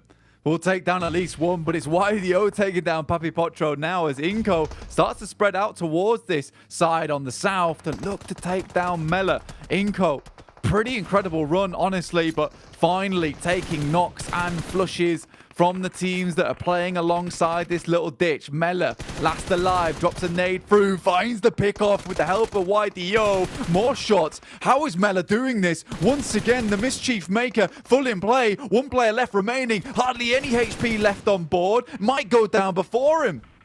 Mela, the big merc, the man that's been ruining the dreams of all these other squads, continues to surprise again today. And he's staying alive at least until the zone ushers him out. FaZe finally gone as they go down. The Miramar madmen that had been serving us success on this map will not have a chance to get the chicken dinner today. Instead, that's up to Rook, DX, Team Queso, and Brute Force. Rook's chances instantly expire as DX get the lineup on that one. Lamborghini has been Ferrari peeking into a lot of these fights and delivering some sick shots. Another one blank as he rips the head off of Prepod. DX up to 10 eliminations now, really playing some unreal PUBG Mobile today, looking for that back here to finish things off and makes things so unbelievably hard in that final game as they take away all the points from these teams at that top side. This Thai team has more than made up for it for the fact that Vampire Esports won't be joining us in the grand finals. Their brothers though, their bigger brothers with their bigger muscles, their bigger biceps will be at the end of this one as DX has more than done enough now. They've gone above and beyond in this last chance to make it through to the grand finals. I'd even go as far to say they're playing in a different league of their own now. Yeah, looking unreal, looking absolutely unbelievable with some of the plays they've been pulling out today. You got to give them credit. You got to give them props for what they've done. The individuals showing up when it matters most. Any one of these four players feel like they can go absolutely nuclear back to back in these games. Right now though, they strike once again, looking to put the final nail in the coffin here on Miramar and guarantee a third chicken dinner in a row. Lamborghini with the charge in, closes down. Brute Force, all that remains, just two players trapped back, being swung upon by the full squad of DX. 2v4, is it possible? Probably not with the way that DX has been playing. They're on fire right now. There's a pip in their step as they move through this one. YDO, last to fall. The back-to-back pulled off in the last chance by DX. A big cheer from this team and a big cheer from their hometown crowd because this is an insane performance from these lads. And they've just made it even harder going into that final game on Miramar. The free Pete from DX. Free chicken dinners on the trot, not dropping, not stopping, only adding more points between them and anyone else that is under them. They're not thinking about top 5 blank, they're thinking about being number 1 hard stuck as the top team here at the end of the last chance. That's what they want, and with one game left, that's a very plausible feat with just how much they've done for themselves, how big of a buffer they've built off of these back-to-back games. It's not only winning as well, it's the fact that they're doing it in style, with eliminations, with the team looking red hot. Yeah, I mean, the Vietnamese squad has just been disgustingly good today. And it's hard not to talk about them when we want to talk about some of these positions towards the bottom side of things, right? Towards 5th place, towards 4th. Who can make it in off the back of it? And I mean, I sort of have to talk about FaZe a little bit. They lived quite a while in that game. It was a bit iffy here and there, as well as Udo Alliance actually being able to get some points back on the board for them. But we're heading over towards a board of our own with the director, Mr. Jason Kaplan. The director, the chairman, I go by many names, but one name I can't go by is the back-to-back champions, like Xavier getting 3 wins in a row, getting themselves 100% secured into the grand finals, and more importantly, keeping the dream alive for other teams out there by soaking up these points towards the top, Max. Yeah, I gotta say, Xavier made me eat my words. They were a team that were just about getting into the late game and getting podium finishes without getting a ton of eliminations. What a massive change of mindset. It's in the similar sense to FaZe, that now they just reach the late game. I knew it. Just start getting eliminations. So I'm loving it from the Xavier overall. They just solidified their spot here in the grand finals. But I didn't even see that Lynx AMR from Rare. It's really cool. I always like me and Galar. Love it. Yeah. Run Lynx AMR watch. It's fantastic. It's like bird spotting, you know, but there's always the chicken dinners rolling in for Xavier. I cannot believe it. A back-to-back. They join, of course, the 3-time on a day winners from prior situations here in PMGC. It's just insane. Insane to see in a high-octane situation like this, where it does feel like their mid-game is usually very quiet, but then they're able to hold down certain spots towards that late game against all of these encroaching threats that are coming their way. So if you can play a quiet mid-game and get yourself towards the late as 3 or 4, yeah, albeit, that's great. And the most important play here for Xavier when they were on that little dip on the road is just clear your Team Kessos, your Brute Force, and some players off phase on the southern edge. The moment you can do that, you can transition on the ridge of the road and pretty much take the fight versus the remaining two teams of, I think at the time it was a player of Brute Force mainly taken care of. But look at the things they updated, and it's tied, man. What? Oh, come on. It's too close. I don't know, Jason. South America all over there. Ridiculous. Yeah, Team Queso tied with Bigetron. Inko, of all teams, able to make their way to 7th place, and Influence Rage in Reach as well. Even IHC currently in 9th. I mean, it's really anyone's game right now. Bigetron, you better hope to not go out early, because if you do, that could be your demise. Even U2 Alliance, I want to say, isn't necessarily safe, as they do have a 6-point lead over Team Queso. So a couple of teams we really have to keep our focus on here, because if they drop out, they're not only dropping out of the match, they're potentially dropping out of the grand finals. Yeah, we could have two Brazilian teams qualify in the last game here, Jason. We could have Inca and Influence do one of the biggest comebacks here at the end of the tournament. I'm adoring every single minute of it. I'm looking at the point spread right now, actually. Even Duxan, technically, if they have a massive pop-off here, could also catch up. We're going to need to see something similar to game 1 of Erangel, pretty much, if they want to make it happen. But the fact that we got so many teams competing for such a small amount of spots remaining to go into Turkey in December, it's pretty nuts right now. And from how things are going right now, the sponge effect is also happening at the top, which means that threshold entry point into top 5 is going to be even smaller than what we expected. So a point or two is going to make the difference, Jason. You got to flush every single one of those eliminations while you still can. I mean, Clarks, we already know who's going to win this last match anyways, right? Apparently. If it's to continue. If they did, we bow down to you. That would be unbelievable. I would love to see that here if the Xavier could continue on the warpath that they're currently on. But I will say as well, looking at where Alliance has ended up, I think it's a great glow up from their previous survival stage. I think they kind of squeaked by a little bit in that survival stage, but they're constantly being able to find podium finishes, not necessarily wins. It would be cool to see maybe them finish it off and kind of solidify themselves in that top 5. But yeah, it's down to the wire, as we kind of expected. I'm very excited for it. I mean, we're getting to our final Miramar, our final match of Last Chance.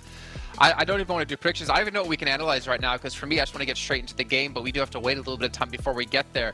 I do kind of worry, though, with the pressure kind of mounting for these teams. We've seen teams crumble in the past. We've seen Team Queso struggle. We've seen Bigetron struggle. I'm kind of wondering with IHC, they've had a really pretty rough day today, minus, like, I think in my head, the one match they had with 10 points overall with the 8 eliminations and 2 placement points.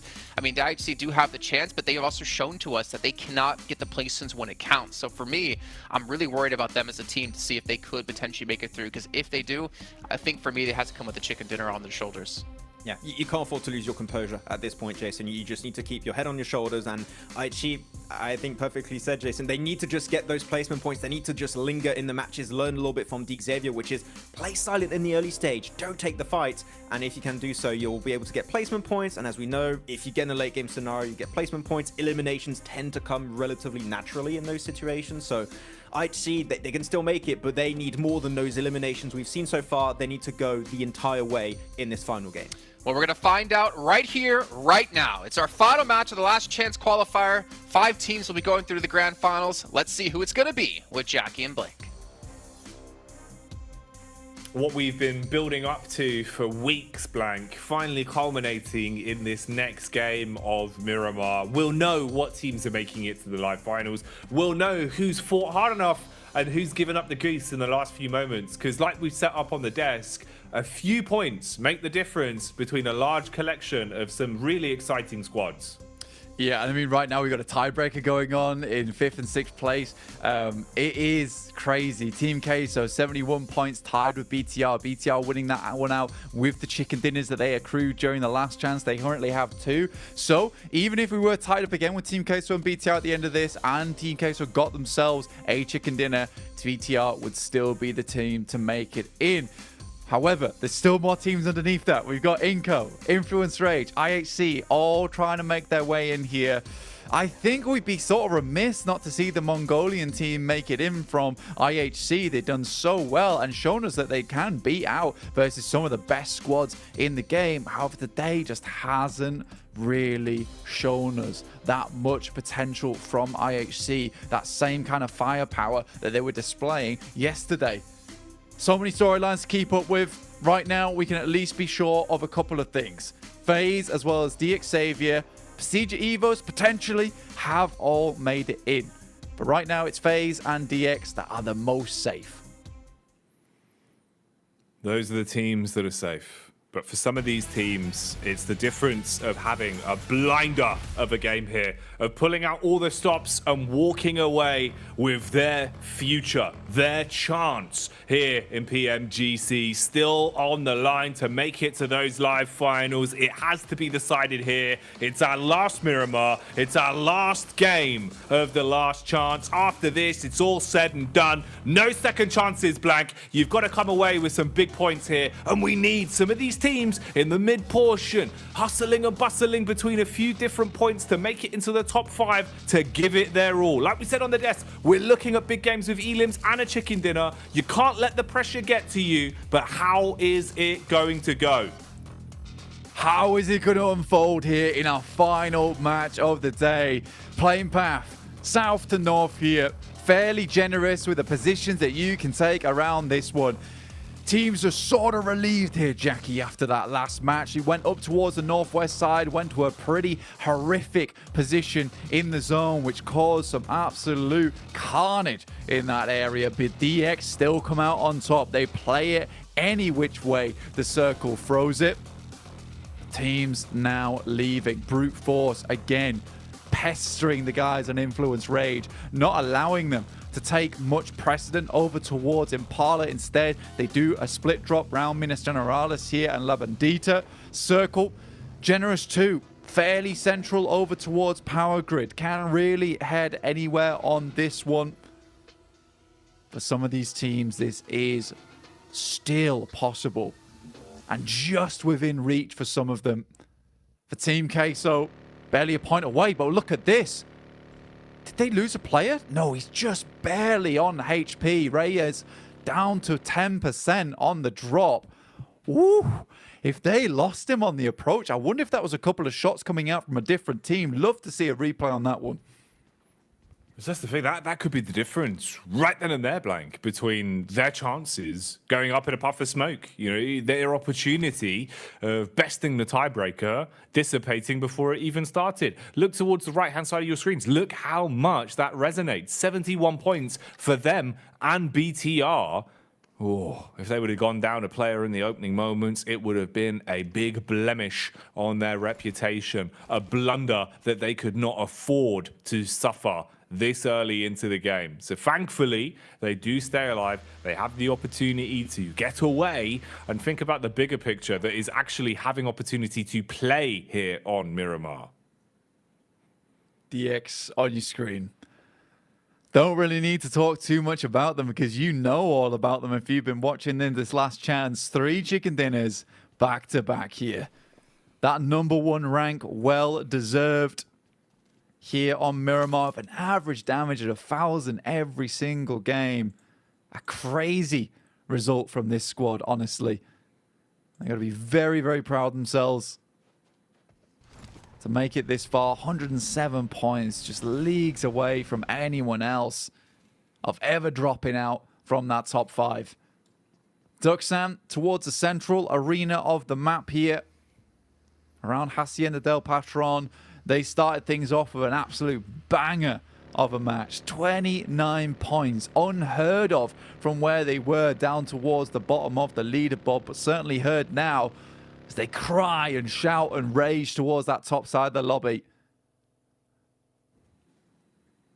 Sarah, playing on the edge here towards the rock. Trying to just peek over the top and see if anyone's coming his way, if Inco are going to bypass him and he can barrage a few bullets in their direction, basically setting up for a bit of a trap here. And this is one that Inco really will need to win out on. If they go head-to-head, Inco has a lot less to gain than they do to lose. You need these points so you can move on up and actually make it into the top 5. They don't overcommit. They just stay where they are for now. And Sara's not going to make much of a play here either. He'll just be holding and looking out for someone else to greet him first. So Inco not throwing away the potential early opener on this one. 4 points could make the world of difference, Blank. From 68, it would take them quite far up. But losing the reject here would be the worst news possible. They might just find them on the approach. Inco needs to have a good fight here, otherwise their tournament lives are over. And one of our first teams to face off against another squad. We saw this drop happen last game. Inco versus Reject. Sarah the first to fall. And I'll just crawl in, and Inco knows. They smell danger in the area, keeping a watchful eye out. Sarah just edges ever closer here. Sarah slithering his way forward. Seeing if he can peek up over the ridge side here, look for a potential fight. Remember, this is Inco's dreams. This is Inco's tournament lives on the line in any of the fights we see them getting into. So it has to be picture perfect. No room to reset, no room for error. Make one small mistake and it could cost you gravely. The peek up from Sarah hits first. Inco realize that things are already getting out of hand. Pressure mounting. They need to reply quickly. Rafa stutter steps his way down the hill. Lufa, low on HP, gonna have a nade dash directly at his noggin. We'll see if that one works out. Meanwhile, Squash is struck upon. So they've lost one member. Inco already down to a triple threat blank. It's not looking good. Back and forth here, one apiece, one elimination closer, but one player down, like you say. And with it being on the outside edge, Inco's got to think about leaving and soon. Drop a smoke out. Attempt to create a getaway path from Reject. Sarah might have just caused Inco to lose out on their chance to get into the grand finals here. Sarah just still watching. Slid his way up behind that rock and struck like a viper onto the guys from Inco. Vitali sends in close towards the tree line. And you've got to be stuck in between two minds right now. They're debating this one. They're thinking, well, it is a raw 3-on-3. If we get the points, maybe it's enough. Maybe it balances out the fact we've lost Squash. Maybe this will put us into a position we can actually break through into the top 5 off of. So many thoughts that are going to be racing through their head. You can see the paranoia. Look at the body language. Look at the way they're peaking this. They're worried about so many fights. They're worried about so many things right now, all off the back of this one play. This is crazy of how much influence this could have as well, because this is Inco's chance of actually going to those finals. All because Reject strike without opening pick. All because Reject find a free frag where there was no room to reply. And they're looking more timid. The way they're posturing looks like they've given up the chase on this one. They're going to play for the longevity blank. Play on that long game here, Jackie. Get the vehicles back into position and then just move on out. There's a couple of sight lines on the side, but I think with the speed at which Inco will be able to get out of here, they're likely to be able to be safe. Refilling the gas canisters, realizing this might be a long journey ahead of them. Quick swing on the top side, check for the peaks, check for the angles. You can tell, like you say, Jackie, the paranoia is here, just back and forth all the time, unsure where to go. It just ends up being that San Martin and Power Grid are some of the best spots in the circle right now with this shift. Off he goes into the distance. A wheel is spun out. Not quite enough to find the knock or the elimination. However, it might just be FaZe to do the final bidding.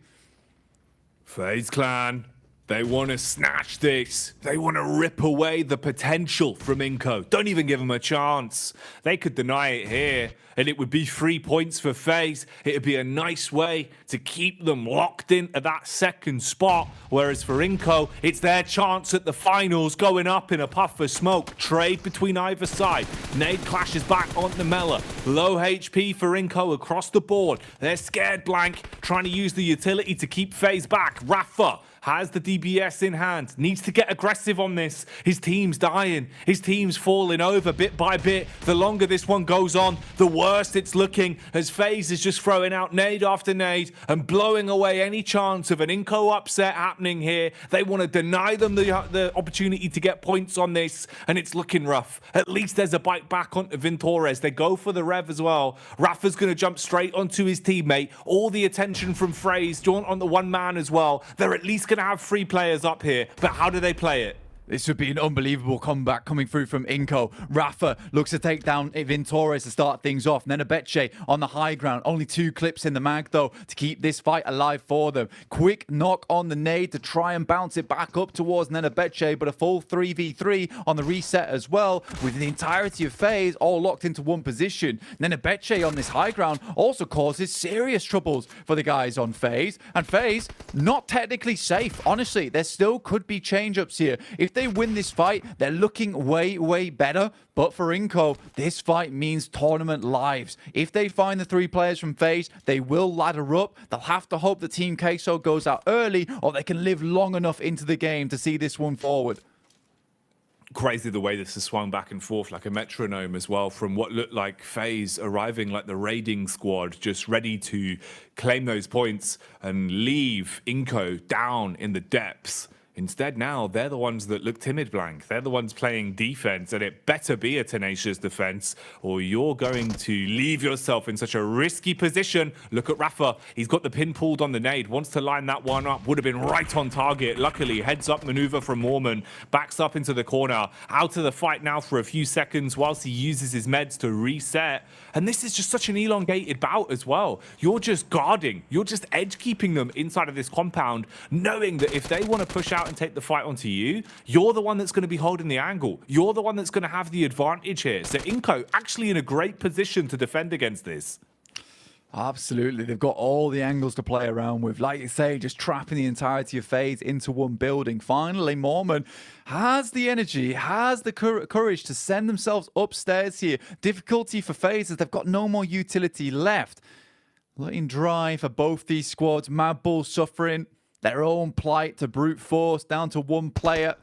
They'll be out now. No chance in hell they'll be making it in. Brute force similarly suffering. But for Inko, they want this fight just to be over. They don't want to be here anymore, locked in combat. They want to get looted. And that's one of the key points, right? The longer they spend time here, Blank, the less time they have playing the game, the less time they have getting that ground loot, getting themselves supplies that are starting to run out. And it's also just the constant heart-in-your-mouth action. You know, you got to think about the fact their adrenaline must be pumping right now, Blank. You're basically in a tournament lives fight between FaZe, and it's been elongated to about 3 or 4 minutes here, where you've just been sitting, waiting, not sure when you're going to have to strike, not sure when they're going to leap at you. And it's not looking good. I mean, either side have used so many of their actual benefits that they had coming into it. The meds, the utility, ammunition's going to start to run dry as well. A lot of pressure on that. And I don't really know how you release it. It's just going to come down to which one of them survives on the fight. Meanwhile, Gladiators eating nades to Rook. So they steal away a few. Nice. Okay, here we go. There's the first peak. BTR. They pulled over with one, but it's Inko that gets struck upon. FaZe with the first peek through the window, hitting a nice headshot. Vitali, he's got to back off, needs to play defensive. Blank. FaZe, they're giving the 1v1s. They're going in individually. They're isolating these peaks. They're not playing together, but luckily Mela, the madman with a shotty, cleaves round the corner to grab a big pickup and puts them on their last legs. He's bailing out. Rafa's giving up the goose. He wants to get some distance on this. 1v1 here for Rafa, on towards Mela. Mela, an absolute DBS menace himself, will at least flush out one of their players, giving the chance for FaZe to get 2 players back up on their feet. So they'll threaten the res on either side. Mela can hold down the fort in the front side, maybe drops the smoke. In comes Rafa on the side, full HP. DBS primed here and ready for Mela versus Nenebeche, and Rafa himself quickly goes for the push on the DBS, but they don't want to let them get these players back up on their feet. Immediately, Onzens goes back down. That's 4 eliminations. That'll take Inko higher here, over the top of Team Queso, puts them in 5th place, knocks both BTR and Team Queso out. All down to Mela now to save not only his life in the tournament, but also potentially Team Queso's and BTR's. Mela, he's been the clutch master of Miramar. He's been that talking point, Mr. Consistent for FaZe. And this is where that consistency's got to shine through. They're bruised, they're buckled, they're breaking down. And look who's arriving on the scene. The dinner bell. It's been so loud for so long. Team Queso, they realize they can come in. They want a piece of this. They want to get stuck into the fight. Mela, all he's got to do now is wait. The game has changed. The mindset here is that if he can just survive long enough, maybe there's an opportunity to get some points. Strike back whilst the rest of the squad's being torn apart by Queso as they're on the scene. Reyes with the initial nade. Throws it in. Inco going to be realizing now we've got to do something about this. We need to clear out Mela. We need to get into a better position, maximize as many points as physically possible. Sure, 4 elims and getting into the top 5's great, but making sure that you're still going to be there by the end of this one is a whole different story. Dear me, this is intense indeed. Team Queso taking it into their own hands here to remove the offending party that's attempting to challenge their position. DX goes out in first, allowing the rest of the lobby to just battle it out. Inco gets upstairs. Mela immediately taken out the way. Now 2 players alive. Rafa on an absolute streak here. Rafa's playing some blinding PUBG Mobile right now, but for how long does it last? That is the huge question mark over the top of this team. Will this be a defense or will it be a fast for Inco? Will they let it slip through their fingertips? First man drops down, gets absolutely slaughtered. Rafa trying to stay alive, playing towards the doorway, has the DBS, but he's going to get knocked off his feet. Team Queso, a much needed pickup, and it's onto the team that knocked them out of the top 5, but look what's happened to the standings. Immediately, Team Queso back up into 5th place after that one. Procedure Evos taking down BTR as well. They're losing members left, right, and center, and this could be BTR's run over. Our 2 Indonesian squads not likely to make it back in. Luxy, Lynx, Redface, Misery want to be the only Indo squad to make it through here. Looking to knock down the final member of BTR, drop them down to 7th place. No chance in hell to get back in. Just Superboy now remaining, and Misery has a nade with his name on it. Misery throws in the first. He's still got more in those pockets, more nades, more utility to use to strike against BTR, grinding them down to a pulp now. Zevos, they want to guarantee a big point scorer. They want to make sure that their 3rd place remains that. Their 3rd place here in the last chance. Early nades to slow down the plays from Superboy. At least still alive. Heart pounding in his chest as the adrenaline's going through his veins. But he just stays out of trouble. Keeps his nose clean. Meanwhile, it has not ended for Reyes as the reign of terror for Queso continues. They find another strike, this time onto Enigma Galaxy, and get themselves another elim. A trade back and forth though, and look at the grouping. Everyone's on top of one another. You've got Enigma Galaxy there with Brute Force and what remains of Reject Tokyo in such a small petri dish. Tiny little petri dish. But a few samples available, and that's Reject, Brute Force, Enigma Galaxy, and Team Queso themselves. Team Queso want to go a little bit further. They have taken a knock. They're trying to keep things back in contention. We're over to this horrendous position on the map. It could go any which way here, up towards the Western Plateau, in which case you want to take yourself one of these compounds, or further down towards that southeast side. We will see what happens, because this is indefinite right now. Teams looking to spread themselves across the high ground on this ridge. A ridiculous amount of action already occurring on your screens today. Couldn't have asked for a better ending myself. This has been huge, man. Some of the fights that we've been given here, Blank, it's like a movie, the way they've been scripted. Didn't expect it to be so decisive. So many moves.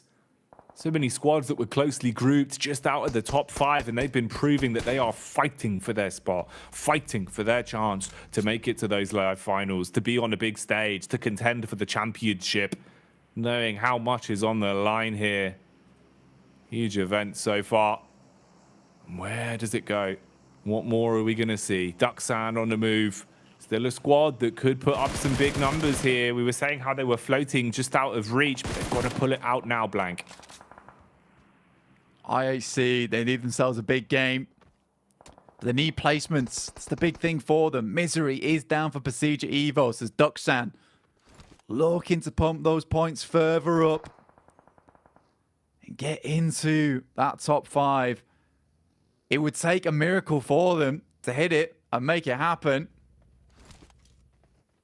But again, for Duxan, we've seen the type of games they can come out with here, Jackie.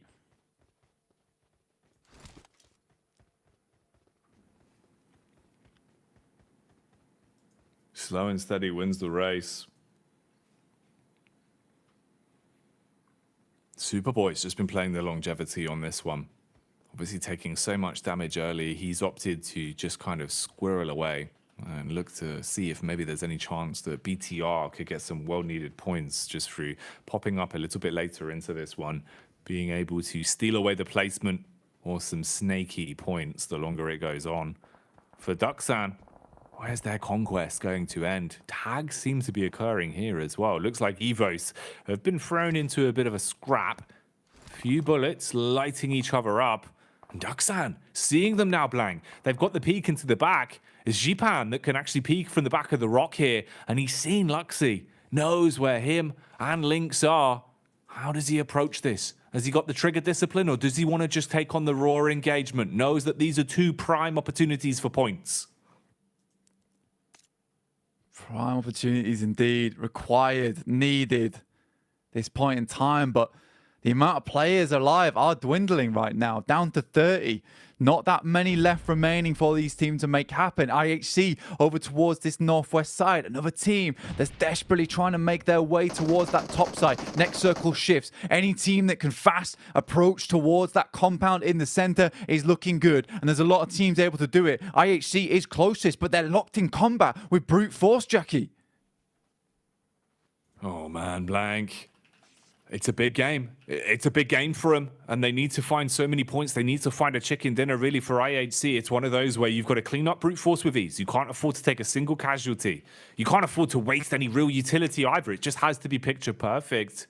And this is the one that's mind-boggling me as well. I'm just wondering if we're going to see some sort of heroics later on from Superboy. It feels like there's always a potential for this man. Individually so talented, but he's lurking right now. IHC seem to have realized what's going on. The fact that brute force, they're lurking up on him. They're coming in one by one. Peek from the first as Demo, the demolition squad leader, blows them to bits. Perfect play with a nade. The utility master detonates them.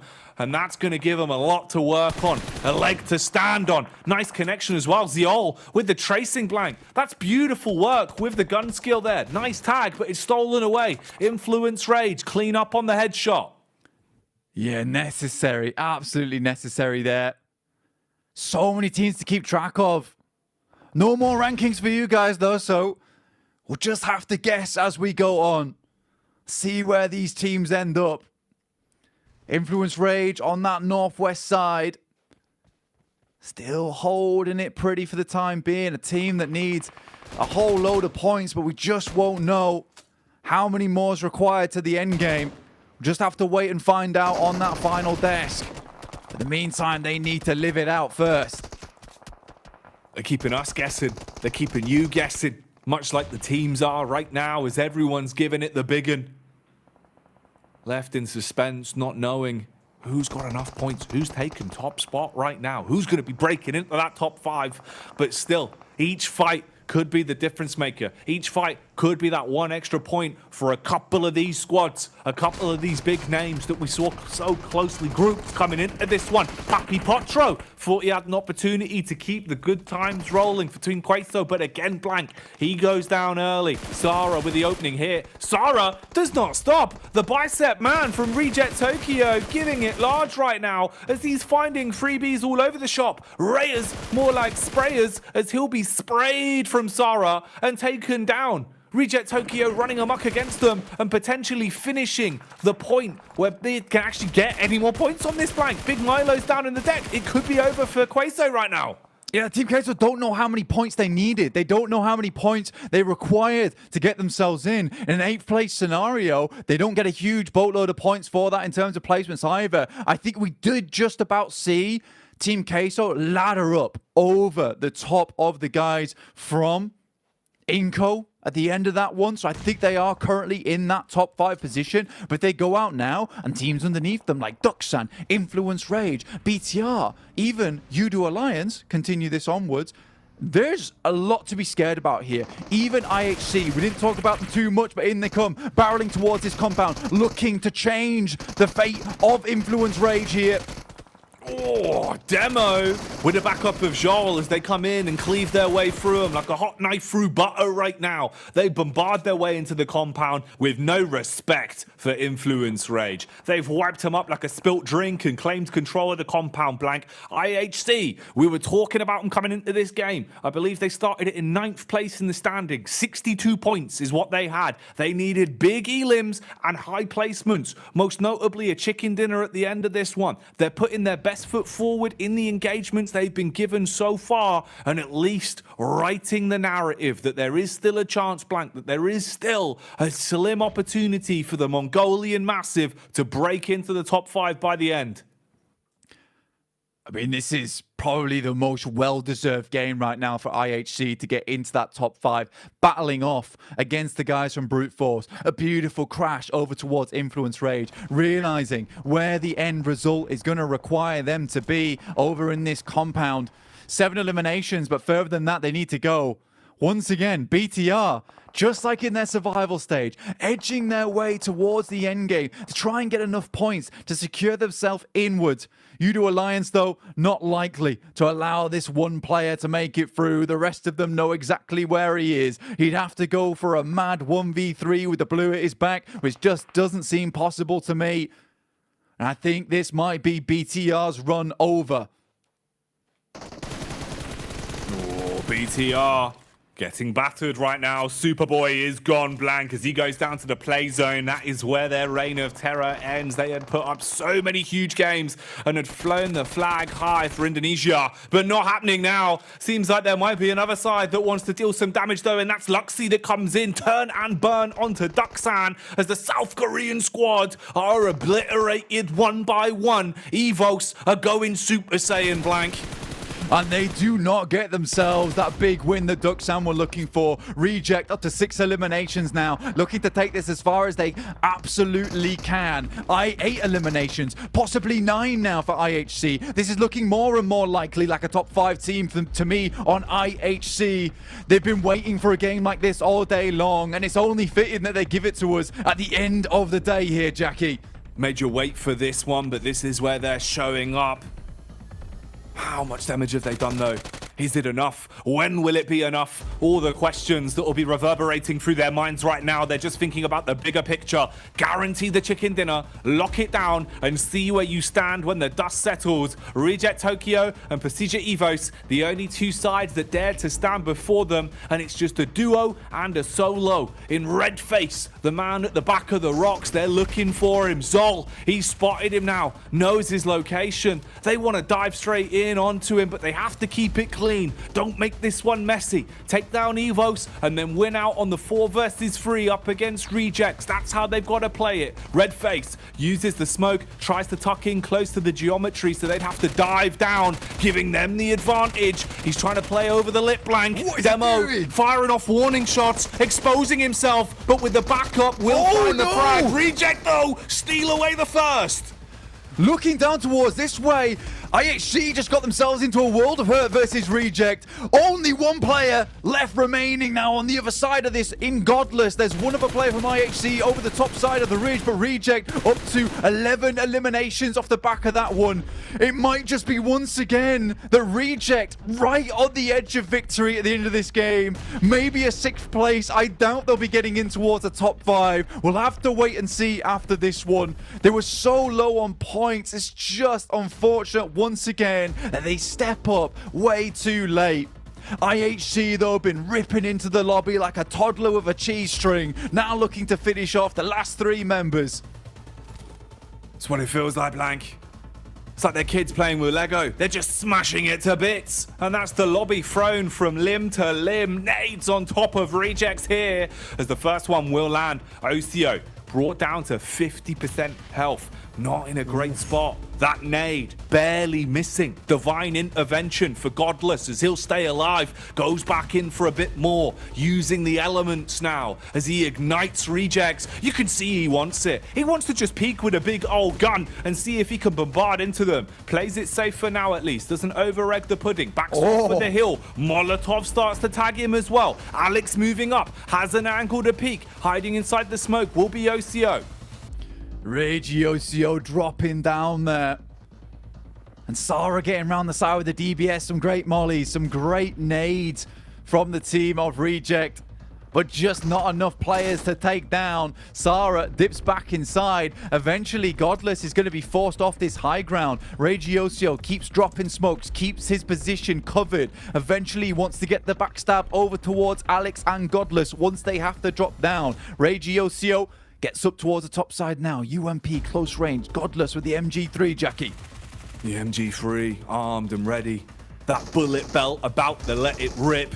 But will it be a blinder? Here's the peek from Godless. Peppers into the opening man. Shuts him down as Sarah Biceps has fallen. And Reject Tokyo are being backhanded. IHC, the Mongolian side, have done so much here on Miramar. And they want to finish it in the 1v1. All down to this then. Godless waiting on top of the rock. Quick med Mac maneuver as well coming out. He's going for the hill. Godless is going to peek into him blank. Doesn't have the confidence to wide swing on it. Exposes his head. Takes the bullet back. Reject still holding on here. They both give up the fight to heal.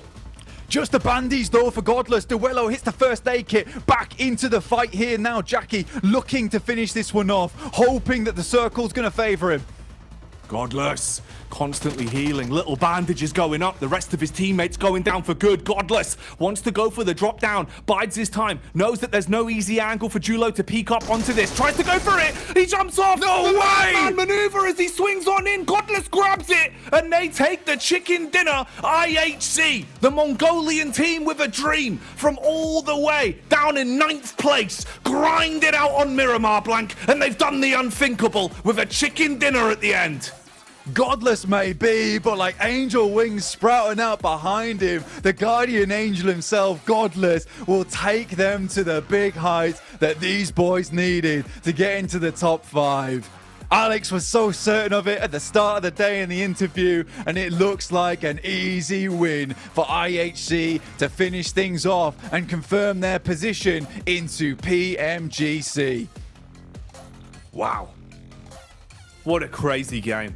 IHC, over the course of all of the games we had seen from them, we'd been singing their praises, watching them go from strength to strength, watching this man cause carnage, watching Alex get aggressive. Every one of these players had moments where they delivered, had moments where they were the backbone of IHC. But the Mongolian team flies the flag high with a great game there blank. Huge momentum for them at the end of the day. Really did give it everything they had on the last Miramar. And we had some cracking Miramar teams in this lobby. This was no easy feat.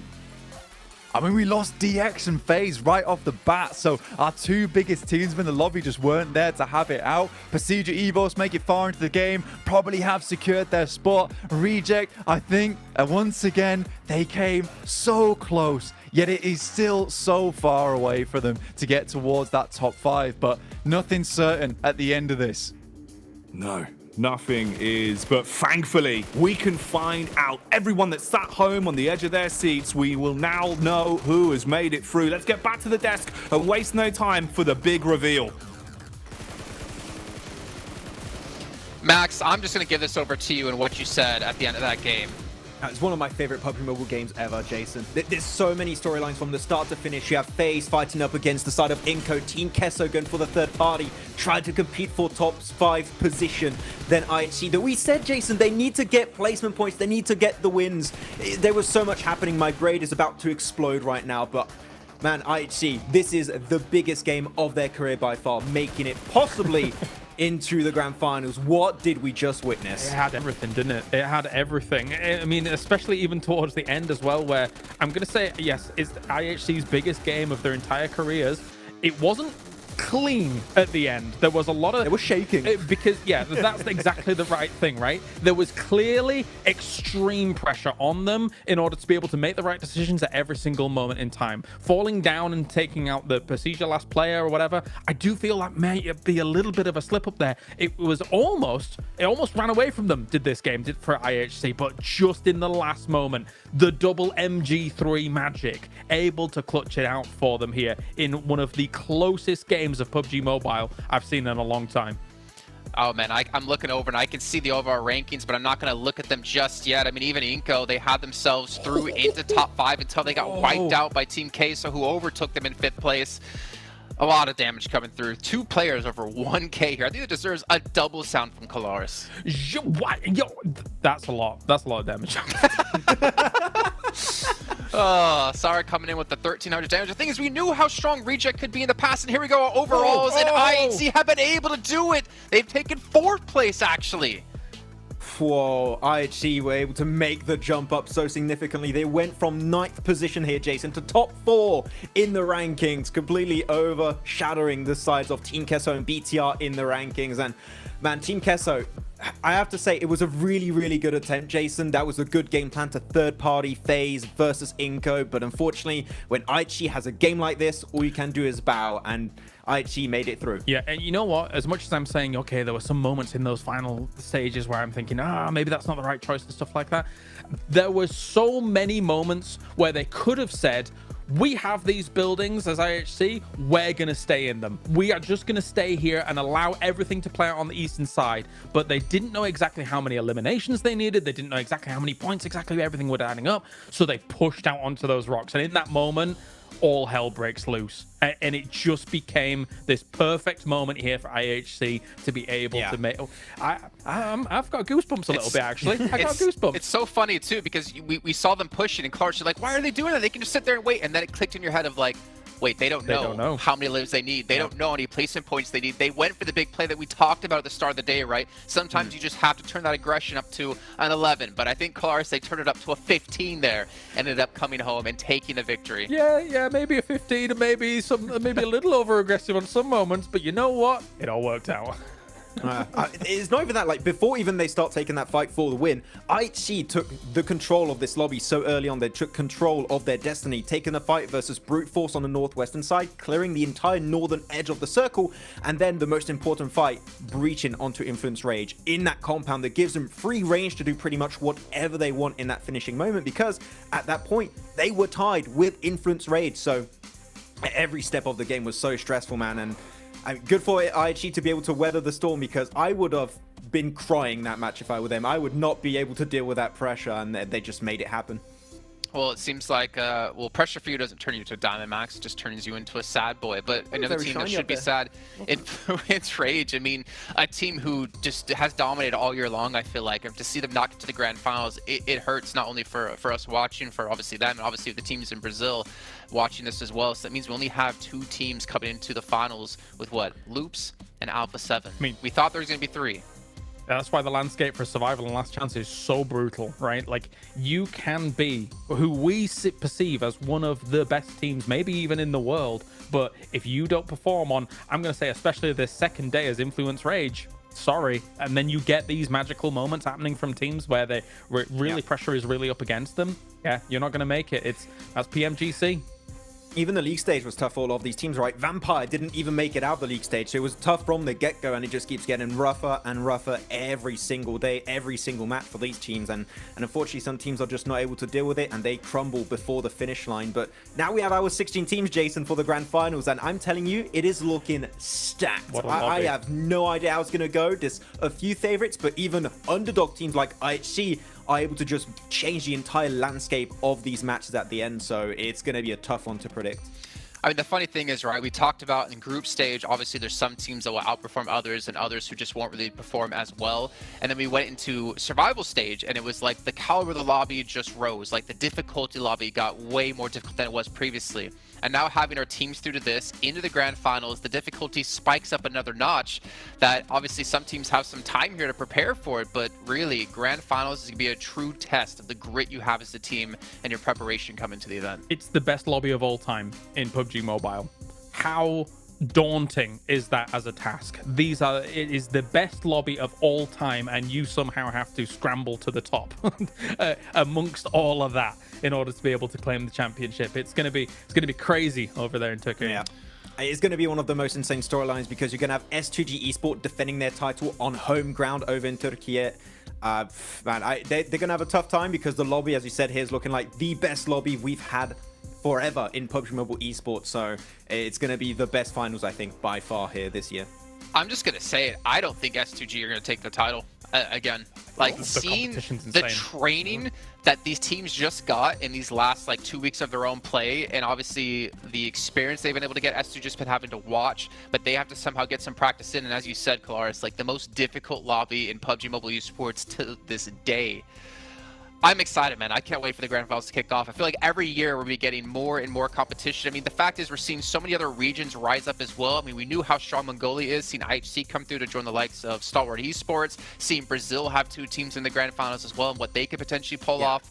It's really anyone's game, and I'm not a betting man, and I'm not even going to try to bet whatsoever of who's going to win. I mean, you're talking about Mongolia, right? Sure, you have Stalwart, you have IHC. You have also 4MV that has got a big fan base. I know Kalaris is very fond of this team, and they're hopefully going to do fantastic over there. But yeah, and Brazil, I think that Brazil and Mongolia might be 2 regions that have a shot for the trophy, but as we said, it's anyone's game. Even Major Pride can make it up there. They've had a magnificent play during some of these matches in the league stage. So yeah, prediction-wise, nigh impossible, Jason. I have no clue. I think for me, maybe the biggest standout, biggest surprise is Nongshim Red Force coming through as well. Like a team that we didn't really see too much in the past, the team who hasn't had that much experience on this international scale. And for them to qualify through first, well, there's still a lot of work out ahead of them. But obviously, as we do close out the day here, I mean, Xavier coming out first, a team that we really would never have guessed coming to this as well, considering what we saw in play from before. But it's crazy to see that Vietnam still has some teams to shine through. And we're actually going to head on the stage with an interview with Xavier. We're finally concluded for our last chance qualifiers. Yeah, we get our top 5 teams, and we have to interview the kings of Erangel of the last chance, and also almost got himself the 4th chicken. But they stop at 3 for now. We have the entire crew here of these Xaviers hailing from Vietnam. Congratulations, guys. And I think they're just waving for now. Okay, now since we're gonna ask Lamborghini for the questions here, now can you describe how you're feeling and what is going through your mind right now? Chúc mừng các bạn. Thì không biết là hiện tại các bạn đang cảm thấy như thế nào và có suy nghĩ gì không? Bọn em đang rất là vui, bọn em rất là tự hào vì bọn em đã làm được. Còn tối nay bọn em sẽ đi nhậu thật say. We're very happy and we're very proud that we made it. And tonight we have planned to have to drink together and beverage together. Oh, they already have plans. Drink together with who? Các bạn sẽ đi uống với ai, với nhậu với ai? Thường thì bọn em sẽ uống với sếp và Onin là sai hết ạ. Usually we drink with our boss. Oh, the boss is here, I guess. I mean, like the boss is here, guys. Okay, now I need to ask this question. You almost break a record here with a back-to-back hat-trick chickens. Almost scored the 4th in the last Miramar. Why did you score the last one? Rồi thì các bạn gần như đã có tạo được kỷ lục rồi, nhưng mà tại sao các bạn lại dừng lại 3 bữa cơm gà mà không có phải là 4 bữa cơm gà? Tại vì bọn em muốn để dành vào final. Because we want to spare it for the grand finals. You guys hear that? 4th chicken in grand finals, guys. Okay, now, what do you plan to do next after your drinks? Any other celebration plans, or tomorrow? What are you gonna do for the next couple of days here? Vậy thì sau tối nay thì các bạn có kế hoạch gì không? Có dự định là sẽ ăn mừng như thế nào không trong những ngày tới? Sau ngày hôm nay bọn em sẽ cố gắng tập luyện thật chăm chỉ để vào final làm 4 trận top 1 ạ. After tonight, we will try to practice hard so that we can make it to the top 4 in the grand finals. Calm down, man. You deserve to be happy. No, I mean rest for today. No practice for one day, okay? Just celebrate. Hôm nay thì các bạn cứ nghỉ ngơi đi nha, không cần phải luyện tập quá hăng say đâu. Hôm nay bọn em sẽ uống thật say, ngày mai sẽ vào cái cục ạ. Tonight we will drink and tomorrow we will practice. Okay, I think it's just a one-day celebratory for them, one night to be specific. Now, you play against all the teams and grind for a month together here in Malaysia for such a long time. Now, do you have any favorites of players or any teams you bonded with that become your close friends there? Thì trong một tháng qua tại Malaysia, các bạn đã đấu với tất cả các đội và đã có cơ hội cọ sát với nhau. Thì không biết là có đội nào hay là có người chơi nào mà các bạn yêu thích và có cái mối gắn kết thân cận nhất hay không? Trong tháng qua ở Mala thì bọn em cũng tiếp xúc rất là nhiều đội và bản thân em thì tiếp xúc với vợ sắp cưới của em ạ. In the past month in Malaysia, we had the chance to get in touch and get to know with other teams. But for me particularly, I get the chance to get in touch with my future wife. Who is that future? Was the one next to you? No. Vậy mà vợ sắp cưới của em là ai? Không biết được. I don't know. You don't know yet? Okay, a future wife it is. It's a mystery for now. I don't know how many future wife he has. Maybe each one of them for one of each, you know? Maybe. Okay. What do you want to say to the teams that's waiting for you in the grand finals and all the supporters have been cheering for you guys until today? Vậy thì bây giờ các bạn có điều gì muốn nói với những đội đang chờ các bạn tại giải Grand Finals và với những fan hâm mộ mà đang cổ vũ cho các bạn hay không? Bọn tôi rất là mạnh mẽ lên, mọi người hãy cẩn thận đấy. Chúng tôi chỉ nhả mấy ngày đầu để tập luyện lâu hơn thôi. Các bạn ủng hộ chúng tôi thật nhiều nhé. Cảm ơn. We are very strong, so watch out. We will be easy on the first few days only, but after that, we will fight hard. So thank you for supporting us. Oh, that's so nice. But yeah, I agree with that for now. I mean, it just shows they're coming back as strong as number one. Now, before we conclude the interview here today, can I have one cheer from all you guys, Chua, Parajin, Lambo, all of you guys to cheer for DX one time before we end the interview? Rồi trước khi kết thúc thì các bạn you count for the 1, 2, 3, okay? Okay. Trước khi kết thúc thì các bạn có thể có động tác nào ăn mừng hay không? Mình sẽ thực hiện sau 3 tiếng đếm nha. 1, 2, 3. Mạnh mẽ hơn nào, mạnh mẽ hơn. Vui mừng thêm. Okay, 1, 2, 3. They're posing. I think that's their cheer for now. I think they're done. They're just still. They have no clue what's happening, but I think that's it for today. And as we conclude our top 5 for our last chance. See you guys in the grand finals. See you guys in the big event. Bye. Woo!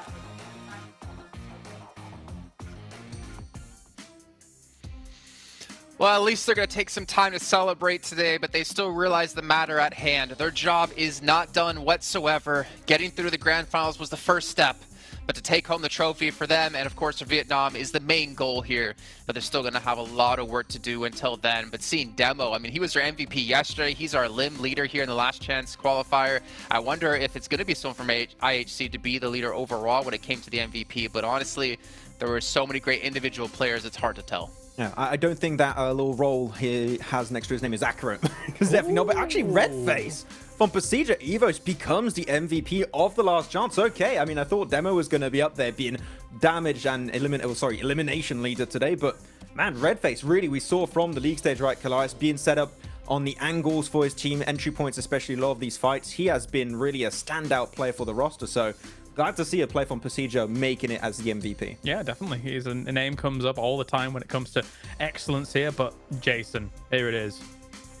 I cannot wait to see it. We can see the teams already through into, well, not the teams already through, the teams who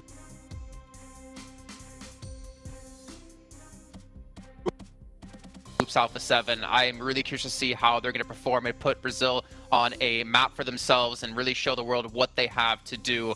But of course, the Grand Finals will be kicking off on December 8th, and we're going with the same map order as well, which I still will say, to my dying breath, I love that fact that we're doing back-to-back maps instead of swapping them around in the middle of the day. Yeah, it gives a chance for all of these teams to really adjust slightly, especially for that big block of Erangel. It is the bread and butter to try and make sure that you can take your learnings into the next game. Again, like when it comes to the games that we've witnessed so far, what pressure has actually built here for these teams? Xavier, I did not expect the back-to-back-to-back from them here for the final. But Yeah. we cannot forget what we just saw from IHC. That was, again, just a splendid display of being able to somehow control the nerves, control the adrenaline pumping through you when it all mattered. I'm really looking forward at some teams like IHC, FaZe, and Xavier that have had a significant glow up in the last few days in the survival stage and Last Chance. I really hope that is going to continue, hopefully, through this kind of vein into the grand finals. If they do so, that kind of caliber of play, I would say, is good enough to be able to compete with the teams we already saw make it into the grand finals. So I think there's a chance that any team can make it, but Jason, I'm really excited to see especially Sook for Weibo back into a PMGC grand finals. He's going to pop off, man. I'm really hyped for that. What's your favorite thing? I mean, he's got a lot of work ahead of him, and all the teams who are participating here, for them to replicate that performance against a caliber of a lobby that we've yet to have ever seen this kind of level before in PUBG Mobile history, I think is going to be tough. And I don't know if any team's going to just dominate the lobby like we've seen in the past, but it's going to be exciting nonetheless. For you guys at home, remember our official smartphone provider here at PMGC 2023 is the Infinix GT10 Pro. You guys can pick one up because it's born for professional sports business. You guys can dominate the lobby, and obviously while you're done dominating the lobby, you can post all your content or even check out PMGC content over on TikTok with the tag PMGC 2023. But gentlemen, I want to give you a chance to say some final words though before we do end out the show, because it's been a slog. We've had 3 different groups, a survival stage, a last chance stage. Maxman, go ahead. There's so many storylines that have reached their conclusion now, Jason. Some dreams have been shattered and some dreams have become reality for these guys. So, yeah, I'm just looking forward to the grand finals. There's going to be a bit of partying tonight, but starting tomorrow is back to the training grounds and getting ready for the next event. I'm of the opinion, the same as Max, that it's going to be either Brazil or Mongolia taking the title. However, as I said before, it's the greatest lobby of all time in our profession, in PUBG Mobile, in the esport, that we hold true and dear to ourselves. So it's going to be an exciting watch. Well, mark your calendars. December 8th is when the grand finals are going to be kicking off live from Turkey. You guys are not going to want to miss this, and I cannot wait until we can continue our journey in PUBG Mobile Esports.